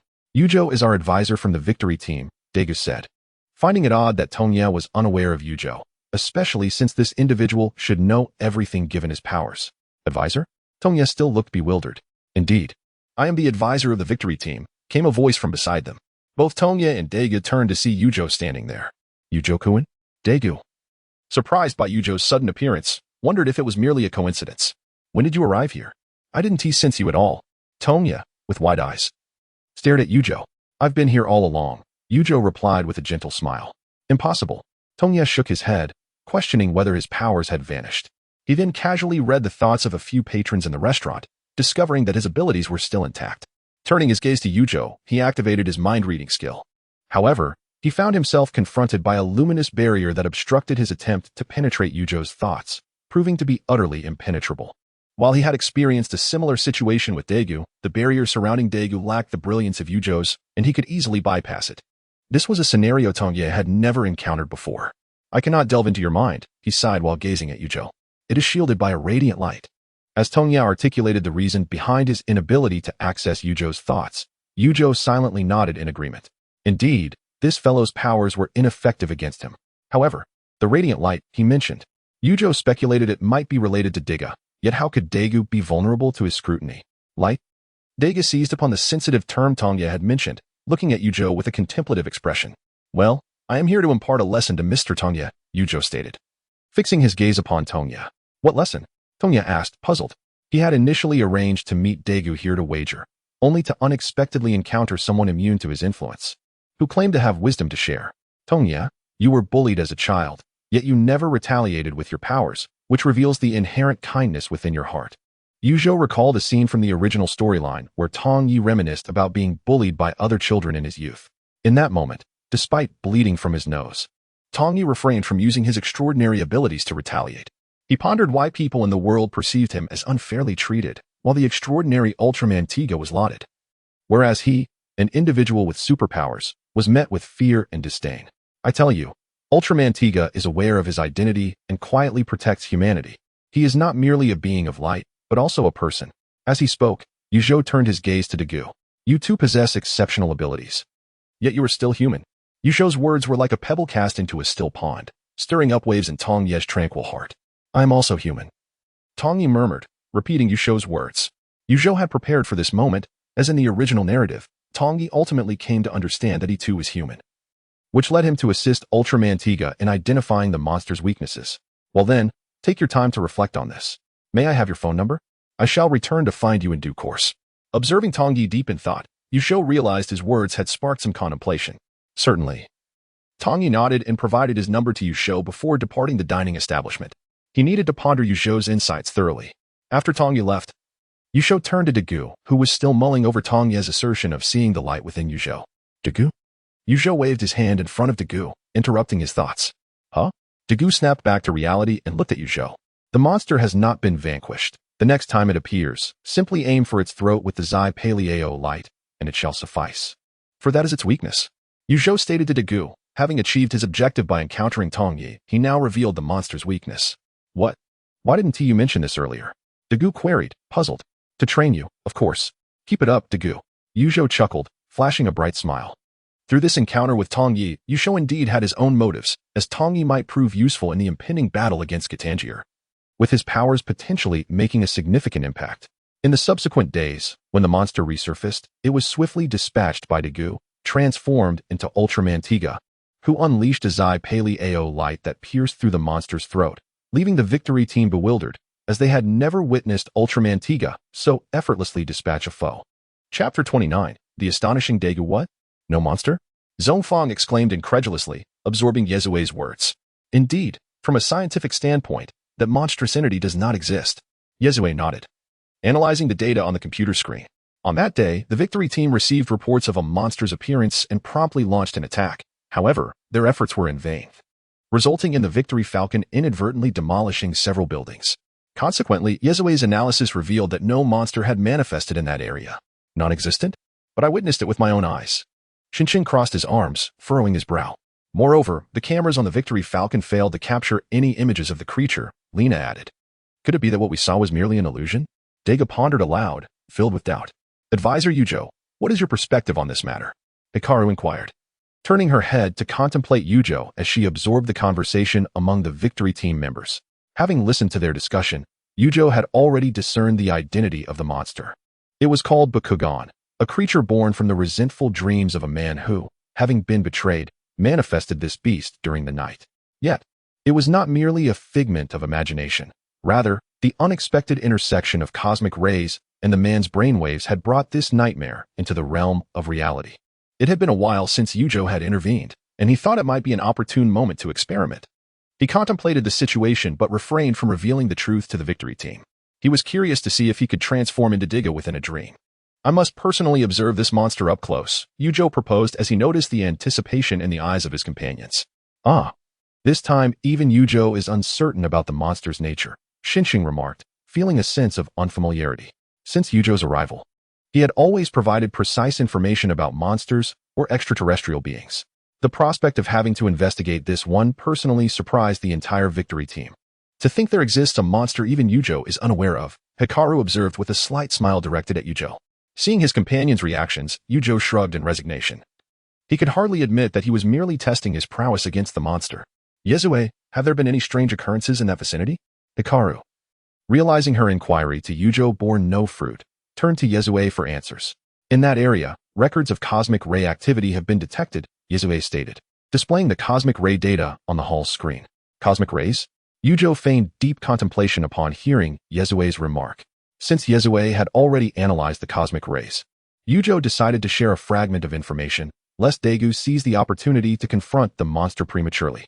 If these cosmic rays are indeed the case, I possess some knowledge regarding this creature, Zhou declared earnestly, gazing at the large screen. Oh? The members of the team turned their attention back to Zhou. These cosmic rays can intertwine with the brainwaves of certain individuals during their dreams, thereby materializing what they envision, Zhou explained. In other words, it is highly probable that this monstrous creature is merely a figment of someone's dream. Kuji's eyes widened in sudden realization. Indeed, Zhou nodded, giving a thumbs up to the astute Kuji.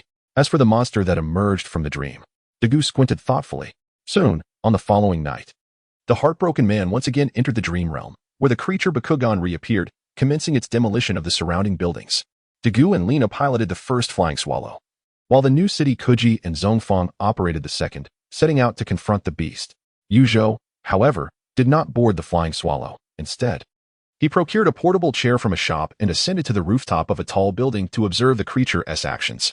Upon sighting the monster, the flying swallow unleashed several attacks, yet, as before, they merely passed through the creature's form, failing to make contact.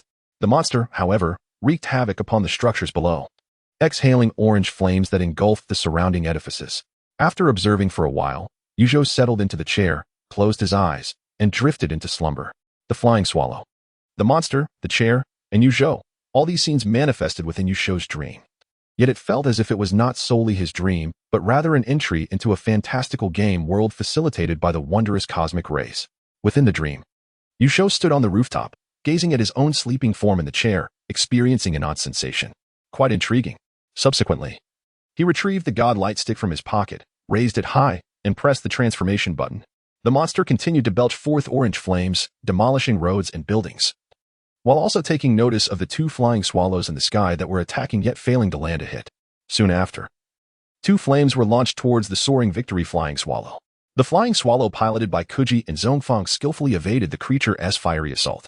However, the first flying swallow, operated by Zhou and Lina, was struck by the flames, causing a violent jolt that rendered Lina in the rear seat unconscious.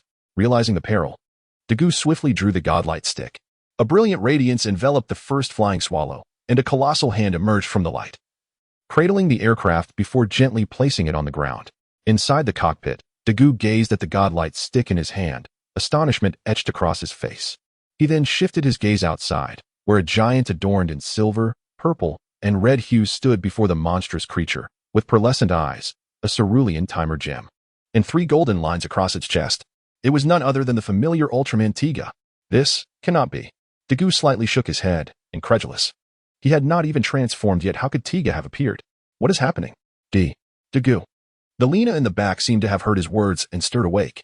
Upon noticing, Zhou quickly stowed the godlight stick, unfastened his seatbelt, and rushed to Lina's side, lifting her from the aircraft. Lina, are you alright? After Daiku gently carried Lina off the plane, he softly called her name. Soon, Lina regained full consciousness and looked at Daiku. Daiku, is it true that Tiga rescued us? She inquired, glancing at the distant figure of Tiga engaged in battle. Yes, indeed, Daiku replied, his emotions a tangled mix. By the way, Daiku, this is your first time seeing Tiga, isn't it? Lina remarked with a smile. You used to say that you were unlucky and could never catch a glimpse of him, but now you finally have. Daiku forced a smile as he gazed at her. The creature Bakugan was, in truth, not formidable. Its true strength was negligible as it could not inflict harm in reality. After Zhou transformed, he launched several energy blades at Bakugan. Surprisingly, these simple attacks inflicted significant damage, causing Bakugan to cry out in pain. How pathetic, Zhou muttered, observing the creature's reactions. Was that merely a level 3 attack? The opponent seems to have endured the equivalent of a level 2 strike. Shaking his head, Zhou charged forward and delivered a kick, sending Bakugan sprawling to the ground. Habitually, he unleashed his ultimate technique, swiftly dispatching the creature. Bakugan's weakness stemmed from its second appearance. In the original narrative, it only achieved its peak strength during its third appearance. However, even in that state, it was still quite feeble, easily defeated by Tiga in just a few moves. Thus, it was no surprise that the currently weakened Bakugan, still not fully empowered, fell swiftly. After vanquishing Bakugan, Tiga prepared to ascend into the sky, only for Daiku to suddenly shout, Tiga, wait. Lina, surprised by Daiku's abrupt call, chose to remain silent. Zhou turned his gaze towards the ground upon hearing Daiku's voice. Tiga, I wish to pose a question, Daiku called out. Are you the giant of light from 30 million years ago? Taken aback by Daiku's inquiry, Zhou realized that Daiku was indirectly asking whether he was the true Tiga. It made sense. With Lina beside Daiku, he dared not ask anything else, opting for this cautious approach instead. Zhou did not respond to Daiku's question, but instead soared into the sky, subsequently vanishing from sight. Chapter 030. The Emergence of the Shark Daikyu. Why are you asking Digo about that? Lena inquired, tilting her head in curiosity towards Daikyu. It's nothing, Daikyu replied, his gaze drifting towards the departing Diga as his expression gradually settled into tranquility. I merely wish to ascertain whether Diga has existed since antiquity. In truth, Daikyu's inner speculation revolved around the notion that, given this monster is a manifestation of dreams, perhaps this iteration of Diga is too. After all, only he possesses the God Light Stick, enabling him to transform into Diga. Upon returning to the base without a definitive conclusion, Daikyu sought counsel from Zhou. Listening to Daikyu's words, Zhou maintained a composed demeanor. Since you already understand that this Diga is a product of someone else's dream, there is no need to consult me further, he remarked, observing Daikyu with a knowing glance. Who would have thought Daikyu would solve the riddle himself? So that's how it is, Daikyu nodded slightly, feeling a sense of relief bloom within him. If it too is a creation of someone else's dream, then it bears no significance. One crisp morning, Yasei connected the spacecraft visuals of astronauts Qian Ding and Qingqiren at the base.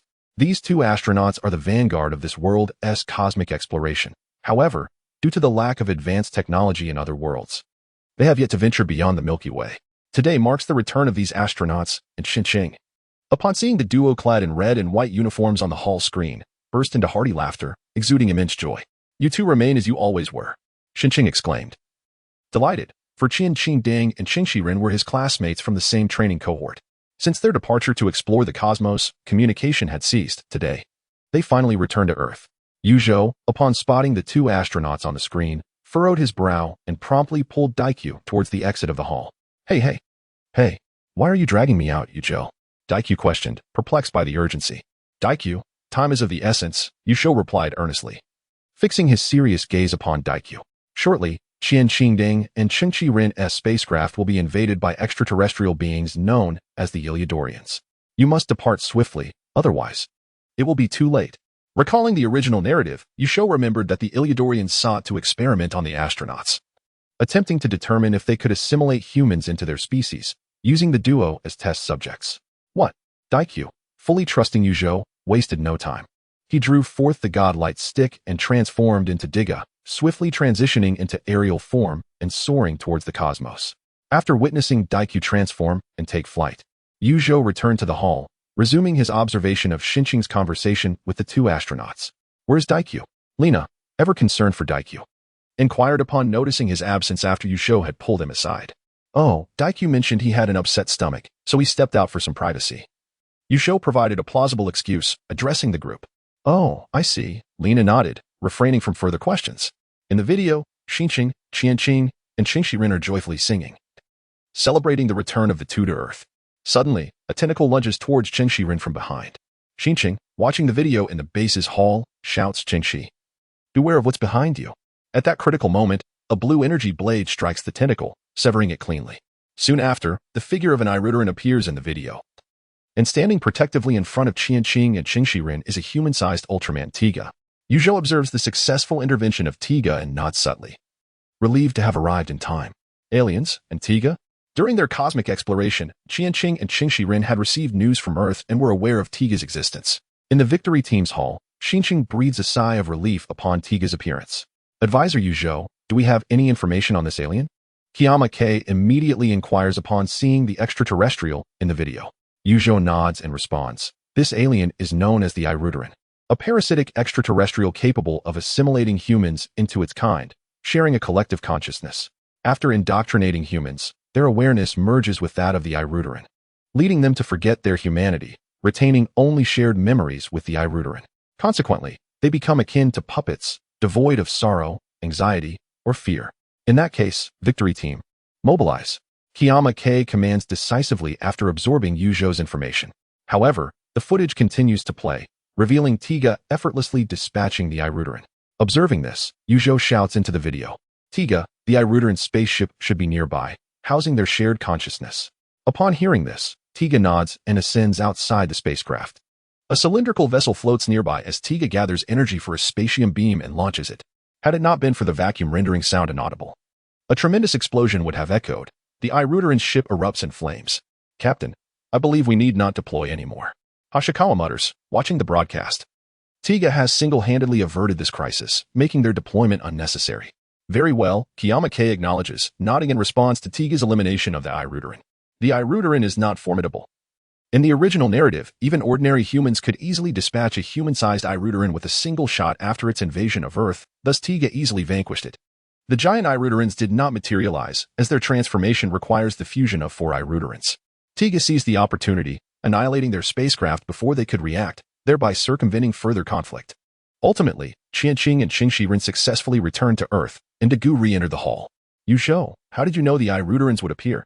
After work, Dagu entered Yu Zhou's room and asked with a hint of confusion, "Could it be that, like Tongya last time, you possess the ability to foresee the future?" "I do not possess any supernatural powers. As for how I know this, that remains a secret," Yu Zhou replied cryptically, gazing at Dagu. "I will tell you in due time. This is similar to you, Dagu, who also harbors your own secrets." Upon hearing Yu Zhou's words, Dagu nodded. Everyone has their own mysteries, and he should refrain from probing Yu Zhou further. After Dagu left the room, Yu Zhou lay on his bed and opened his phone, seeking out episodes of Ultraman Tiga. Episode 41 featured the Eyelid people, followed by the storyline of the video game City involving Phoebus. As Yu Zhou observed, the upcoming plot revolved around Yari's experiences in the video game City, which simply required notifying the victory team about the issues plaguing the arcade. Then came the subterranean shark, Gayazak. At this point, Yu Zhou paused. Gayazak, a subterranean shark monster, was artificially created, and its creator was Masaki Kigo. In the original narrative, Masaki Kigo utilized Gayazak to locate the ancient relics and discover the statue of the Light Giant. The release of this monster served to test Tiga's strength and confirm his transformation into the Light Giant, Dagu. After Dagu defeated the monster, Masaki Kigo seized Dagu's godlight stick and ultimately succumbed to his own dark tendencies, transforming into the malevolent Light Giant. With a genetic inheritance of light within him, he was capable of crafting a light particle converter, indeed, a formidable character. Yu Zhou pondered Masaki Kigo's character, muttering to himself, although he is truly detestable, in the end, he made every effort to assist Tiga's revival. Should he inform Dagu of this matter? After some contemplation, Yu Zhou decided against disrupting the storyline. However, he realized that Dagu would face a period of hardship after losing the godlight stick, and he could find a way to assist him. With his resolution made, Yu Zhou awaited the passage of time. Soon, under Yu Zhou's suggestion, the victory team investigated the video game City, effectively addressing the crisis. Shortly thereafter, the subterranean shark, Gayazak, emerged on the way to Kamamoto City. Chapter 031, The Discovery of Dagu by Masaki Kigo. Advisor Yu Zhou, what are your thoughts on this monster? Hikaru Jiken inquired, gazing at the images transmitted on the hall screen by Yatsuragi. I have not encountered this creature before, Yu Zhou replied with a calm demeanor. This subterranean shark is a man-made creation, composed entirely of mechanical electronics. Once Tiga engages it in battle, the victory team will undoubtedly uncover its origin. If I were to claim knowledge of this monster, the victory team would certainly question who its creator is and how I acquired such information. It is quite rare. Apart from the dream monster that I needed to observe up close, this marks the second instance of an unfamiliar creature. Indeed, Lena remarked with a smile. Victory team, let's move out, Hikaru commanded, prompting the members of the victory team to board their aircraft. Dagu piloted the first Flying Swallow alone, while Gyukyue manned the second Flying Swallow. And Lena, Shinchiro, and Munakata occupied the red and black Victory Flying Swallow EXJ. Where is the ground defense force of the Kumamoto Police Department? At that moment, a middle-aged man entered through the hall's door and addressed Hikaru. Upon turning, Hikaru realized it was Director Sawai. There is no time. The victory team has already departed. Director Sawai nodded at Hikaru's words, then turned his gaze to Yu Zhou. Do you possess any information regarding this monster? Yu Zhou had encountered Director Sawai a few times since joining the victory team, so they were somewhat acquainted. Director Sawai was aware that Yu Zhou, the advisor to the victory team, was nearly omniscient. I do not, Yu Zhou replied, spreading his hands. I truly have no knowledge of this creature's origin. The first Flying Swallow has arrived in Kumamoto City, Yatsuragi announced from the computer terminal. The target is currently stationary. Should we initiate an attack? Dagu, aboard the first Flying Swallow, inquired via the communication device. First, let us scan it to ascertain its true nature, Hikaru instructed Dagu. Consequently, Dagu maneuvered the first Flying Swallow above the subterranean shark, preparing to conduct a scan. Suddenly, several blue rings surged from the shark towards the first Flying Swallow, passing through its body like a scanning process before dissipating into the air. What is happening? Dagu frowned upon witnessing the unexpected appearance of the rings. Yet the first Flying Swallow was not attacked. Dagu felt something vibrating in his pocket. He unzipped his jacket and retrieved the godlight stick. which was subtly trembling and emitting a white glow. What on earth is going on? Daigyu looked around, perplexed by the situation. Upon glancing down, he noticed that all the data on the first flying swallow's display had vanished. Oh no, the systems are down. Daigyu returned the god light stick to his pocket. Anxiety mounting. The first flying swallow began to plunge diagonally downward as Daigyu frantically attempted to reboot the systems, to no avail. Daigyu, do not fall. In the cockpit of the Victory Flyhawk EXJ, Shinjo approached the creature while communicating with Daikyu. It seemed simple. The data has been restored. Once the Flyhawk departed from the subterranean shark's range, the data unexpectedly rebooted. Daikyu swiftly maneuvered the Flyhawk back into the sky. Shinjo launched an assault on the subterranean shark, followed closely by Kogir, who deployed a tracker. Under the dual onslaught of the two aircraft, the subterranean shark submerged into the earth and fled. In the base's main hall, Director Sawai observed the escaping creature, pacing for a moment before exhaling a sigh, remarking, "There must be a connection. What has transpired?" Upon noticing Sawai's furrowed brow, Kurama K inquired. In recent days, the secret box has exhibited peculiar vibrations, Sawai explained to Kurama. Hearing Sawai's words, advisor user raised an eyebrow. The secret box contained remnants of the Ultraman statue shattered by Golza in the first episode of Tiga. The TPC had transported it to headquarters for analysis by Dr. Dan. However, Dr. Dan had betrayed them, secretly aligning with Masaki Takashi and absconding with the secret box. Kurama, listening intently, also frowned. The secret box had always been tranquil. Its recent vibrations must surely relate to Ultraman. Advisor Yuzu, do you possess any information regarding the other two Ultraman statues aside from Tiga? Kurama asked. Regarding these two statues, Yuzu explained, they are the battle forms left behind by the Giants of Light from the ultra-ancient era 30 million years ago. Upon being questioned by Kurama, Yuzu continued, the battle forms? Is Tiga also one of them? Indeed, Yuzu nodded. The statue of Ultraman Tiga is also a battle form from 30 million years ago. While the true forms of these Giants of Light have long since returned to their homeland. This is perplexing, Kurama pondered. Why was it only Tiga that revived when Golza and Melba appeared? Well, Yuzu contemplated for a moment before responding, it is because Tiga's statue received light, enabling its successful revival, whereas the other two statues did not receive light, and thus remained dormant. Light? Kurama nodded slightly. Previously, you mentioned that the source of Ultraman's power is light, but from where did Tiga receive this light? That remains unclear, Yuzu replied, choosing not to elaborate further. Continuing down this path would implicate Daikyu. However, it seemed that Kurama was beginning to harbor doubts about Daikyu in this unfolding narrative. Meanwhile, the Victory team also initiated their pursuit of the creature. Daikyu continued to pilot the Flyhawk, soaring through the mountainous terrain. As he traversed a particular area, the god light stick in his possession vibrated once more, prompting him to curiously extract it and examine it closely. Suddenly, a projection materialized before him, revealing a man who addressed Daigyu, stating, "So it is you, the one who has inherited the light." Daigyu widened his eyes, staring at the projection of the man, and questioned, "Who are you? Do you possess the art of mind transmission?" Having witnessed supernatural abilities through Tongya, Daigyu immediately suspected that this man's projection was a manifestation of such powers. "I do not possess such trivial abilities." The man in the projection proclaimed with an air of arrogance, "What I possess is wisdom. Furthermore, like you, I also hold something unique." The man revealed a scornful smile, urging, "Hurry, show me how you transformed into light." With that, he vanished. Wait. Daigyu attempted to inquire further but soon realized that Flying Swallow No. 1 had begun to descend, prompting him to regain control swiftly. "Daigyu, hasten northward. The shark has appeared." Lena's voice echoed through the communication headset, calling out to Daigyu. Upon hearing Lena's words, Daigyu felt a weight of concern as he directed himself toward the north, where the monster was reported to be. At the Mitsui amusement park, the Victory team commenced the evacuation of the patrons as the monster approached with alarming speed. However, given the amusement park's immense crowd, despite their strenuous efforts to clear the ground visitors, many remained on the roller coasters and Ferris wheel. Lena piloted her fighter jet, firing upon the approaching dorsal fin of the subterranean shark, yet the creature showed no signs of halting its advance. Daigyu, piloting Flying Swallow No. 1, rushed to the scene, recognizing the urgency of the situation. He swiftly switched the craft to its automatic landing system. Subsequently, he ejected from the capsule, executed a somersault in midair, and transformed into Tiga, positioning himself in the path of the monster heading toward the amusement park. Tiga has arrived. The onlookers sighed in relief, knowing that this would facilitate the evacuation of the park's patrons.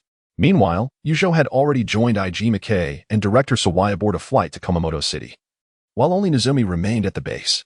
Captain, following the appearance of Ultraman Tiga, there have been anomalous fluctuations in the ultra-shortwave signals in that region.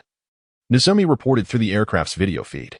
After Tiga's emergence, Ajima K pondered upon hearing Nozomi's report, then turned to Zhou.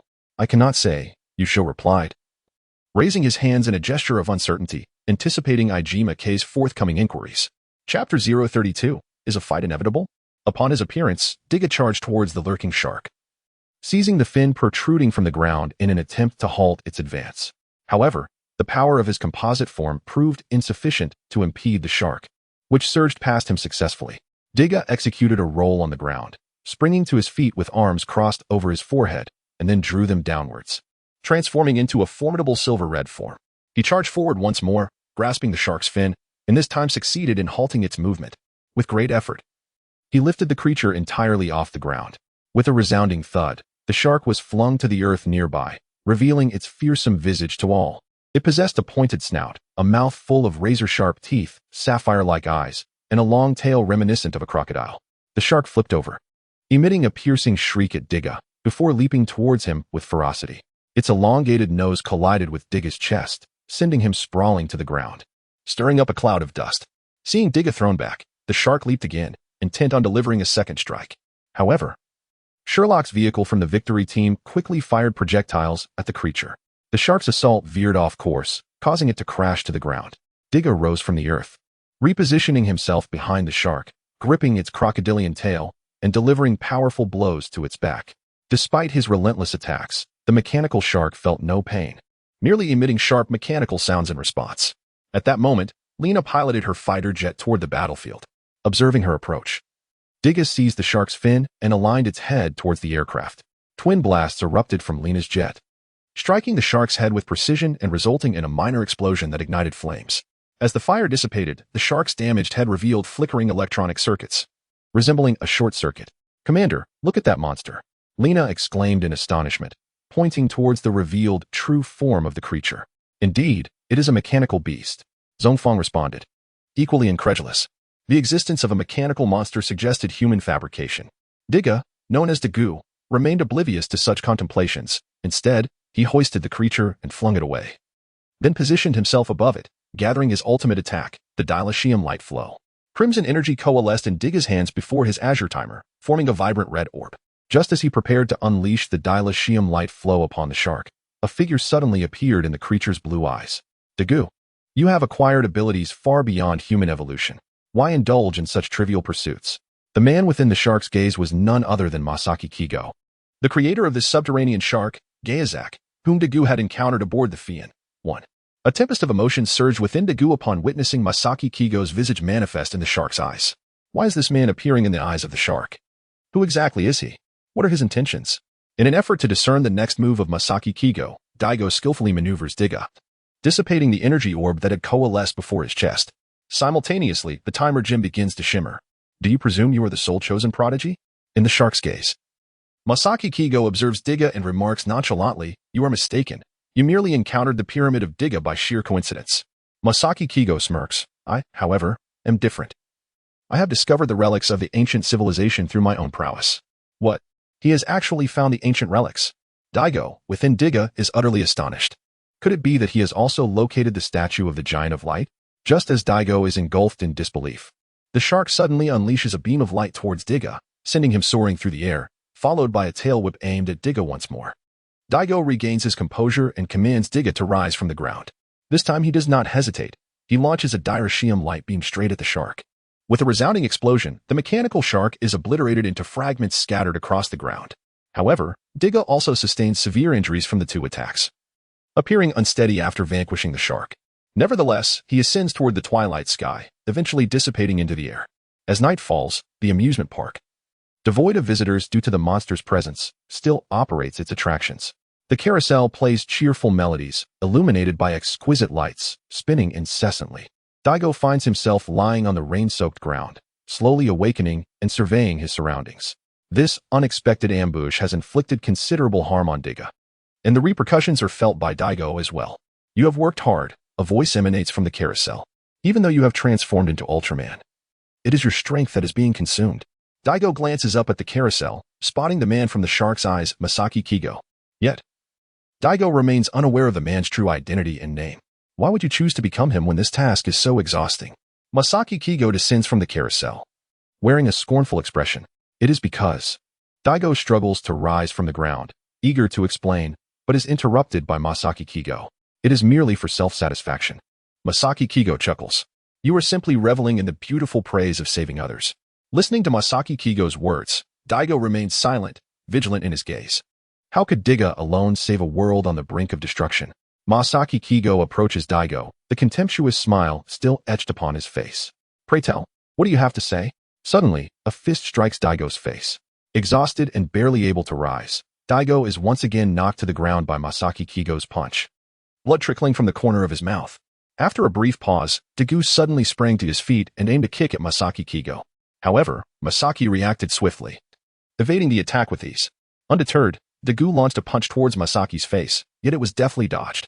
Following his evasive maneuver, Masaki retaliated with a kick towards Dagu, who, sensing the impending strike, managed to evade it just in time. I possess an intellect that surpasses that of the average individual, a gift I was born with, Masaki scoffed, clearly dismissing Dagu's capabilities. Ignoring Masaki's boastful claims, Dagu charged forward once more, only to be met with a forceful kick to the chest that sent him sprawling to the ground. My physique has been rigorously honed, Masaki declared, shedding his shirt to reveal his chiseled muscles, the result of his relentless training to become a superhero. Yet you have never exerted yourself in any meaningful way. Masaki's envy surfaced as he observed Dagu writhing in pain on the ground. He then crouched beside Dagu, unzipped his jacket, and extracted the spark prism, also known as the God Light Stick, from within. Dagu, in agony, grasped Masaki's leg and pleaded, "Return it to me." "What a magnificent item," Masaki replied, dismissively kicking Dagu away. "This is precisely what I need, something that can transform my body into light." With the spark prism in hand, Masaki fled the scene. Dagu, watching Masaki retreat, felt a profound sense of distress. "Dagu! Dagu!" Distant voices called out, unmistakably searching for him. Panic surged within Dagu as he thought, "I cannot return until I retrieve the Godlight Stick." He crawled into a shadowy corner, striving to avoid detection. Dagu! Zhou was also scouring the amusement park for him when suddenly, a man dashed past, striking Zhou as familiar. Masaki Kigo. Zhou recognized him instantly, having seen his profile on his phone. Upon hearing his name called, Masaki halted and turned to face Zhou. "Where is Dagu?" Zhou inquired, furrowing his brow.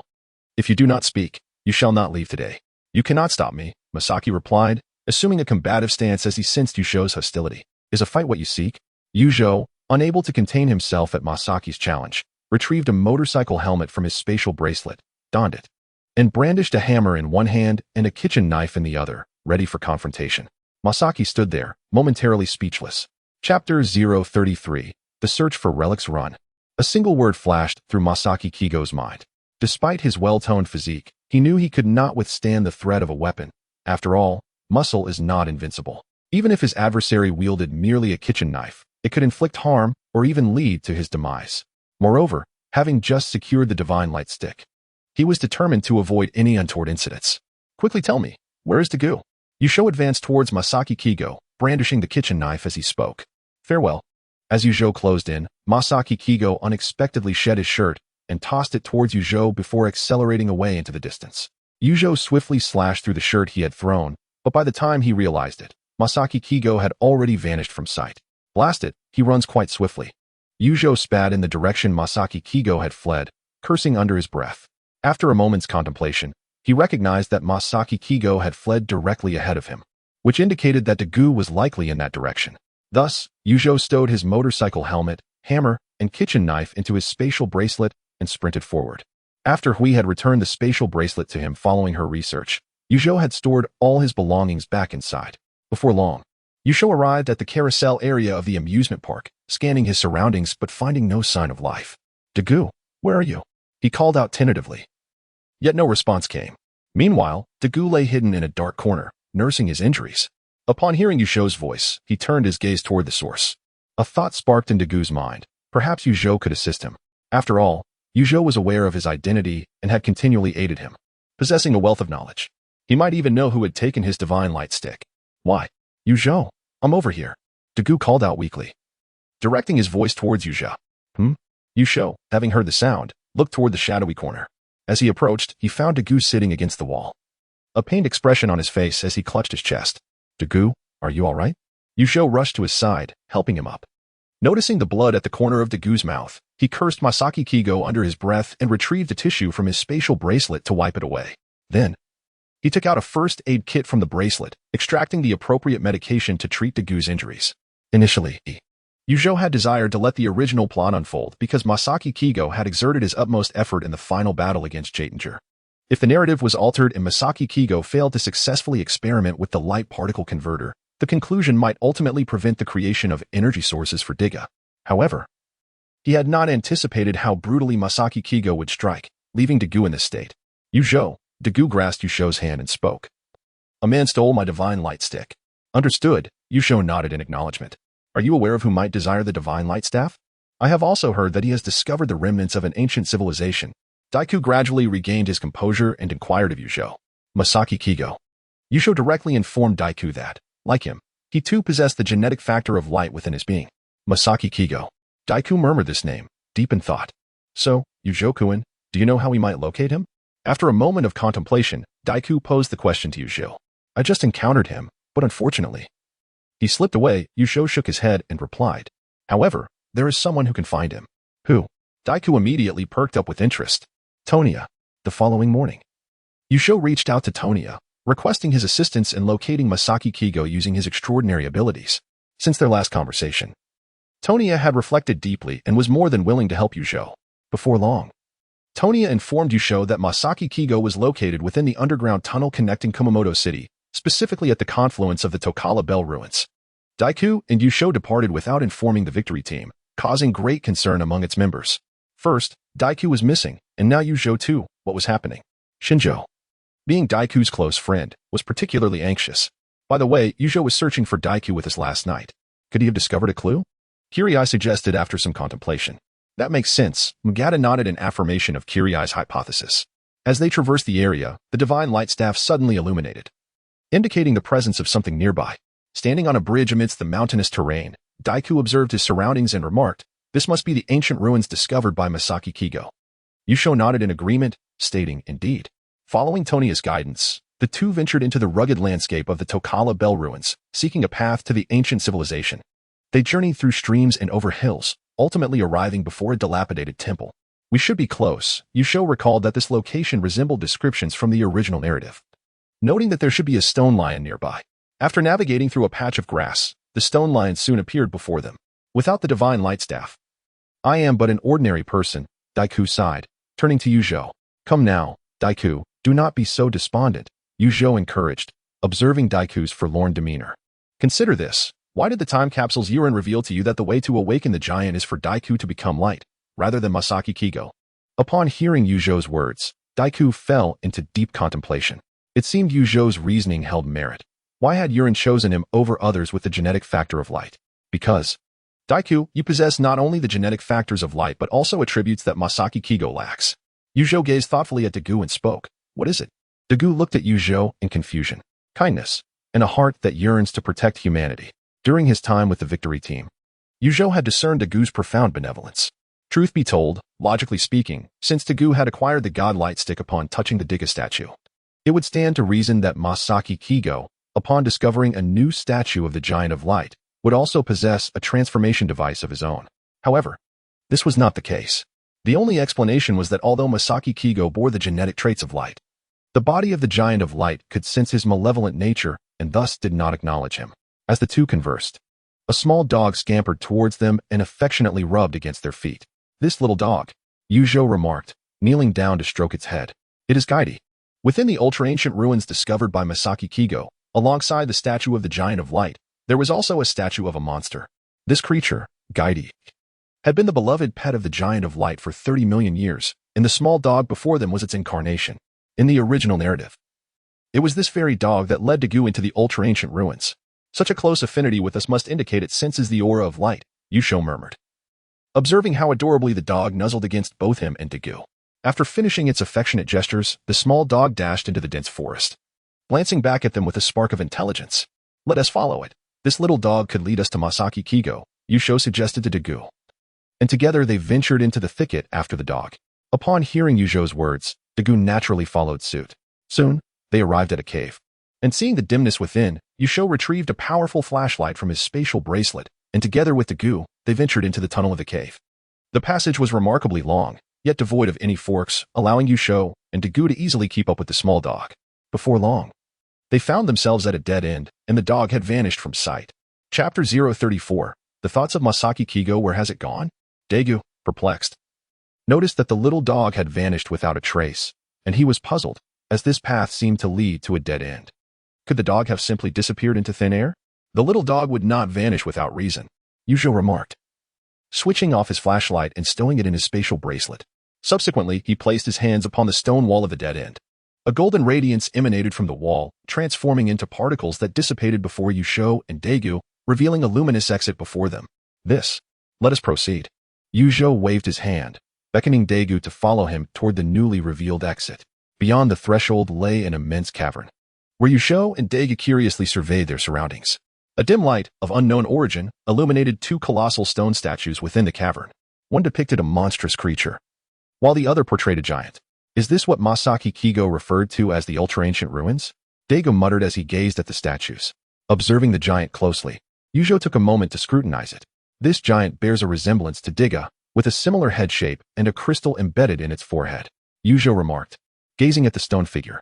No wonder people refer to him as the evil Diga. There is indeed a striking resemblance, although referred to in such a manner. This statue represents an ultra-ancient light giant, not an evil form of Diga.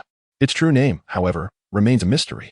Between the two statues rested a luminous device, and Yusho was certain that this was the light particle converter crafted by Masaki Kigo. The little dog, upon entering the cavern, made its way towards the giant statue. Wait, little dog, Yusho exclaimed, realizing the dog was heading up the slope of the cavern. He hurried to intervene, for he knew that Masaki Kigo had set up an electric net in this area. If the little dog ascended, it would be electrocuted, just as in the original storyline. The little dog, hearing Yusho's call, glanced back momentarily but resolutely sprinted towards the giant statue. A surge of electricity erupted, causing it to faint instantly. Yusho felt a pang of regret for not being able to stop the little dog. However, he was aware that the little dog would not perish, after all. It was the embodiment of Gaidi and could not be defeated so easily. You managed to find your way here. A voice emerged from behind the giant statue, prompting Yusho and Dagu to look up and discover Masaki Kigo. With one hand in his pocket and the other casually swinging, he exuded an air of arrogance. Yes, you and I are alike, Masaki Kigo remarked with a smile, nodding at Dagu. You are not the only extraordinary individual here, are you? That is not the case. Dagu responded earnestly, his expression turning serious. I am not an extraordinary individual, I am simply doing what I can, together with everyone on this planet. I strive to protect it, Dagu exclaimed vehemently, directing his words towards Masaki Kigo. People? Kigo Masaki chuckled, acknowledging how people reverently idolize Ultraman as a deity. Urging the abandonment of such unrealistic notions, he proclaimed that Ultraman's mission is to mandatorily guide the evolution of humanity. As he spoke, he projected an image depicting Daigo's first transformation into Dyna, moments before the aircraft's crash, an archive from TPC. Masaki gazed at Daigo and remarked at that moment. You had already transformed into light, entering the statue, correct? This here is the special device that converts you into light particles. With that, he produced the godlight rod. Daigo, witnessing the rod in Masaki's hand, felt a surge of excitement. I know what you're scheming, Daigo exclaimed, rebuking Masaki. No matter how clever your mind may be, nor how capable you are of deciphering the power of light, you shall never become Ultraman Dyna. Masaki laughed heartily, as if he had heard something particularly amusing. You truly see yourself as an extraordinary individual, he said, stepping into his makeshift light particle converter. Our genetic factors share the same root. You and I are remarkably alike. Masaki continued, placing the godlight rod at the center of the device. Daigo, let him give it a try. At that moment, Yusho interjected, Yusho, you too. Daigo looked at Yusho in disbelief, astonished that he would support Masaki. I am not endorsing him, Yusho replied, observing Daigo's incredulous expression. In the future, an exceedingly powerful enemy will emerge, one that cannot be defeated by Dyna's strength alone. Hearing Yusho's reasoning, Daigo felt a slight sense of relief. It was this rationale that allowed Yusho to consider permitting Masaki to attempt the transformation. However, he voiced his concern. But, Yusho, his nature is malevolent. I worry that if he becomes light with an evil heart, it could lead to uncontrollable circumstances. Daigo articulated his worries, for the godlight rod was in Masaki's possession. And should uncontrollable chaos ensue, he would be unable to transform into Dyna to rectify the situation. Therefore, you must go and thwart that wicked heart, Zhou instructed Daigo. But do your utmost not to damage the giant's form. I understand. Daigo nodded in acknowledgement. Recognizing that the directive to avoid harming the giant's body stemmed from Zhou's awareness of the formidable enemy. Perhaps Zhou possessed a method to awaken the giant with the correct light. After all, Daigo recalled the words of Tiga. Zhou's spirit was safeguarded by a radiant light, which had always been the foundation of Daigo's trust in him. Oh, Masaki, overhearing their conversation, turned his attention to Zhou. So you are aware of the scenes that appeared in my dreams. Alone, Dinah cannot confront that endless darkness. He shook his head and then laughed again. Thus, I shall now evolve from these diminutive humans. Seiichi Masaki possesses the genetic factor of light, enabling him to revive fragments of memories from the ancient era, manifesting in the form of dreams. Listening to his words, Zhou realized that he must have foreseen the emergence of Gitandra. Thus, the truth dawned upon him. Zhou comprehended that, apart from Masaki's aspiration to transform into a giant, the revival of memories due to the genetic factor of light also played a crucial role. In his dreams, Masaki had foreseen the imminent resurrection of Gitandra, and he understood that relying solely on the strength of Tiga would render any chance of defeating it nearly impossible. Hence, he contemplated experimenting with the light particle converter and orchestrated the theft of the secret box by Dr. Dan from the TPC base, aiming to mass-produce giants. To be frank, this idea is rather commendable. Zhou pondered. Indeed, Masaki's reasoning was sound. If one cannot win, then one should overwhelm through sheer numbers.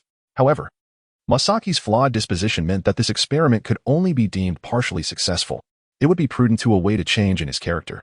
Shaking his head, Zhou turned his gaze toward Masaki, who stood within the apparatus. Ancient power, transform me into light, Masaki exclaimed. Raising his hands high as electric currents coursed through his body, while the divine light rod behind him radiated brilliance. Subsequently, he transformed into a cascade of light particles, flowing toward the timer gem of the colossal statue beside him. The radiance enveloped the statue, gradually revealing its hues, blue eyes, red stripes, and a body interlaced with silver and black. Remarkably, he had succeeded.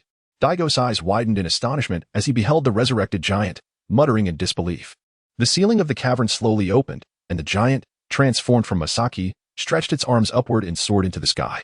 The divine light rod still remained. After witnessing the giant's ascent, Daigo turned his attention to the light particle converter, noticing the divine light rod still lodged at its center, and he instinctively moved to retrieve it. Daigo, wait. Zhou urgently interjected as Daigo was about to rush forward. Zhou, do not hinder me. I must reclaim the divine light rod to stop him, Daigo exclaimed, confronted by Zhou's restraint. Do not act impulsively. There is an electric net here. Zhou cautioned him. There is no time for that. Daigo shook his head resolutely. Time is of the essence. Chapter 35. Will you try to become a power type? A sudden voice echoed, prompting Daegu and advisor Zhou to turn around. There stood the curious figure of Kaimake, gazing at them at the entrance of the stone cave. Indeed, Kaimake had managed to find this location. As Zhou observed the unexpected arrival, he contemplated silently. In the original narrative, it was at this juncture that Kaimake discovered an underground passage while investigating Masaki Kigo's company, which led directly to this very cave. Daegu's identity was also revealed at around this time. Captain? Daegu exclaimed, astonished at Kaimake's presence. How did you find this place? What are you two doing here? Kaimake inquired, noticing their entangled forms. A giant claiming to be a god has appeared outside. You must leave and proceed with your mission. Just moments ago, Kaimake had received a message from the victory team regarding the emergence of a colossal being declaring itself a deity. Captain, you and Zhou should go first. I want to stay here, Daegu insisted, glancing at the god ray stick on the particle converter, addressing both Kaimake and Zhou. Please, I beg you to leave. Daegu's expression was filled with earnestness as he implored them. Naturally, Zhou had no intention of departing but turned to Kaimake, saying, Captain, please leave first. I will remain here to assist Daegu. Very well, Kaimake replied after a moment of contemplation, her gaze fixed thoughtfully on Daegu. You must return, do you hear me? Understood, both Zhou and Daegu nodded, assuring her. Following this, Kaimake exited the cave. From the look in Kaimake's eyes, it seemed she had sensed something amiss. Zhou was acutely aware that the events of the original plot had not altered. Kaimake was beginning to harbor suspicions regarding the connection between Ultraman and either Daegu or Zhou. Daegu glanced at Zhou before charging towards the particle converter once more, only to be halted abruptly by Zhou. Zhou, what are you doing? I need to stop him, Daegu exclaimed anxiously. I do not wish to prevent you from stopping him, Zhou replied, extending his hand into his garment. However, your current exhaustion from electric shocks would make it difficult to confront Masaki Kigo. What can we do? The god ray stick is still up there. Tiga furrowed his brow, gesturing towards the stick. Let us do it this way. Zhou produced the God Ray stick from within his attire and placed it into Dagu's hands. Here. What? Dagu was taken aback, bewildered that Zhou had directly handed him a God Ray stick. What is happening? Why do you have the God Ray stick? Wasn't it left above? Is this one real or fake? Zhou. Dagu was truly astonished, gripping the God Ray stick, rendered speechless. Let us not dwell on questions for now. Go on, Dagu, Zhou said, flashing a bright smile, revealing his teeth. The divine light rod, of which I possess two, could easily be lent to Dagu, who obtained one from the world of the Ikusu movie. Very well. Upon hearing Zhou's words, Dagu nodded and decided to inquire further after the battle concluded. Without any hesitation, he pressed the transformation button on the divine light rod, transforming into a radiant beam and soaring out of the cave. In Kumamoto City, the giant transformed by Masaki Kigo stood in the city center, surrounded by countless spectators marveling at this unprecedented Ultraman. In the public's perception, Ultraman Tiga is a protector of humanity, incapable of inflicting harm. Therefore, this Ultraman, who bore a striking resemblance to Tiga, was assumed to be benevolent. I am an evolved human, Masaki Kigo proclaimed from within the giant's form. The foolish old humans must obey my commands to survive. As he advanced a step, the ground trembled beneath him, startling the onlookers, who now perceived this Ultraman as a potential threat. Consequently, pandemonium ensued as the crowd began to flee. Simultaneously, a beam of light descended from the heavens, followed by a swift crash against the giant transformed by Masaki Kigo. The colossal figure fell to the ground, caught off guard by the ambush. The true Tiga had arrived. From the fighter jet, Lena beamed with delight as she witnessed the emergence of the radiant Ultraman Tiga on the ground. A battle among Ultramen was at hand.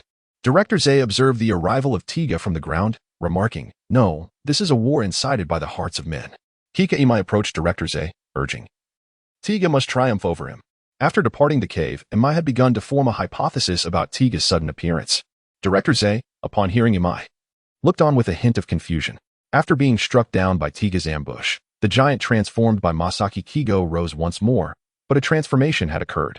The radiant light that once emanated from him faded, replaced by Masaki Kigo's ambition and rage, engulfing the giant entirely, and he himself lost all semblance of reason. The giant had gone berserk. Tiga, undeterred by the giant's rampage, charged forward with a flying kick. The giant, seeing Tiga approach, retaliated with a flying kick of his own. Their attacks narrowly missed one another, leaving both unscathed. Upon landing, the irrational Masaki Kigo commanded the giant to deliver a devastating punch to a nearby building, which crumbled upon impact. Witnessing this, Tiga swiftly leapt upon the giant, pinning him down, and unleashed a powerful punch to its face. The giant, reeling from the blow, exerted all its strength to shove Tiga away, creating some distance between them. After being thrust back, Tiga executed a backward roll and regained his footing, once again preparing for combat. Without hesitation, the giant lunged forward with a punch aimed at Tiga, who crossed his arms defensively across his chest, successfully blocking the incoming strike. As the giant realized its attacks were futile, it brushed past Tiga, delivering a spinning kick to his back, causing Tiga to stagger. Inside Tiga, Dagu also felt invigorated. After enduring such humiliation at the hands of Masaki Kigo that fateful night, today presented a chance for redemption. Following the spinning kick, Tiga retaliated with a punch aimed at the giant, but it was easily evaded. However, Tiga's assault did not cease. He mimicked the earlier spinning kick and landed a blow on the giant.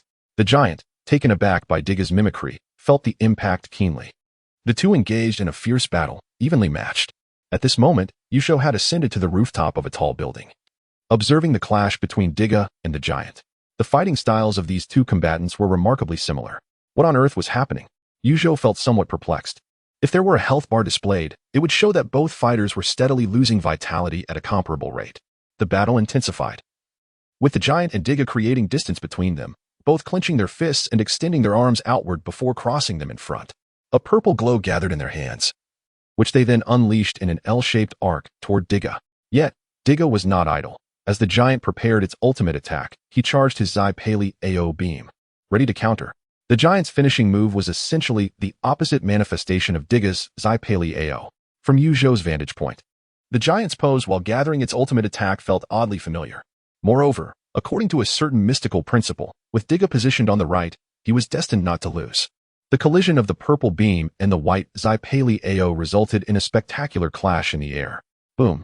After a brief stalemate, the two beams erupted into a dazzling explosion, scattering sparks across the sky, and both combatants were knocked back by the force of the blast.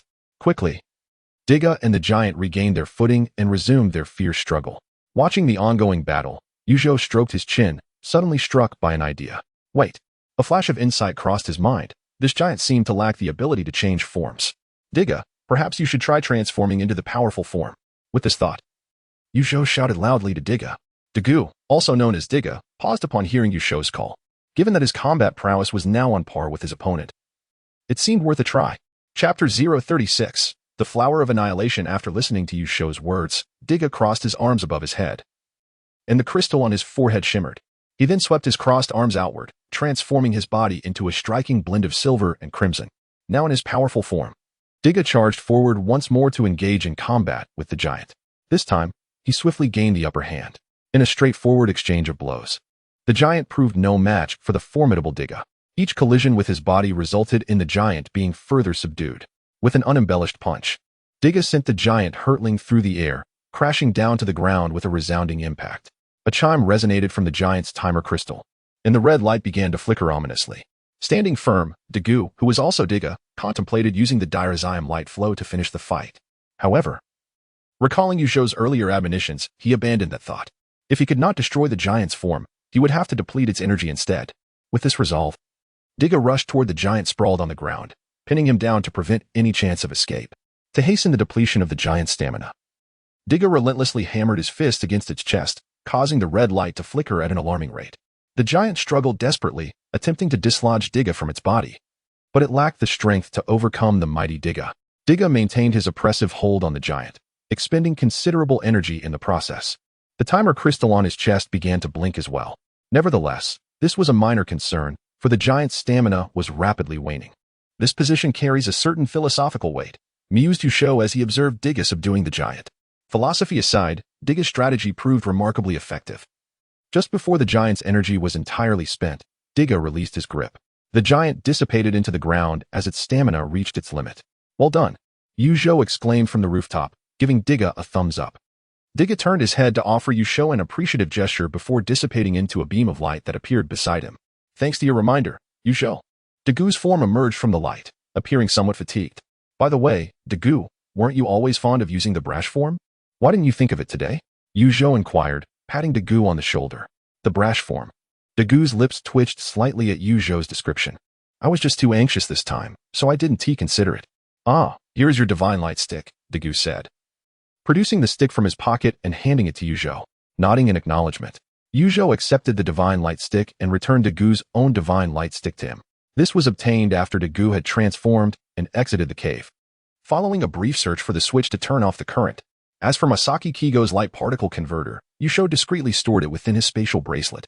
Tiga took his godlight stick and scrutinized it for a moment. To be honest, it bore no difference from the one Zhou had entrusted to him. He tucked it back into his embrace, and his gaze toward Zhou grew increasingly enigmatic. If you have questions, do not hesitate to ask. I shall answer, he said. From the look in Tiga's eyes, Zhou could discern he had many inquiries to pose. Since Zhou had chosen to lend the godlight stick to Tiga, it was evident he was prepared to confide, harboring no secrets. After all, the arrival of darkness was not far off. Zhou, who are you? How did you come to possess the godlight stick? And was it you who vanquished the dream beast that day? Tiga launched a trio of questions at Zhou. I too am a form of Dijia. Thus I wield a godlight stick. It was indeed I who defeated the dream beast that day, Zhou replied to Tiga's inquiries in succession. Indeed, Tiga remarked, a sense of enlightenment washing over him. When Tongyi mentioned that your heart was shielded by a radiant light, I was skeptical. Yet I remained unaware that you were also Dijia. However, Zhou, are you the Dijia from 30 million years ago? Tiga asked curiously. No. Zhou shook his head. I am a Dijia from a parallel universe. Parallel universe. Tiga pondered Zhou's words, momentarily taken aback. So that is how it is. Then, who is the formidable enemy you mentioned? Previously, Zhou had hinted in the cave that he should spare the giant, indicating that an immensely powerful foe would soon emerge. The ruler of darkness, Gatangia, Zhou stated earnestly, upon its arrival, it will plunge the entire world into darkness. Gatangia. Tiga repeated the name, murmuring, is it possible that even together we cannot contend with it? Indeed, with merely our two powers, victory is virtually unattainable. Zhou nodded in affirmation. So, Zhou, you propose that if Masaki Kigo can successfully transform into a giant, our chances of success would increase? Tiga began to grasp Zhou's intent.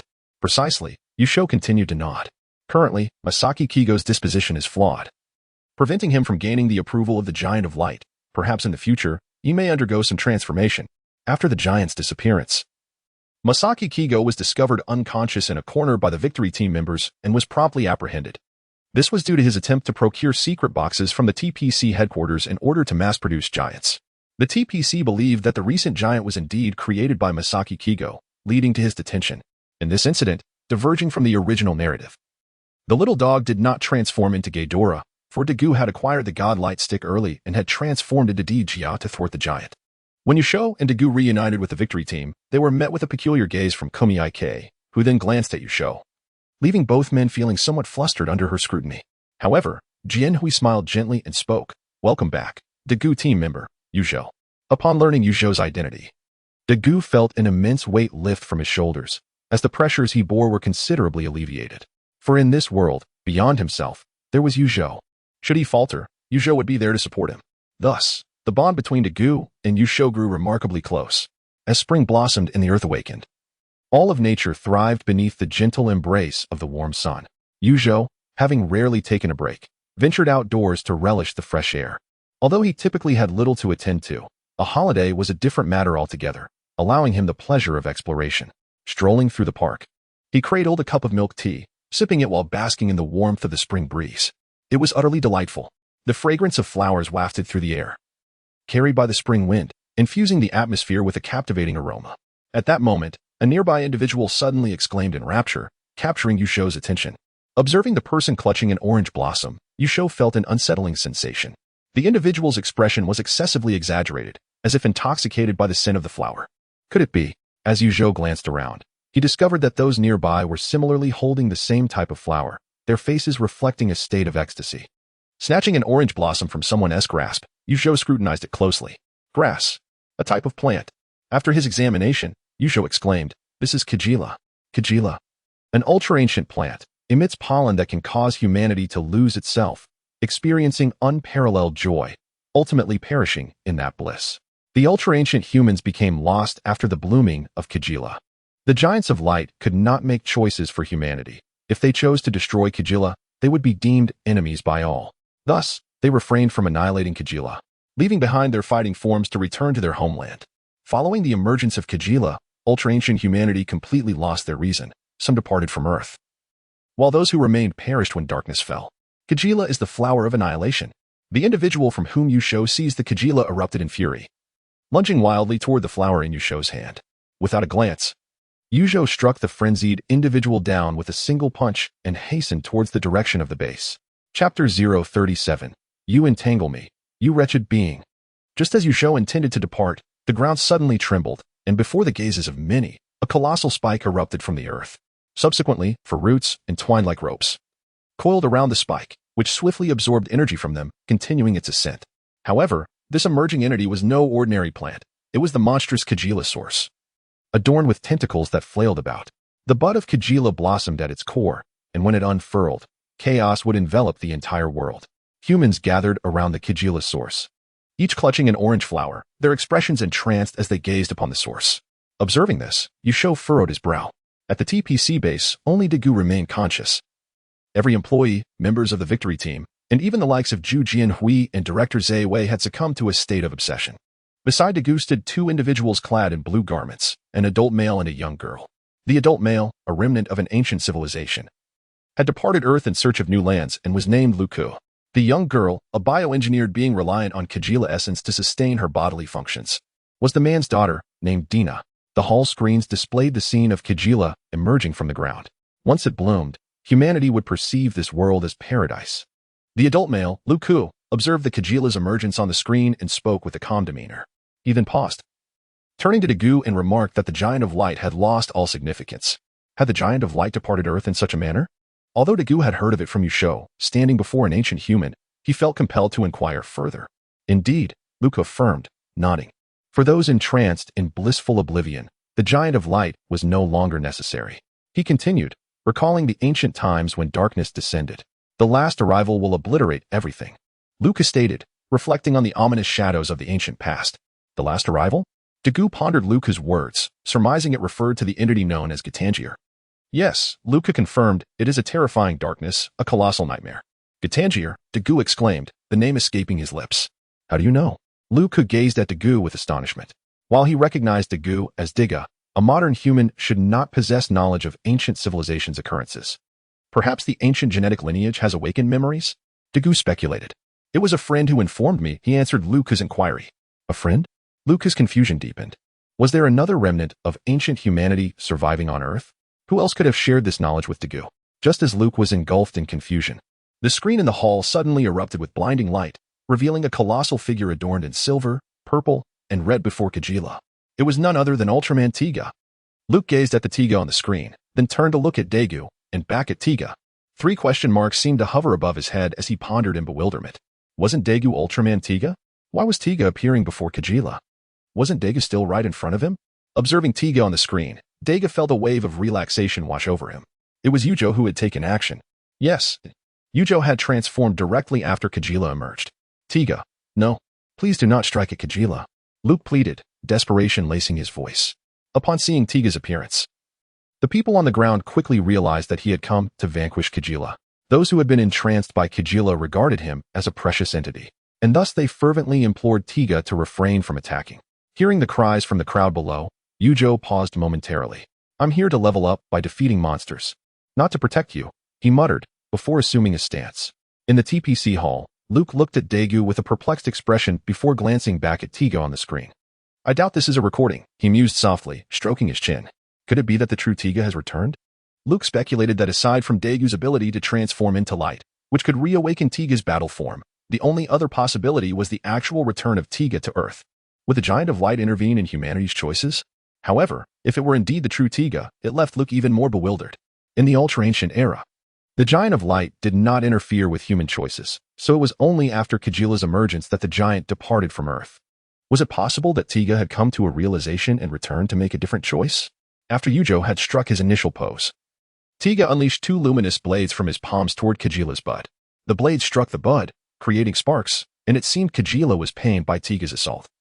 Letting out a roar, a tentacle lunged at Tiga, who swiftly performed a backflip, evading Kajila's attack range. The tentacle's strike missed its target. With a swift motion, Tiga landed and once more launched 2 luminous blades at Kajila's bud. A piercing cry emanated from the bud, and shortly after, the surrounding earth trembled as multiple tentacles emerged.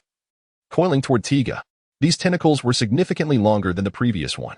Overwhelmed by the sheer number of tentacles, Tiga could not evade in time and was ensnared by Kajila. You bind me, you vile creature. Zhou, or rather Tiga, cursed as he felt the tentacles constricting around his waist and legs. Fortunately, my hands were not bound. The crystal on Diga's forehead gleamed, and with a swift motion, he transformed into the formidable silver-red warrior form. Break it, Diga commanded as he seized one of the tendrils with one hand, and, with the other shaped like a blade, struck down fiercely. With a resounding slash, sparks flew, and the tendril was severed right then and there by Diga in his warrior form. Subsequently, he methodically tore apart the remaining tendrils with remarkable strength. Splendid. In the TPC hall, Dagu exclaimed in excitement as he witnessed Diga successfully severing the tendrils of Kajila. The Giant of Light who intervenes in human choices. Diga, you are the first. Observing Diga's actions against Kajila, Luke muttered to himself. No, for Diga is both light and humanity. Dagu responded to Luke's words, who appeared perplexed. Wasn't the Diga who confronted Kajila the true Diga? Why did Dagu claim he was both light and human? Unaware of the conversation between the two in the hall, Zhou charged forward after severing Kajila's tendrils, delivering a powerful blow to Kajila's bud. Smash! Kajila withstood Diga's punch, then suddenly whipped out a spiked tendril from the ground, striking Diga's thigh. Damn it! Zhou cursed, how shameless of Kajila. If that continues, it will be dire. How dare you? Diga quickly distanced himself from Kajila, readjusting his stance before crossing his arms and transforming into a striking silver-purple aerial form. If you resort to underhanded tactics, don't blame me for being ruthless. With that, Diga soared into the sky, out of reach of Kajila's tendrils, and began unleashing his hand blade beams. Several beams struck Kajila, eliciting a series of sharp howls from the creature. Kajila sensed Diga soaring above and launched its tendrils towards him, but they fell short, withering away as they could not reach him, cascading back to the ground. More beams pierced Kajila, and it attempted once more to strike at the airborne Diga with its tendrils, yet still could not touch him. Can't hit me, can you? Hee, I'm coming down now. Hee, I'm back up again. Hee, down I go once more. Come and hit me. I'm back up again. Zhou, embodying Tiga, taunted Kajila as it struggled to land a blow. Chapter 38. The rampaging Kajila appeared to comprehend Zhou's words and erupted in fury. The earth trembled, and the surrounding vegetation, as if drained of all vitality, began to wither instantaneously. Meanwhile, Kajila's form grew taller and larger, its tentacles delving into the ground, transforming into roots that absorbed nutrients. Gradually, it evolved into an immense tree that seemed to touch the heavens.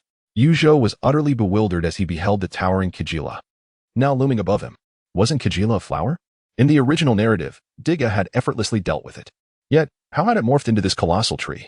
The flower buds remained atop the trunk on the ground, and as the tree reached a sufficient height, countless tentacles sprouted from its branches, sweeping toward Tiga in the air. This was disastrous. Zhou quickly regained his senses and fled from his original position, circling around the gigantic tree that Kajila had become. The tentacles, pursuing him, relentlessly chased after Tiga. At that moment, Zhou felt a pang of regret. Had he known, he would have refrained from provoking it. Now, his taunts had incited Kajila's wrath. Go for it, Kajila. Well done, Kajila. Bravo. The people on the ground, witnessing Kajila's rampage as it began to subdue Tiga, erupted in cheers. The confused humans had come to regard Kajila as a priceless entity, which was why the Giant of Light had departed from Earth 3 million years ago. This is bad. Daegu, observing the chaotic scene of Kajila on the hall screen, quickly realized the gravity of the situation and dashed out of the base. He pressed the godlight stick, transforming into a beam of light, racing toward the location of Kajila. Luck was truly dumbfounded. Why were there two Tigas beside him? His electronic biohuman daughter, Dina, imitated Luck's tone, speaking blankly. The Giant of Light, Tiga, who interferes with human choices, you are the second one. Luck. Kajila's tentacles relentlessly pursued Zhou, but fortunately, the airborne Zhou moved with remarkable speed, barely evading capture. Suddenly, 3 tentacles appeared before the flying Tiga, and unable to break in time, Tiga collided with them. Immediately, the tentacles from behind ensnared Tiga, binding it tightly and rendering it immobile. Desperately struggling, Tiga attempted to break free from the bindings, but its limbs were securely restrained, leaving it powerless. Yellow currents coursed through the tentacles, electrifying Tiga and causing wisps of smoke to rise from its form. Once again, it had fallen victim to the tentacles. Zhou felt weakened by the electric shock. The last time had been the tentacles of Saijegu, and now he found himself ensnared once more by Kajila's grasp. The yellow currents continued to surge through Tiga, crackling ominously, inflicting further discomfort. Daddy, let go of Kajila. A small boy tugged at a man's sleeve, pleading. Tiga looked so pitiful. The man, upon hearing the words of his child, gazed at the cigarette in his hand, lost in contemplation. Suddenly, a beam of white light shot forth, striking the tendrils that ensnared Tiga, resulting in a series of sharp cracks as the appendages shattered under the onslaught. The crowd turned their astonished eyes towards the source of the light. It was Tiga. Another Tiga had emerged. Daegu, you finally arrived, spoke the Tiga transformed from Zhou, addressing the figure of Daegu now hovering in the air. Zhou, are you unharmed? Daegu inquired after unleashing a simple Zapiliao light, lingering in the air while observing Zhou as he pried apart the severed tendrils. I'm fine, Zhou nodded in affirmation, then redirected his attention to Ziggurat, recognizing the formidable challenge it presented. It appears so, Daegu concurred, after appraising Ziggurat for a moment. Zhou pondered briefly before reverting to his composite form, as the current circumstances rendered his aerial form less effective. The 2 Tigas descended to the ground, positioning themselves directly before the bud atop Ziggurat, while the tendrils descended in unison, obstructing their path to the blossom. Daegu, what do you think is the greatest fear of plants? Zhou queried, fixating on Ziggurat. Plants, if I recall correctly, fear both low and high temperatures, ice and fire, Daegu reflected. Indeed, Zhou agreed, acknowledging Daegu's insight. Ziggurat blossoming in the warmth of spring likely stemmed from this. If Ziggurat were indeed vulnerable to ice and fire, Tiga possessed 2 skills to exploit, the freezing beam and the high-temperature explosion akin to Taro's Ultra Bomb. In the original narrative, Tiga seized the remaining roots of Ziggurat, employing the high-temperature explosion to obliterate its subterranean roots. As Ziggurat observed the 2 Ultramen standing before it, it initiated an assault, sending several tendrils spiraling towards them. Daegu, follow my lead, Zhou shouted, sprinting towards the trunk of Ziggurat. Daegu swiftly countered the tendrils with a deft slice before racing after Zhou. Before long, the 2 Tigas reached the trunk of Ziggurat, where the defending tendrils prepared to lash out at them. Daegu, wrap around the trunk, Tiga, high-temperature explosion, Zhou commanded, boldly embracing the trunk of Ziggurat. The tendrils struck fiercely against his back, eliciting a grunt from him. Without hesitation, Daegu embraced the bud of Ziggurat, encircling the trunk with his arms. The tendrils ensnared the two Ultramen tightly against the trunk. Now unleash. Zhou bellowed as both Digos began to radiate an intense heat. A crimson aura emanating from their forms, warping the surrounding air as if exposed to extreme temperatures. Ziggurat seemed to sense the impending danger and attempted to loosen its grip. But it was already too late. A surge of intense heat erupted instantaneously from the two Ultraman Tiga, transmitting like a chain of lightning to the colossal creature, Zhou. The mighty branches of Zhou withered in an instant, followed by a resounding explosion as the tendrils binding the two Tiga shattered alongside it. From the apex of the tree to its roots, the entirety of Zhou disintegrated under the overwhelming thermal force unleashed by the two Tiga. The red light of the timer gem on their chests flickered as they stood beneath the setting sun, freeing the bewildered onlookers who gazed upon the monumental forms before them. Akin to titans, Zhou cast a glance, confirming the destruction of Zhou and its roots, feeling a sense of relief. To eradicate the root is to prevent regrowth, indeed. The spring breeze may lead to rebirth. Suddenly, two phantoms appeared before the two Tiga, Luke and his daughter Dina. Upon seeing their blue garments, Zhou recalled them as representatives of the ancient civilization. Thank you, Tiga, Luke said with a smile, addressing the two Ultramen. Thanks to you, we have learned what true life is. To strive to live a brief existence and leave the fruits of our labor for the next generation. Humanity grows through this cycle. And it is truly remarkable. He waved goodbye to the two Tiga before ascending into the sky. I never intended to cause their demise, Daigo lamented. Recognizing that the destruction of Zhou meant the ancient humans would no longer have access to its essence and could not survive. It's all right, Daigo, Zhou reassured him. Did you not see their expressions of liberation? Liberation. Yes, liberation, Zhou nodded in agreement. I understand now, Daigo realized. Acknowledging that the ancient humans must have suffered greatly to exist in such a manner. As Daigo found solace, the two Ultramen exchanged a glance and soared into the heavens, dissipating among the clouds. Within the TPC base, the crowd regained their senses with the elimination of Zhou, staring in astonishment at the two Tiga displayed on the hall screen. Two Tiga? Kurui exclaimed, his eyes wide as if he had discovered a new world. Could it be that Tiga possesses the ability to create clones? Shinjo pondered, stroking his chin. Indeed, that is a possibility, Zhongfang concurred, for there was only one statue of Tiga witnessed during its revival. However, Himegami, observing the two Tiga on the screen, began to entertain a different notion. With Daigo and Zhou absent from the base, and the sudden appearance of two Tiga, it strongly suggested. Chapter 39. Are you happy? Since the incident involving Kajila, Zhou has discerned a peculiar shift in Captain Zhou Jianhui's gaze towards him. One that seems to harbor a newfound trust. When the snail monster Darabong and the monkey monster Metamor appeared, Zhou Jianhui entrusted Zhou to accompany the victory team. He even arranged for Zhou to share a vehicle with Daegu, and even a plane, despite Zhou's inability to pilot an aircraft. This peculiar arrangement has prompted Lina to regard him with a strange expression as well. What on earth is happening? Upon awakening, Zhou rubbed his temples and glanced at the time, realizing it was nearly 11 o'clock. However, this was not a significant issue, even if he arrived late to work. It mattered little. After all, he held merely a consultant position, and generally, he was not needed unless a monster appeared. After a simple breakfast, Zhou cradled a cup of hot tea and made his way to the victory team's hall. Where are Daegu and Lina? Zhou surveyed the room, only to discover the absence of both Daegu and Lina. Just then, Xinqing spotted Zhou and was about to respond when the hall's door swung open, revealing Director Zowie and Police Bureau Chief Jigan, accompanied by two unfamiliar men. One wore glasses and donned attire identical to that of Director Zowie, suggesting he was also a high-ranking official of the TPC, while the other stood behind the trio, dressed in a dark blue uniform. Zhou Jianhui, you have greatly disappointed me, Director Zowie stated gravely as he entered. The victory team has disregarded regulations by venturing out to search for the spaceship of the Swift Wind. Police Bureau Chief Jigan also reprimanded Zhou Jianhui sharply. Swift Wind? Upon hearing the term, Zhou was suddenly reminded of a jovial man.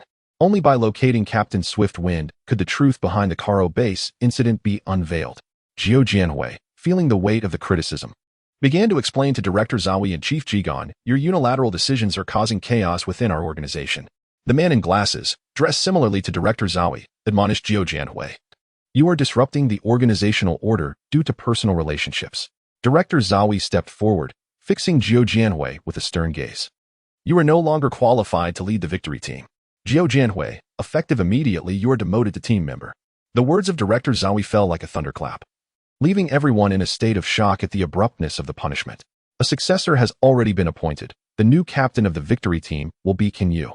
As Director Zhou concluded, the man clad in the dark blue uniform stepped forward to stand before the members of the victory team. Captain Swiftwind, can you? Zhou reflected carefully, piecing together the circumstances surrounding the unfolding events. A plot was indeed in motion. The TPC had established a base on the lunar surface, named Karo, but it had been invaded by the twin alien beings, Maizelang. The captain of the Swift Wind stationed at the lunar base had been encased in a chrysalis by the Maizelang, who then assumed the guise of the lunar base's deputy captain and infiltrated the victory team, claiming that the captain of the Swift Wind had destroyed the Karo base. If this is the case, Zhou gazed at Director Zhou and his entourage before him, pondering silently that these individuals were merely manifestations of the illustrious Mei Zhulang. Why? Upon hearing Director Zhou appoint Akihiro as the captain of the victory team, Zhongfang, filled with indignation, slammed his fist upon the table. The truth of the Karo incident remains unresolved. What qualifications does Akihiro possess to lead us? We have endured to this day solely under Captain Ijima's guidance. Kirai also stepped forward to voice his dissent. Indeed, this is utterly outrageous. Nishijo, with a displeased expression, looked at the assembly before him and exclaimed, "The higher-ups are insubordinate." Director Kojima furrowed his brow, observing the agitated crowd, and remarked that the subordinates are equally unreasonable. "You are mistaken. We are not mere automatons that follow orders blindly." Nozawa rose to his feet and slammed the table vehemently. At that moment, all eyes turned towards Zhou, for he was the only member of the victory team yet to speak. Although their time together had been brief, the team trusted that Zhou would defend Captain Ijima. After all, he had been personally invited to join as an advisor. Zhou took a sip of his warm tea and placed the cup back on the table. He then crossed his arms, activated his spatial bracelet, and the ethereal images of its contents materialized above it. A flashlight, a motorcycle helmet, a first aid kit. One by one, Zhou's fingers glided over the projections until, at last, a round black object appeared before him. Found it.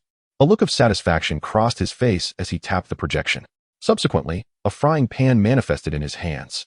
"Zhou, what are you doing?" Nishijo observed Zhou pulling out a frying pan, confusion etched upon his face. Everyone knew that Zhou possessed a spatial bracelet after all. The captain had borrowed it for research. However, in this context, what purpose did the frying pan serve? Cooking? Without answering, Zhou approached Director Zhou and his group, brandishing the frying pan. Before Director Zhou could finish his sentence, Zhou swung the frying pan with both hands, striking him squarely in the face. "My goodness! My goodness! My goodness!" In that instant, the collective thoughts of the onlookers were encapsulated in those two words. This is Director Zhou. Has Zhou truly reached such a level of fury?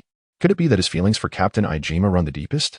With a resounding clang, the frying pan collided with Director Zhou's face. After striking, Zhou did not cease his actions. He swiftly extracted the pan from Zhou's visage. Following this, a series of clangs echoed as Director Kojima, Akihiro, and the bespectacled man each fell unconscious to the ground, one after another. All done.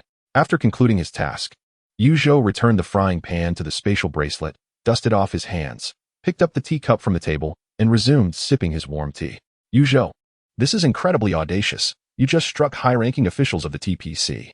Nishijo marveled at Zhou's actions, nearly at a loss for words.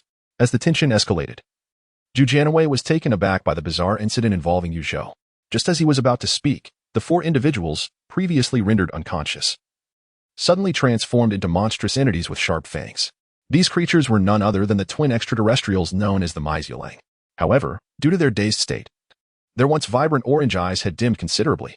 The onlookers, bewildered by the transformation of these four individuals into monsters, were in disbelief that Director Zhou and his team had morphed into such beasts. Zhu approached the Maizelang, scrutinizing them closely before stating, "They are the twin extraterrestrials, Maizelang." Zhou sipped his hot tea and addressed the crowd. "So it is." Zhu Jianhui, upon witnessing the exposed forms of the Maizelang, suddenly had a realization. If they had taken on the appearances of the director and his associates, it implied, "Quickly, we must find Director Zhou and the others." Zhu Jianhui immediately understood that Director Zhou and his team were likely ensnared by these aliens. Thus, the Kinyong in the library was also a Maizelang? Xinqing and Jiwejing exchanged glances before rushing towards the library, while Zhu Jianhui and Yezue made their way to Director Zhou's office. Zhou chose not to accompany Zhu Jianhui, but instead followed Xinqing and Jiwejing to the library. Before long, Zhou swung a frying pan at Kinyong in the library, causing him to collapse and revert to his original form. As anticipated, yet another Maizelang had been revealed. "Zhou, you are truly formidable," Jiwejing exclaimed, giving a thumbs up to Zhou, who held the frying pan. Too kind, Zhou replied, his face flushing with modesty. His strength and agility had indeed intensified with each transformation. Yet, it was curious that Tiga seemed unaffected by such changes. Regardless, improving one's abilities was certainly advantageous and not a misfortune.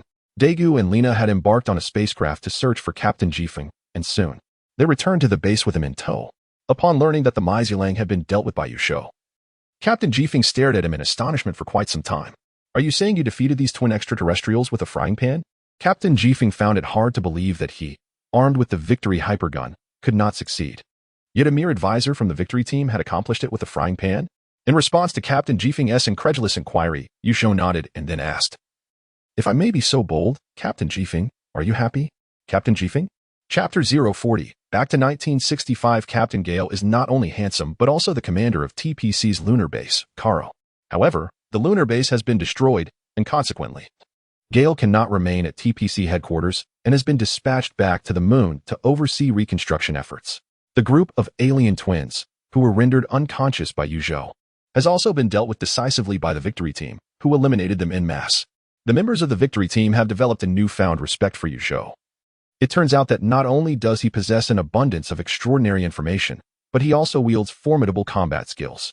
They had not anticipated that Zhou, fighting in the guise of a human, would prove to be so remarkably powerful. While on the patrol vehicle, Daegu, at the wheel, praised Zhou. Indeed, Kaijima had once again assigned Zhou to accompany Daegu on patrol. Zhou sensed that Lina's gaze towards him had become increasingly difficult to articulate, even tinged with a hint of hostility. "Daegu, do you not feel any enhancement in your physicality since transforming into Tiga?" Zhou inquired, prompted by Daegu's previous statement. "Indeed, I do," Daegu replied, nodding, "but it hasn't been as pronounced as what you, Zhou, have experienced. It has only increased slightly." "I see," Zhou acknowledged, understanding now why Daegu's inherent combat prowess was not particularly formidable. Turning his gaze towards the window, he observed the bustling street outside, bathed in pleasant and gentle weather. A group of children huddled together, clutching a plush toy resembling a monster, engaged in animated discussion. Interestingly, this world also boasts Subaraya Productions and has produced Ultraman films and series, although the Ultraman appearing here differs from the one in Zhou's own world. Zhou once asked Daegu why, upon discovering the existence of Ultraman in the films, no one initially associated Tiga with it. Daegu explained that he had been a fervent admirer of Ultraman Productions since childhood. Before the name Tiga was introduced, the Victory team was commonly referred to as Giants. The name Tiga was coined by Daegu, possibly linked to ancient associations, as the region where pyramids appear is known as the Tiga region. The Victory team accepted Daegu's nomenclature, and Tiga further appended the title Ultraman, influenced by the Ultraman series. Thus, the name Tiga Ultraman came into being. "Ah, look at those adorable monsters." At that moment, a voice emerged from the group of children, capturing Zhou's attention. "Daegu, stop the car," Zhou called out. Upon hearing this, Daegu promptly pulled the vehicle over to the side. "What is it?" Daegu turned to Zhou, who gestured for him to remain silent. His gaze fell upon a pale-faced adult man, dressed in a tailcoat and top hat, who knelt down and produced a flower from his hands, engaging with the children.